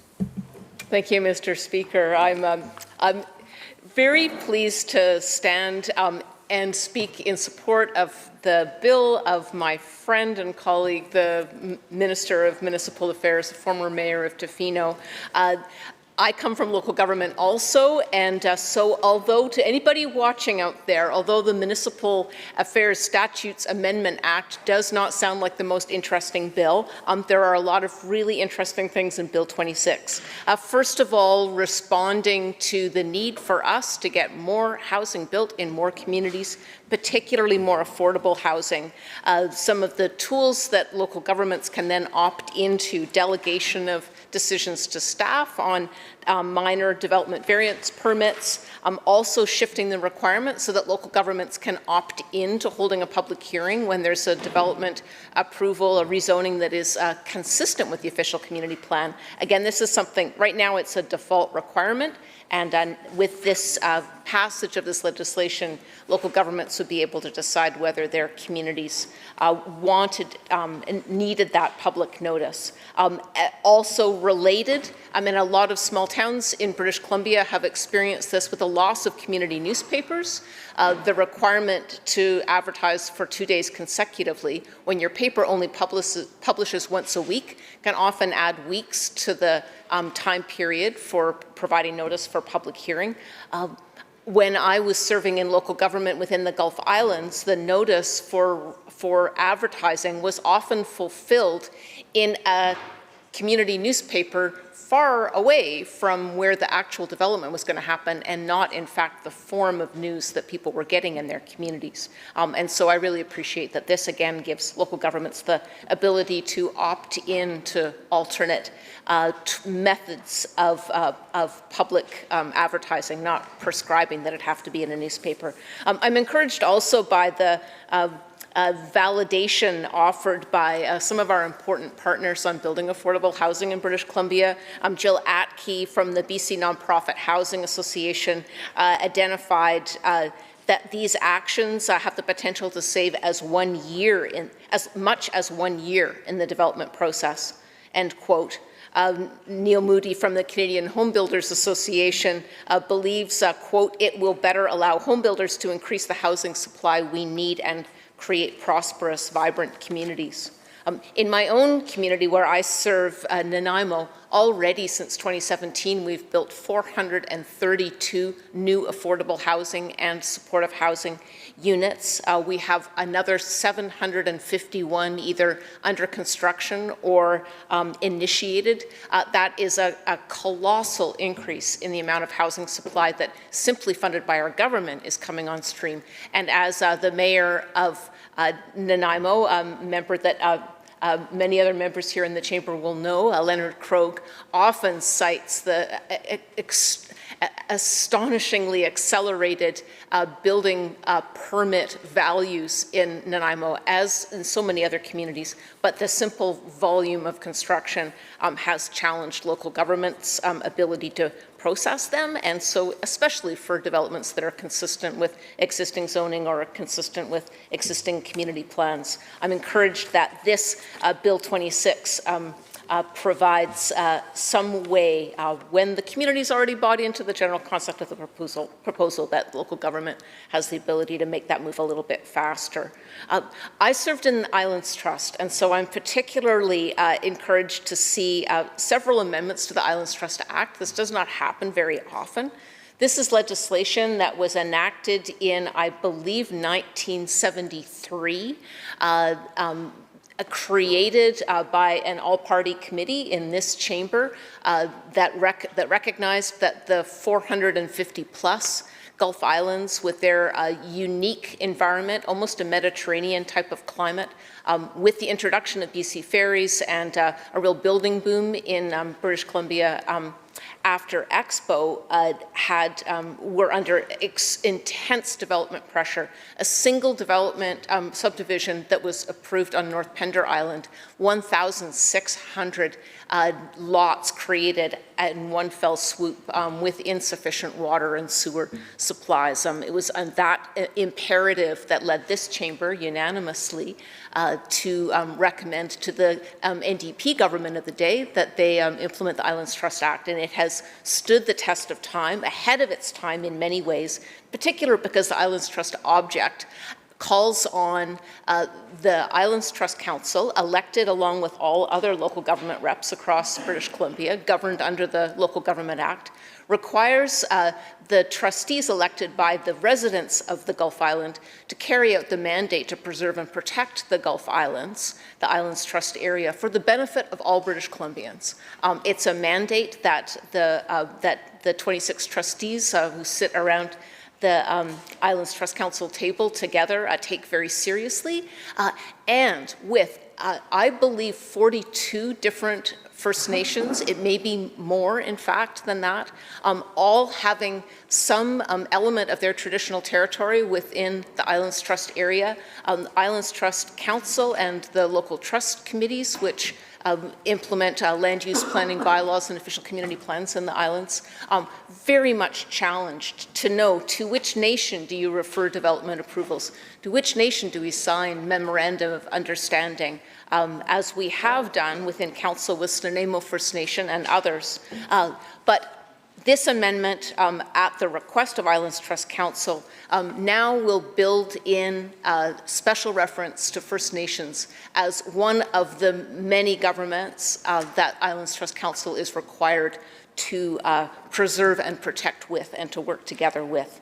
Also appreciate the Islands Trust amendment proposed within Bill 26 that gives permission, as all other local governments do, to give financial support by resolution of council, of course. It's all done in a transparent way, but to give financial support to community groups or organizations who will carry out the purpose of the trust, providing education on the preserving the environment and the unique amenities of the Islands Trust area.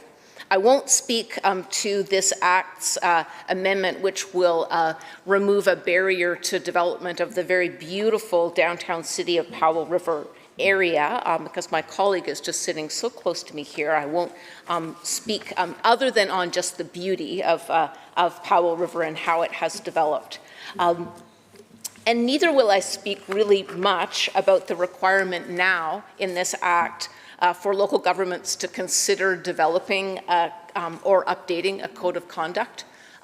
It's certainly been a hot topic in a lot of British Columbia municipalities. I can think just a couple of terms ago in Nanaimo, we certainly made a lot of national headlines about some of the conduct of our elected council, and Lanceville, very close by, also took up some space in the national news. I really appreciate that this amendment would require local governments to, if not adopt a code of conduct, to review once a year their rationale for not adopting one, and to have a conversation in public about the reasons that they wouldn't document how they intend to interact with each other, and especially at this time of awareness, increased awareness of sexual harassment, political harassment, the fallout and the revelations of the Me Too movement, the very important anti-racism and anti-Indigenous racism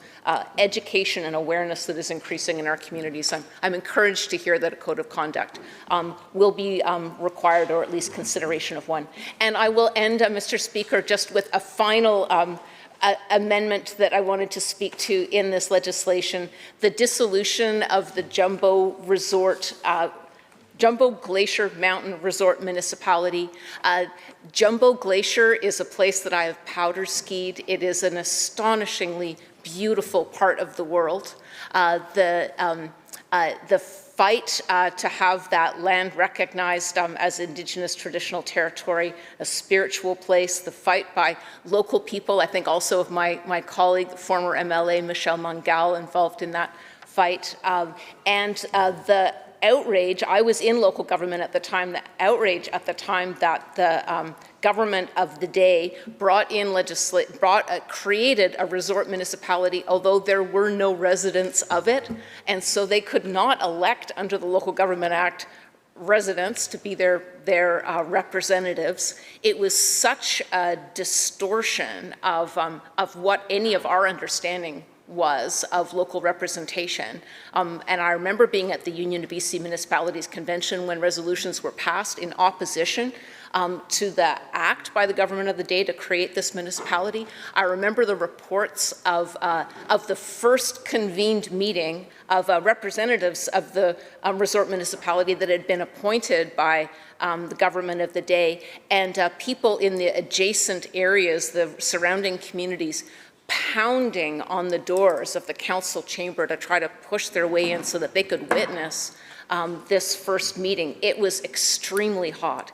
And so that now this legislation formally dissolves that really inappropriately created resort municipality, that this in turn facilitates a proposal to create an Indigenous protected and conserved area in the Jumbo Glacier Valley. I'm just so encouraged to see all this range of amendments and modernizations bundled together. I'm honored to speak to it, and grateful to my friend the Minister of Municipal Affairs for bringing this work forward. Thank you, Mr. Speaker, for your attention and the opportunity to speak.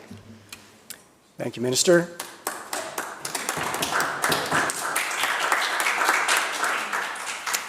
Courtney Comox, please.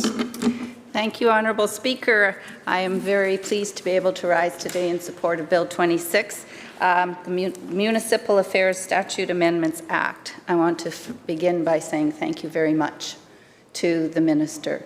I think it is a real tribute to her history in local government, that the kinds of amendments that we're seeing, the kinds of actions that we're seeing coming out of her ministry are taking those measured steps, step by step, that are demonstrating a response to what local governments are asking for, at the same time as connecting it to our commitments to the people of British Columbia. We all know that local governments are that first line of government, the first line of defense. They know their communities, they know the challenges that they face. As they're trying to build those communities, we're working with them. We started with the housing needs assessments so that communities could get a better handle on what was going on with their housing needs. We've joined in partnership to build affordable housing, and we continue to support local governments in their roles as builders of their community. And to that end, this legislation does provide balance to moving forward to address the opportunities that local government has requested, and in working with UBCM, with local governments, with stakeholders like developers, the nonprofit housing providers, housing advocates, we're starting to see that next step take place with this legislation. I want to just talk a little bit in terms of one of my communities. Courtney Comox has a city of Courtney, it has a town of Comox, and it has a regional district. But I'm going to concentrate on Courtney for this purpose so that I won't bore everybody with all of the various statistics. But in there, in their housing needs assessment, they spoke to the BC housing wait list. There's 214 households listed as of last May. The growth of renters in a single year was 585. The percentage of renters has continued to maintain the same, but it's grown by nearly 600 people, and that was in May of 2020. Affordability is one of the problems, and tied to it is supply and the speed that housing can be built. I want to talk a little bit about the fact that we have some real challenges in our housing supply. We have had executive directors move on to other communities because they could not find housing in our community. I've had families begging for housing who have had to split up because they've lost their rental housing and they can't find housing for a mother, a father, and their child.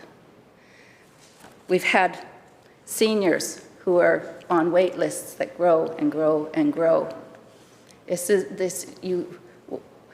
When I say seniors, I'm just going to say people who become retired, because you often go from having, an income that is significant and makes life affordable, and when you retire, your income drops significantly.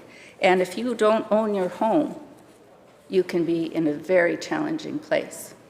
So these are the kinds of stories that we are responding to, not just on an individual basis, but across the province. People have had to move away.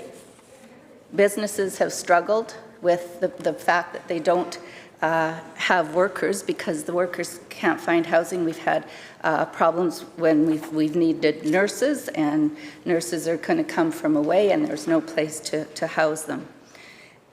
So local governments want to be dealing with that, and they want to be dealing with the fact that we want affordable housing and we also need to increase the supply. And one of the things that we know is that time is money. If we can build housing faster, we can make it more affordable. But we also want to build community, and local governments are very aware of that. They are right there in the face of community and know the challenges that can happen if you build the wrong thing in the wrong place.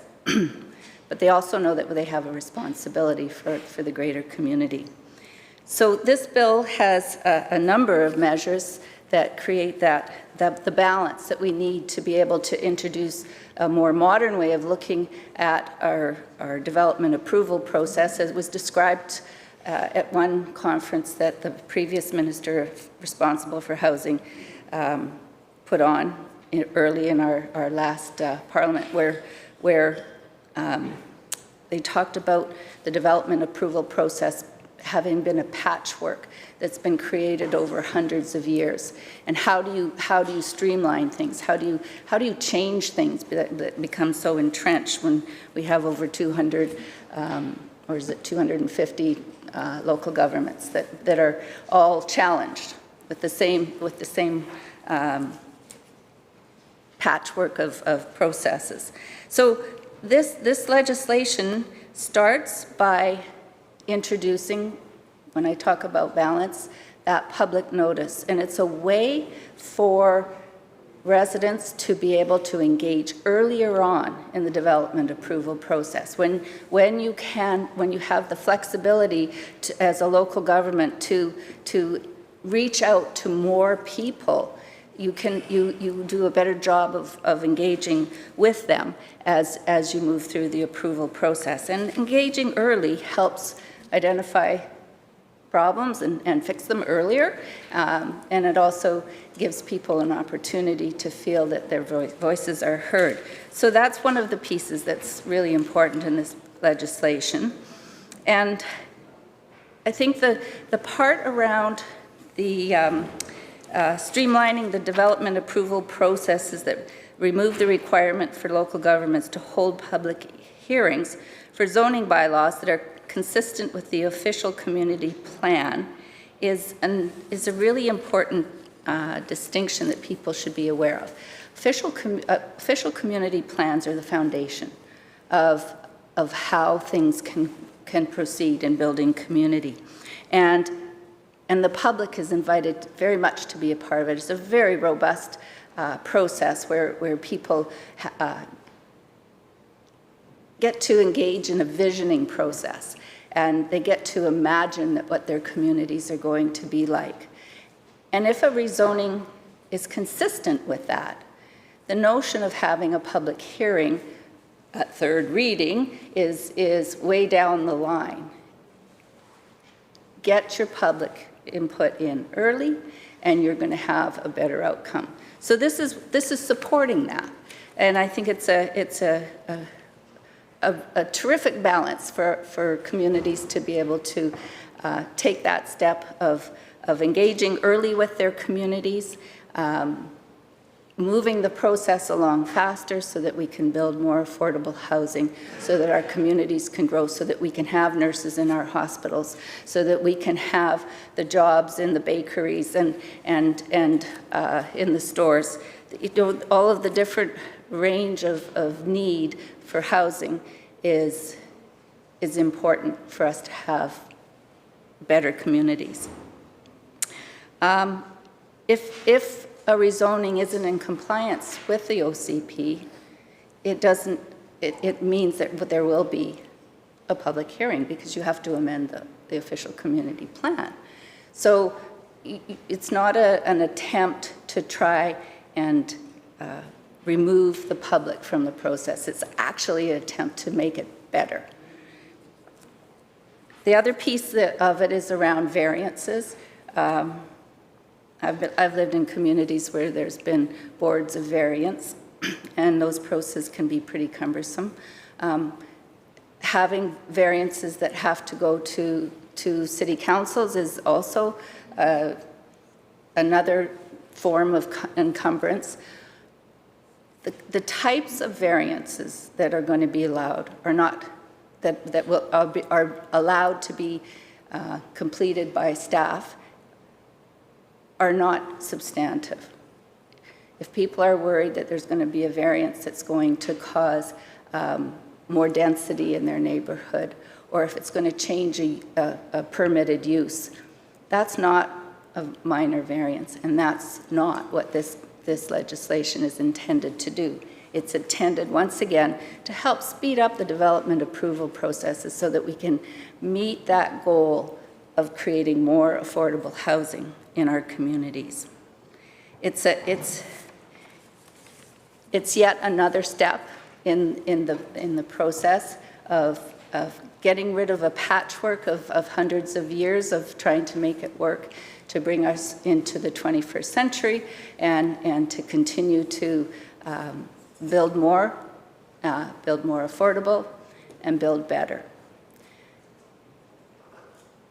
In saying that, I want to say that it's not over with this legislation. There is still so much more work to do, and this is just one more expression of the commitment that we have as a government to make life better, to make life more affordable, and to help grow a stronger BC. Thank you for your time, Mr. Speaker.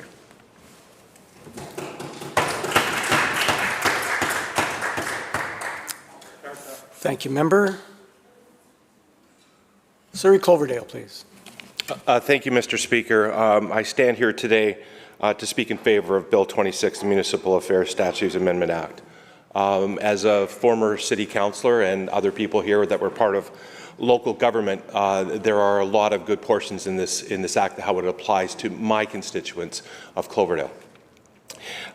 Firstly, I'd like to point out to the member from Courtenay Comox the phrase that she used, time is money. And there are many times, Mr. Speaker, where a development proposal comes within the OCP and it could take them a year to move it forward. And in that year, that person that has that project is paying a mortgage on a piece of land with no buildings on it. So I think that's one of the important parts of that we're going to talk about. When we talk about the public hearing, I think everybody here wants the same level of transparency. The member from Abbotsford South, as a former mayor, will probably admit to having an open form of government that's there. And this isn't about that. This is about providing the ability to move from first to final adoption in a more streamlined manner. There are plenty of times where public hearings have a minor variance of being a little bit closer to a setback, where something was required to be 7.5 meters and they want to have it 6 meters away from the setback, and it doesn't change the form and character of anything that's coming forward. And in a city, Mr. Speaker, that is growing by more than 12,000 people every year, housing is very important to my constituents. When we talk about the level of where you have your transparency, now you'll have your input at the time that first reading comes around. And it would be my expectation that the local government that I'm with, the mayor and council, it would be my expectation if there was a lot of input on that proposal that's coming forward, that they would utilize their option to hold a public hearing. That would be my expectation that would be there. With regards to the OCP amendments, in a city of the size of Surrey, it's 132 square miles. Please don't ask me to put it in kilometers. I have no clue of what that is. So it's more than that in square kilometers. And an OCP is a very onerous tool in a piece of land that's that large. However, that's not to move away from it. And when you do an OCP amendment, then you will have that public hearing. You will have that say by the people that are in your constituency to be able to do those things. With regards to the way in which it gets advertised, there's new methods. You know, not everybody here reads a newspaper. I don't remember the last time I touched a newspaper, but I know you can read it online and you can get it online. So these new ways of doing it are that. But it's my hope and my expectation that in cities like mine, where we have 3 local papers, that they're still going to be able to keep those local papers in business with their advertising that's there. If there would be nothing that would be wrong with having the local papers and doing an online advertising with that as well, Mr. Speaker. With the area around public hearings, I think it's really important to note that they're still there whenever there's a variance in the OCP. And in a city where I am, that is growing exponentially, that is a regular occurrence. Because as we're densifying around SkyTrain and future SkyTrain areas that are there, the OCPs will have to be amended and public hearings will have to be heard. So as far as how it's going to apply in my city and my riding with SkyTrain coming right through it, is important for the public to have that say.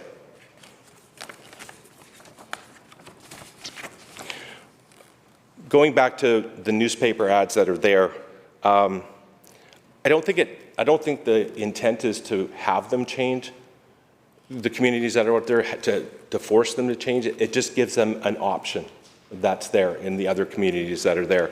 We heard it from other members that community papers don't exist in their communities any longer. So those places will need this amendment to be able to conduct that business that goes forward. With regards to code of conduct, and I know in my city, Mr. Speaker, there is a code of conduct. Some will say sometimes it's not regulated very well, but here there's some specific provisions for those municipalities that don't have a code of conduct. And in particular, what I really like inside of there, it says if the council decides not to establish a code of conduct or review an existing code of conduct, it must make available to the public on request a statement respecting the reasons for its decision. So, Mr. Speaker, when I take a look at this bill that we have today, it's actually encouraging more transparency in local government. And the whole adage as to why are we bringing this forward? Why are we bringing it forward now? It's not broken. Yeah, Mr. Speaker, it's not completely broken, but there's a way to tinker with this. There's a way to fine-tune this, and that's what we're here to do. I hear it from the development community on a regular basis that some of the projects are taking 1.5 years because of the certain ways that business is being done. And in a housing crisis that we have today, this will do nothing but bring those units to sale a lot quicker. The rental units that are being built in my city are being built at a rate that's never been seen before. As recent as 7 years ago was the first time a rental unit was built in my city in the previous 30 years. So now people are seeing the need for that. And Mr. Speaker, the provisions inside of this bill will actually allow those things to take place. You can have first, second, third, and fourth reading and final adoption all done in one evening, with still the public having input into how that came from point A to point B. And Mr. Speaker, that's a really good thing. We take a look at the buildings that are coming forward and the ability to have the childcare that's attached to all of this. You know, those are all parts of the OCP that we take a look at when we talk about height and density. You know, for the most part, local government is land use, and I say this with my tongue in my mouth, and barking dogs and potholes. And this will allow government to really concentrate on what it is that's needed in those cities. And that's a streamlined way of getting from point A, from where that bare land is today, to where there are housing units that are so desperately needed in my city and in Metro Vancouver.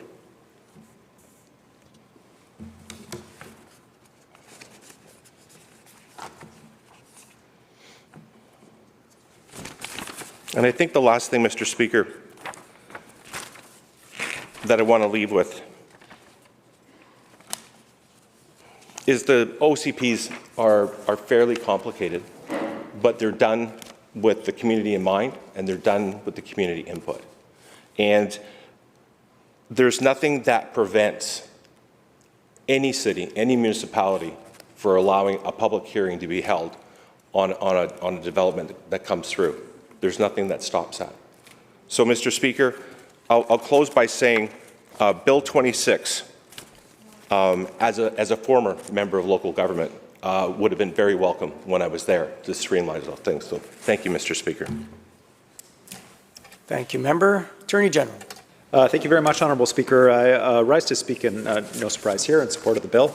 I'm going to confine my remarks to the portion of the bill that deals with official community plans and the need for public hearings.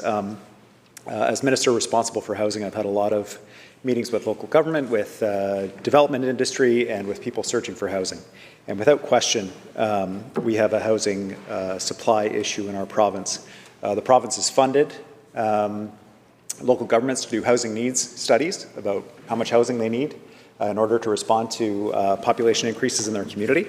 And it is our sincere hope that they use that to inform their official community plans.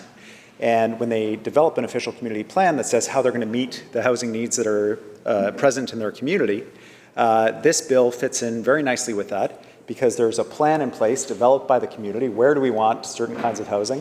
Where do we want high density housing, and so on? And then this bill will create the possibility for rezoning in accordance with that official community plan without additional public hearings. The opportunity at the high level is at the official community plan development stage. It's for people to show up and advocate for how they want their community to develop. There shouldn't be multiple opportunities for people who are opposed to new neighbors coming into their community to try again and again and again to delay and derail the process of building badly needed new housing. This is work that comes out of two different reports. The DAPR report, the Development Appeals Review Process, Development Approvals Review Process report, commissioned by the provincial government, and the Opening Doors report that was a joint commission report between the federal government and our provincial government, chaired by Joy McPhail.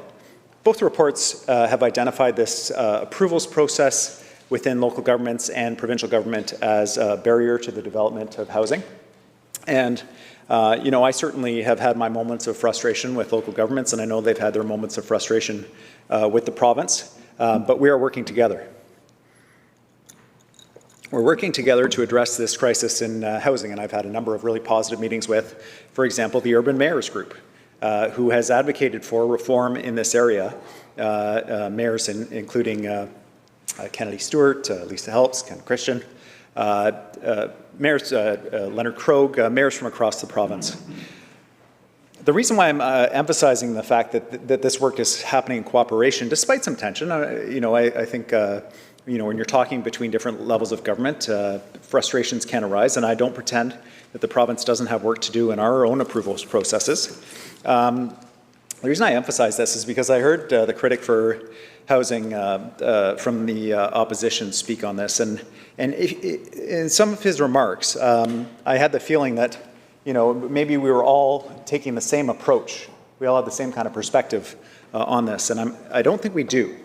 And I'd welcome clarification from the opposition about this, but I'm going to quote a couple pieces from a prominent, and I understand the front-running, and I don't mean that any disrespect to members who sit in this House or running for leadership, but I do understand he's the front-runner for the Liberal leadership. I don't fully understand their system, but this is my understanding. A gentleman named Kevin Falcon, talking about local governments and talking about how if he is a selected leader and elected to this place, he would relate with local governments. So he said in one op-ed, he described the intransigence and policy incoherence of local governments, and in another event, he described the incompetence of local government. Now, I understand being frustrated with local government. I understand being frustrated with provincial government. I do. But I don't think that calling other levels of government incompetent is going to get us where we need to get on housing. I think that it's right to set expectations, to support local government in delivering housing supply in a way that is consistent with hopes and aspirations of people who live in their communities, and to say you need to deliver this housing that's needed. But I don't think, and I've had my challenges with various local governments, and they've had their challenges with me. We haven't yet gotten to the point of calling local governments incompetent or saying they're intransigent and incoherent in their policy. I understand what local governments are trying to do. They're trying to serve their constituents. In many communities, they're next to volunteers. They get paid part-time wages. They come in, they're trying to do the best for their community. They have a public hearing. People come, they say, we don't want this housing. It shades our lot. The character of our neighborhood.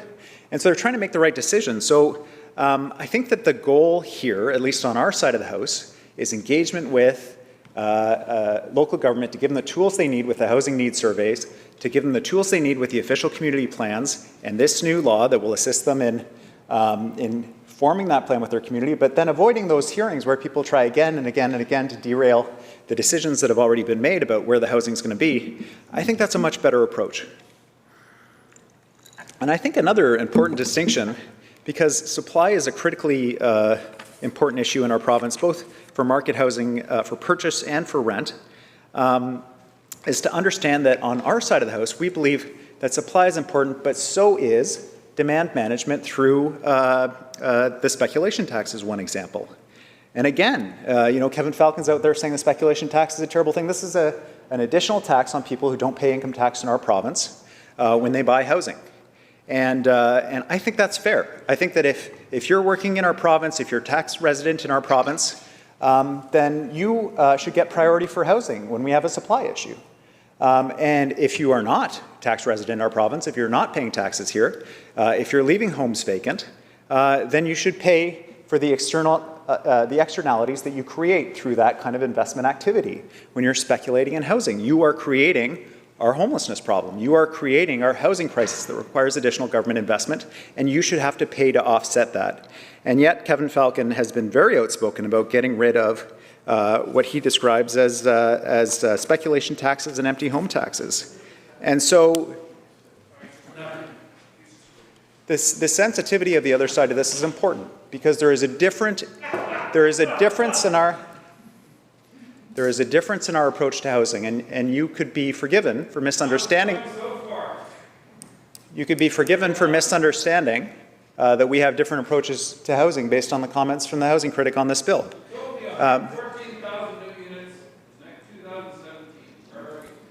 Thank you. We'll let the minister continue to speak, please. So I'm happy to go into, if the member is interested, into the supply numbers of where we are in housing and how his government did when they were on this side of the House.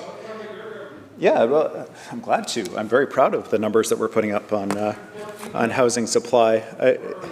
We're descending into a committee stage debate here, but I'm happy to take it on. So far this year, over 11,000 purpose-built rental homes have been registered in BC, almost 5 times the yearly average under the old government. So that's pretty good. So this year, more purpose-built rental units were registered for construction by June than the old government ever registered in a single year. In just the first 3 years of our government, more purpose-built rental units were registered for development than in the previous decade combined, which is pretty significant, I would say. Now, the September housing starts are above the long-run average at 31,100. That's 17.4% above the old government's average and 16.8% above the old government's budget projections for this year. So, not too bad. And, you know, keep in mind, Honourable Speaker, that this is all happening during a global pandemic. So just imagine where we would be without those challenges that come. So the member is rightly quiet. We are doing well on bringing more housing supply on, but we're not there yet. We got a lot of work to do. This bill is an important step in that direction. We won't get there by calling local governments names. We'll get there by working in partnership where we can and setting clear standards and expectations about housing supply. So I'm very grateful to the Minister for Municipal Affairs for bringing this forward. It's why the bill has been generally very well received and why we need to keep doing work in this direction. Thank you very much, Honourable Speaker.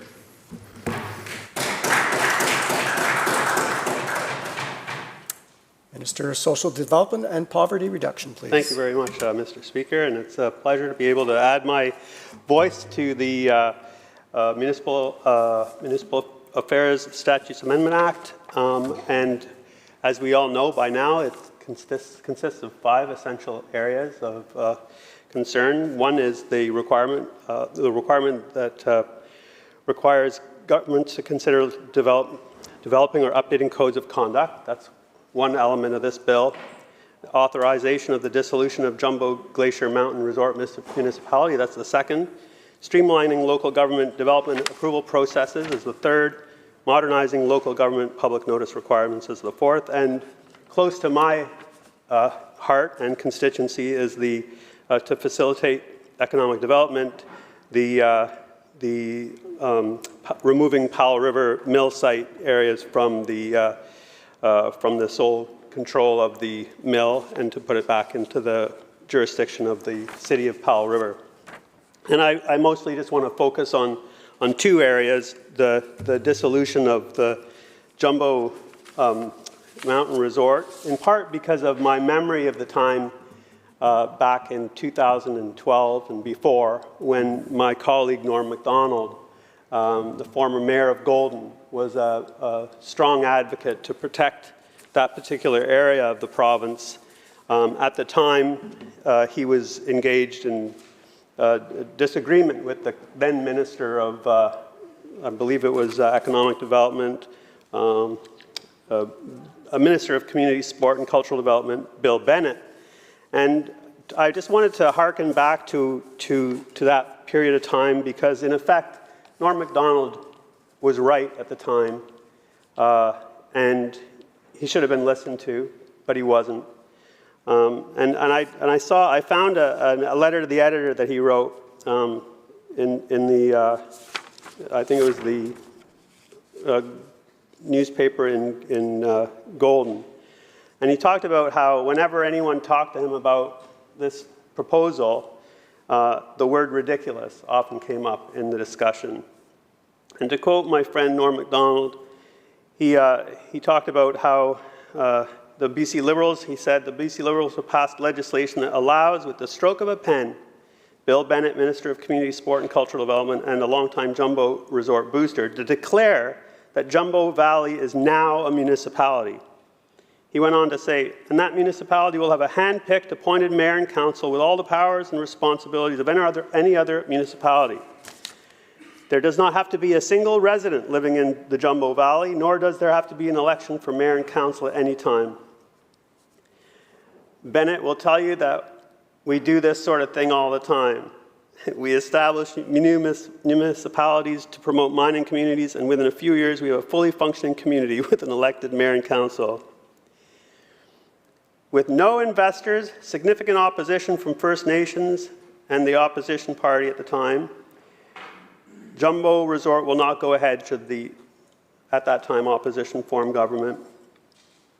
And he was really questioning who would benefit from a decision to declare a place with no residents a municipality.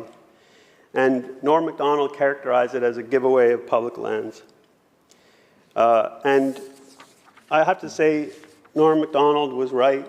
He was still right a few years later when, after a number of years, that the then Minister of Environment, Mary Pollock, determined that the project hadn't been substantially started and a requirement under the Environmental Assessment Act, and thus they revoked the permit.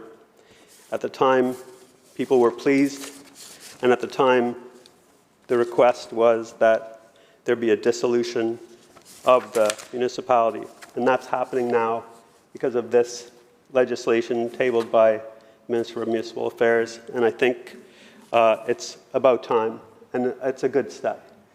The other part of this legislation that I wanted to just focus on was the Powell River angle. And Powell River, the mill was built on the a traditional village site of the Tla'amin Nation called Tisquat, and the mill is actually changing their name to incorporate the traditional name of the area, Tisquat, which meant Big River. And in 1955, Powell River was incorporated under specific legislation. It was basically a company town, a mill town. What the mill needed, the mill got, and that included a lot of land and the ability to decide what happened on that particular piece of land. And when the jurisdiction changed and the ownership of the land changed, the rules still applied to the mill site. So what this does is actually allow the city to make decisions on the land that they already own and to revoke what was I think it was Section 21 of the Powell River Incorporation Act. And this is something that Hagoos, the chiefs, the Hagoos of the Tla'amin Nation, John Hackett, and previous Hagoos, Clint Williams, and others before them, the leadership of the nation, were asking for, and the city of Powell River was asking for as well. So this is important legislation because it allows for the development or the repurposing of this large area of land in a traditional area that was a village site, but for economic development purposes. And I'm just pleased that after many years of lobbying, probably was one of the first things that I heard of when I was elected in 2005, that this was an issue that needed to be addressed. And I'm pleased that that the first opportunity has arrived and the work has been done by the staff and the representatives of the ministry to accomplish this, and I congratulate everyone involved. And I hope that the expectations of this transfer will be realized and that important land will be made available for other purposes. And I'm pleased that other members of this House have commented on the importance of making it easier for municipalities to make it possible to build more housing and the other aspects of this act, which are certainly commendable. So just wanted to put on record that I'm glad that Powell River's succeeded in this endeavor, and I thank the House for this opportunity. Thank you, Minister. Seeing no further speakers, Minister would like to close debate. Thank you very much. Thanks for the opportunity to close the debate. And first of all, I want to say thank you to all of my colleagues for the perspectives that they've shared throughout this debate. It is good to hear the thoughts that have been shared on code of conduct for local elected officials, councils and boards. It's also good to hear the comment made on the amendments that we've proposed for the Islands Trust Act around Powell River and the Jumbo Mountain Resort Municipality. I want to particularly thank the member from Penticton for his comments as the critic for municipal affairs. It's always good to not only work with him, but to be able to look forward to the committee stage where we'll get to talk more about the importance of the amendments proposed in this bill. And as well, the member from Saanich North in the Islands. And I would assure the member from Saanich North in the Islands that I do not take alternative routes throughout this House to avoid him. And in fact, I always enjoy the conversations that we have about the communities that he represents. I want to briefly address the reason why we've brought these amendments forward when it comes to increasing housing supply and how it is a priority for the province. I am pleased to hear what I would characterize as confirmation from all corners of this House that we need to do more. And there is encouragement to do more, and that is exactly what we will do, Mr. Speaker. I am so privileged and pleased to be able to work with the Attorney General and the Minister responsible for housing to support local governments in helping them to deliver housing for more British Columbians. We do have more to do, and I look forward to that work.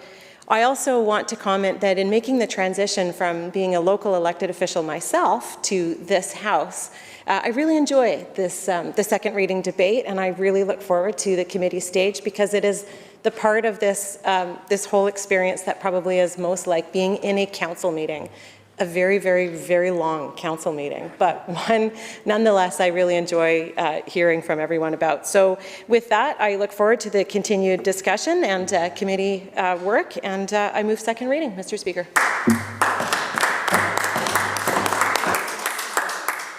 Members, the question is second reading of Bill 26. Those in favour indicate aye. Aye. Those opposed, nay. Motion's carried. Minister. Mr. Speaker, I move that the bill be referred to a committee of the whole House to be considered at the next sitting of the House after today. Members, you've heard the motion. Those in favour indicate aye. Aye. Those opposed, nay. Motion's carried. Acting Government House Leader. Thank you, Chair. I call Committee of the Whole Bill 22, FOIPA. Thank you. We'll take a 2-minute recess while we set up the Committee of the Whole.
on Bill 22, Freedom of Information and Privacy Protection Amendment Act 2021 to order. Minister, would you like to introduce your staff, please? Thank you, Chair. I'd like to introduce my staff that I have here to support me today. I have Deputy Minister Shauna Brower, Government Chief Information Officer CJ Ritchie, Assistant Deputy Minister Carrie Pridmore, and Executive Director Matt Reed. And I'm very pleased to be able to speak to this very important piece of legislation and to answer all the members' questions. This bill is the result of significant work and consultation in order to hear and fix the concerns that people have expressed to us with the FOIPA bill. The current bill is out of date, and the current bill is not serving the needs of British Columbians. We are fixing the problem, and we know we can offer modern services online securely, which is why we're fixing the data residency requirements that were adopted during the pandemic through a soon-to-expire ministerial order. You'll also see items that reflect the needs of public bodies, of the Information and Privacy Commissioner, of stakeholders, partners, and the people of British Columbia. We balance what we've heard from these groups, as well as the recommendations of 2 special committees in order to put forward a bill that is responsive to what British Columbians have told us they need. I'm looking forward to this stage of debate so I can, on a section-by-section basis, demonstrate how the bill will improve and protect personal privacy. You will see how this bill helps people get their information faster, get the highest level of service required, and helps people to feel safe. Thank you, Chair, and I'm looking forward to answering the questions. Thank you, Minister. Shall Clause 1 pass? Aye. Abbotsford South on Clause 1. Thank you very much, Mr. Speaker.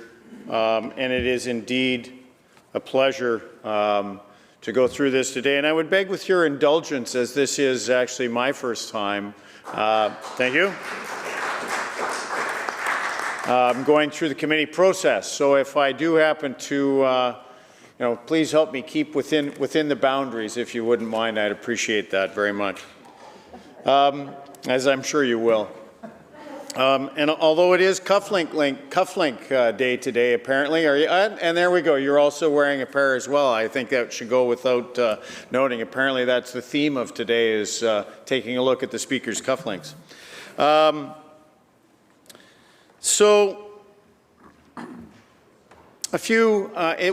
I believe I heard in the House that the Minister basically said that this side of the House was misinformed when it came to this particular bill.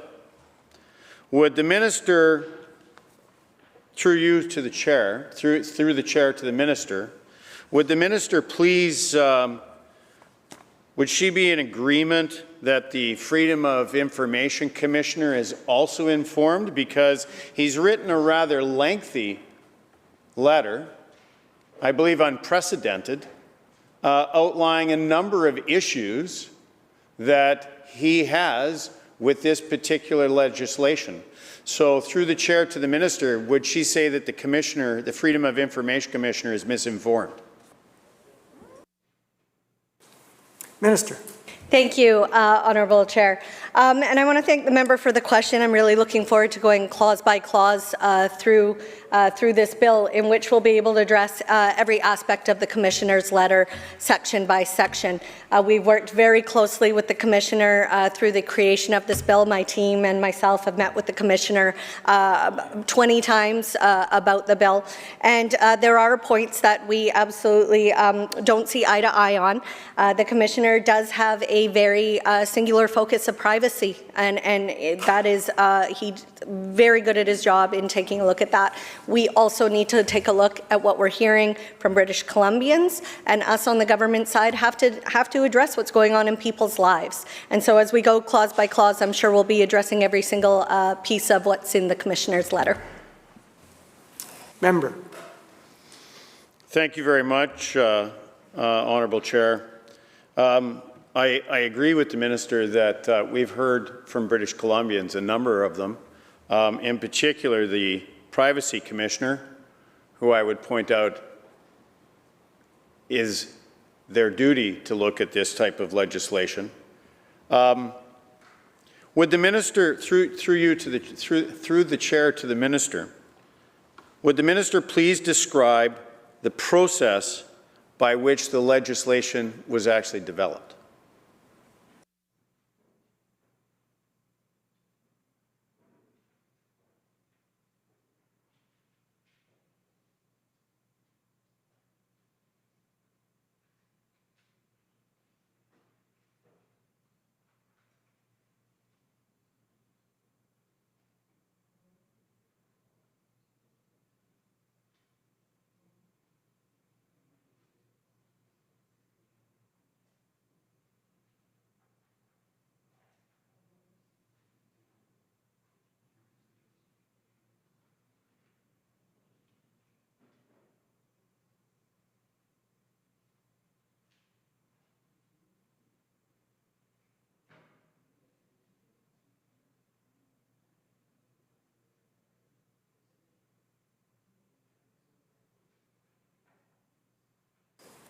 Minister.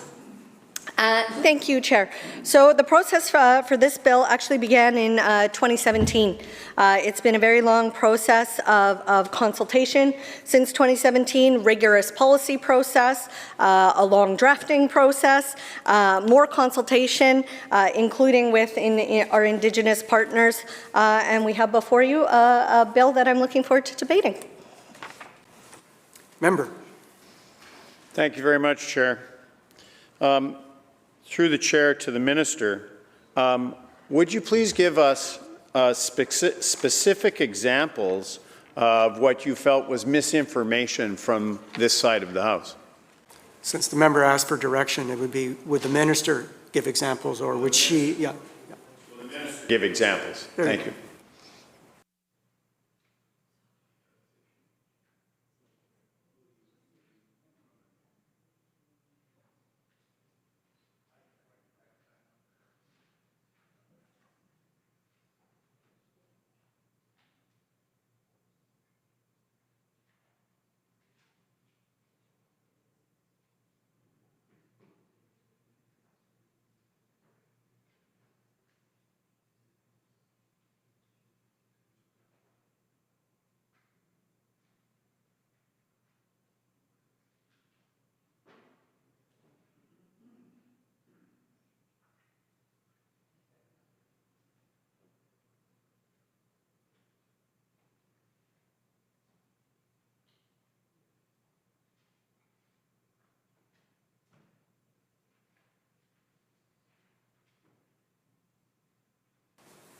Minister. Thank you, Chair. So over the course of second reading, there was a number of comments made by members opposite, and everything from claiming that we are somehow giving the ability to scrape from social media sites, which is blatantly not correct, along with things like the removal of the office of the Premier as a public body, by removing it from Schedule 2, that it actually causes the Premier's office to not somehow be under FOI scrutiny. That's blatantly untrue. There's a number of pieces like that as we go through clause by clause, we'll be addressing. The members have many, many questions they'll be asking of me, but that's just an example of some of the misinformation. Member. Thank you very much, Chair. Through you to, through the chair to the minister, in the Privacy Commissioner's letter, he is asked a question that he would be happy to discuss his views prior to the third reading of Bill 22. Through you, has the minister had an opportunity to discuss those views with the Privacy Commissioner?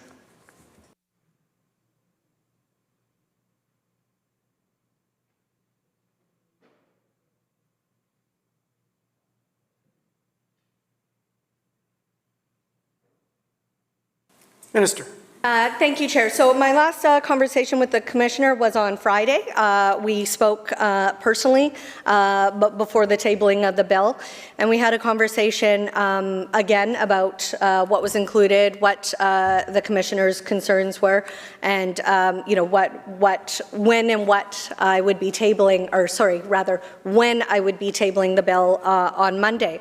And so this was a great conversation with the Commissioner, one of 20 or so that we've had with the Commissioner and his staff over the summer, and there's nothing new in the letter that the Commissioner wrote that we haven't previously discussed with the Commissioner. It's been a close ongoing conversation with the Commissioner. Absolutely value his input and advice and support. His team has been remarkable to work with over the consultation and development of this bill, and I know the Commissioner and I will continue to work closely on all matters moving forward. Thank you. Member. Thank you very much, Honourable Chair.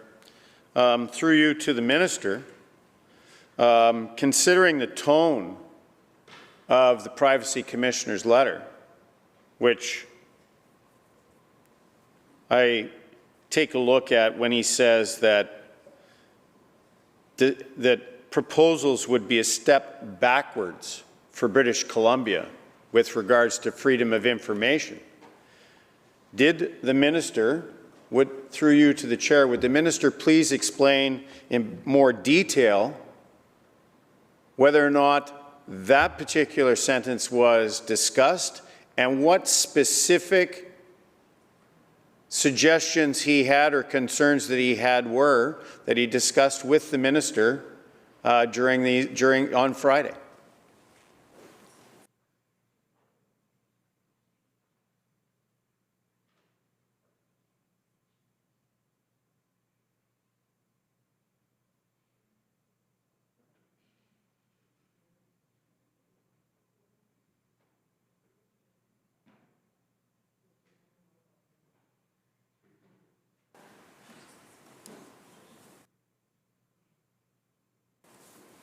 Minister.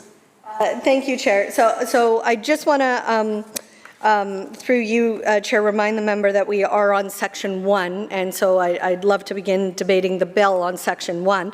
The Commissioner and I had a one-on-one personal conversation on Friday. The bill is now before the House, which is the appropriate place to have this debate. The Commissioner and I have been in consultation throughout the summer. There was nothing new in the letter that we haven't discussed before, and I look forward to going through each of those clauses as we go. Saanich South and the Islands. Yeah, thank you. On Section 1, to the Minister, the 2010 Legislative Committee recommended that a section be added to Section 2 to require that an infringement of the right to privacy must be proportional to the public interest to be lawful. This bill doesn't do that. Why?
Minister. Thank you, Chair. So we have considered all the committee recommendations about the 2010 and the 2016 committees. The Act currently, as it stands, contemplates protection of people's privacy already. So just a little bit of parliamentary education. Bills have clauses, acts have sections.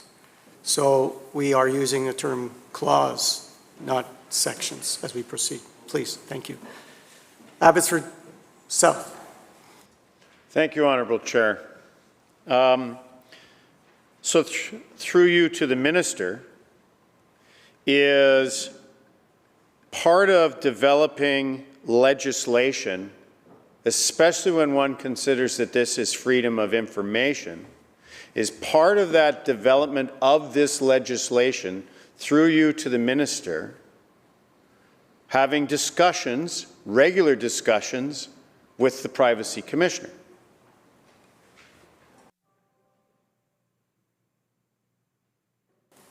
Minister. Thank you, Chair. I have already answered that question. Yes. Member. Thank you, Honourable Chair. So then, I'm confused if they are part of the ongoing discussions of developing the bill. Through to the Minister, would the conversation on Friday not be part of relevant to Section 1 to find out? It's important to find out what those discussions were, because it does help with Section 1, because it's part of the development of that. Through you to the Chair, through you to the Minister.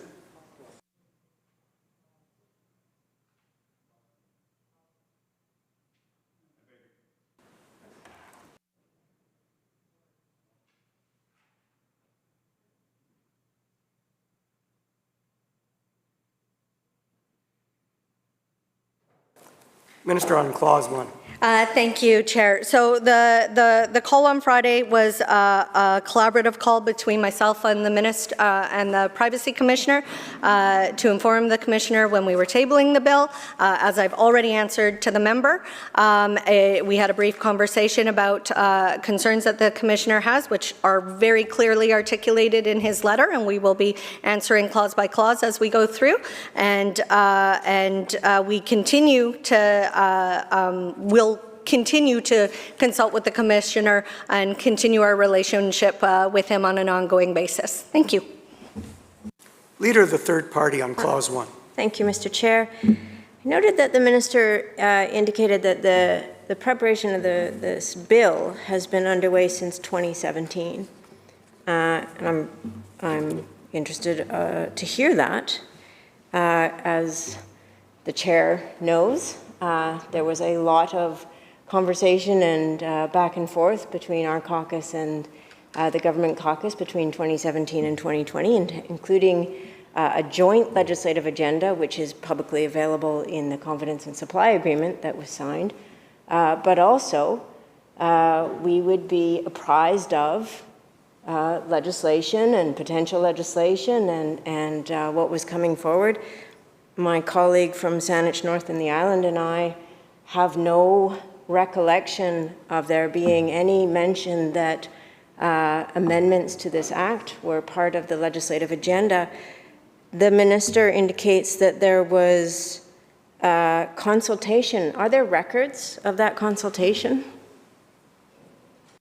Minister. Thank you, Chair. Yes, it was public consultation. That's where all legislation and policy development starts, and consultation was happening throughout the ministry publicly since 2017. Leader of the third party. Thank you, Mr. Chair. Again, very interesting. I'm also curious about the Minister's statement that she, in drafting this legislation, took the recommendations of both the 2010 and 2016 committee, and particularly the 2016 committee's recommendations, either don't appear to be in this legislation or the opposite of what was recommended is in this legislation. Can the Minister explain how the process of absorbing those recommendations went from that committee report and translated into what seems to be quite the opposite in this legislation?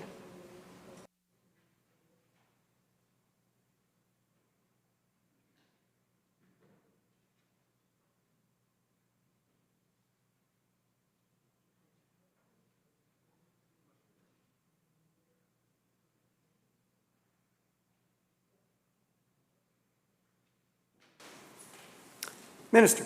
Thank you, Chair. For the member, yes, both the 2010 and the 2016 committee reports were contemplated. There are a number of pieces throughout the report from various committee recommendations or OIPC recommendations, but the world has changed significantly in the past 2 years, and the amendments we're bringing forward in this bill are required now because our bill was falling behind. Thank you. Leader of the third party. Thank you, Mr. Chair. I'm just one of the recommendations of the 2016 report was really around proactive disclosure and increasing transparency. Oh, indeed, the world has changed, Mr. Chair. And what has changed is the need in democracies to respond to an erosion of trust. And one of the ways that a healthy democracy responds to the erosion of trust is by being more transparent. And so the recommendation, in fact, the number one recommendation from that 2016 committee report was proactive disclosure, which is actually the opposite of what this bill moves us towards. This bill makes access to information more difficult as opposed to proactively disclosing. So I'm wondering if the Minister can explain how the world has changed, and in response to that change, this government moves away from the recommendation for more transparency and proactive disclosure, as was provided by the committee after a year of work, and chooses instead to make access to information more difficult for the public. Minister. Thank you, Chair. And I thank the member for the question. And this is a perfect example of where the information is just simply wrong, because the very first thing I did as Minister of Citizen Services when I received the file was increase proactive disclosure by 40%. Ministers' transition binders are now proactively disclosed. Ministers' estimates binders, which are arguably the most important information in government, proactively disclosed. They were just put on the Open Government website on Friday, in fact, for all members of the public to look at for free. We're going to continue that discipline of openness and transparency. We're already contemplating over here on this side, along with my team, what our next set of proactive disclosures could be. So I'm sorry that the member missed that great news when it happened, but we increased proactive disclosures by 40%. Abbotsford South on Clause 1. Thank you, Honourable Chair. So, to review, if I may, can the Minister confirm that the work on this legislation actually, through you to the Minister, actually started prior to the Select Standing Committee when it was convened on August 23rd of 2021?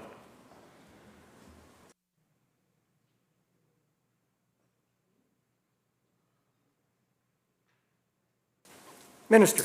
Thank you, Chair. Yes, of course, this bill was not developed in under a month. Consultation and conversations with the public, open, very public consultations have been happening throughout the year. And we're going to continue that work. And I know the member and I are going to continue to have a great conversation about this bill tomorrow.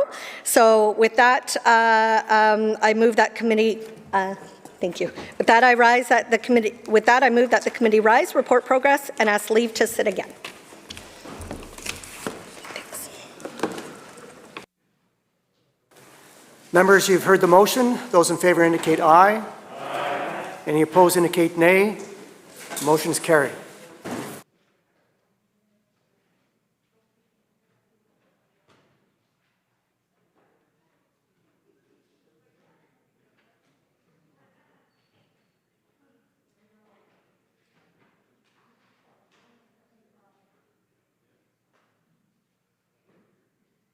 Committee Chair. Honourable Speaker, the Committee of the Whole on Bill 22 rises, reports progress, and asks leave to sit again. When shall the committee sit again? Government House Leader? Next sitting. So ordered. Government House Leader. I move that House to adjourn. Members, you heard the motion. All those in favour indicate aye. Aye. Opposed? Motion carried. This House stands adjourned until 10 a.m. tomorrow. 10 a.m. 10 a.m.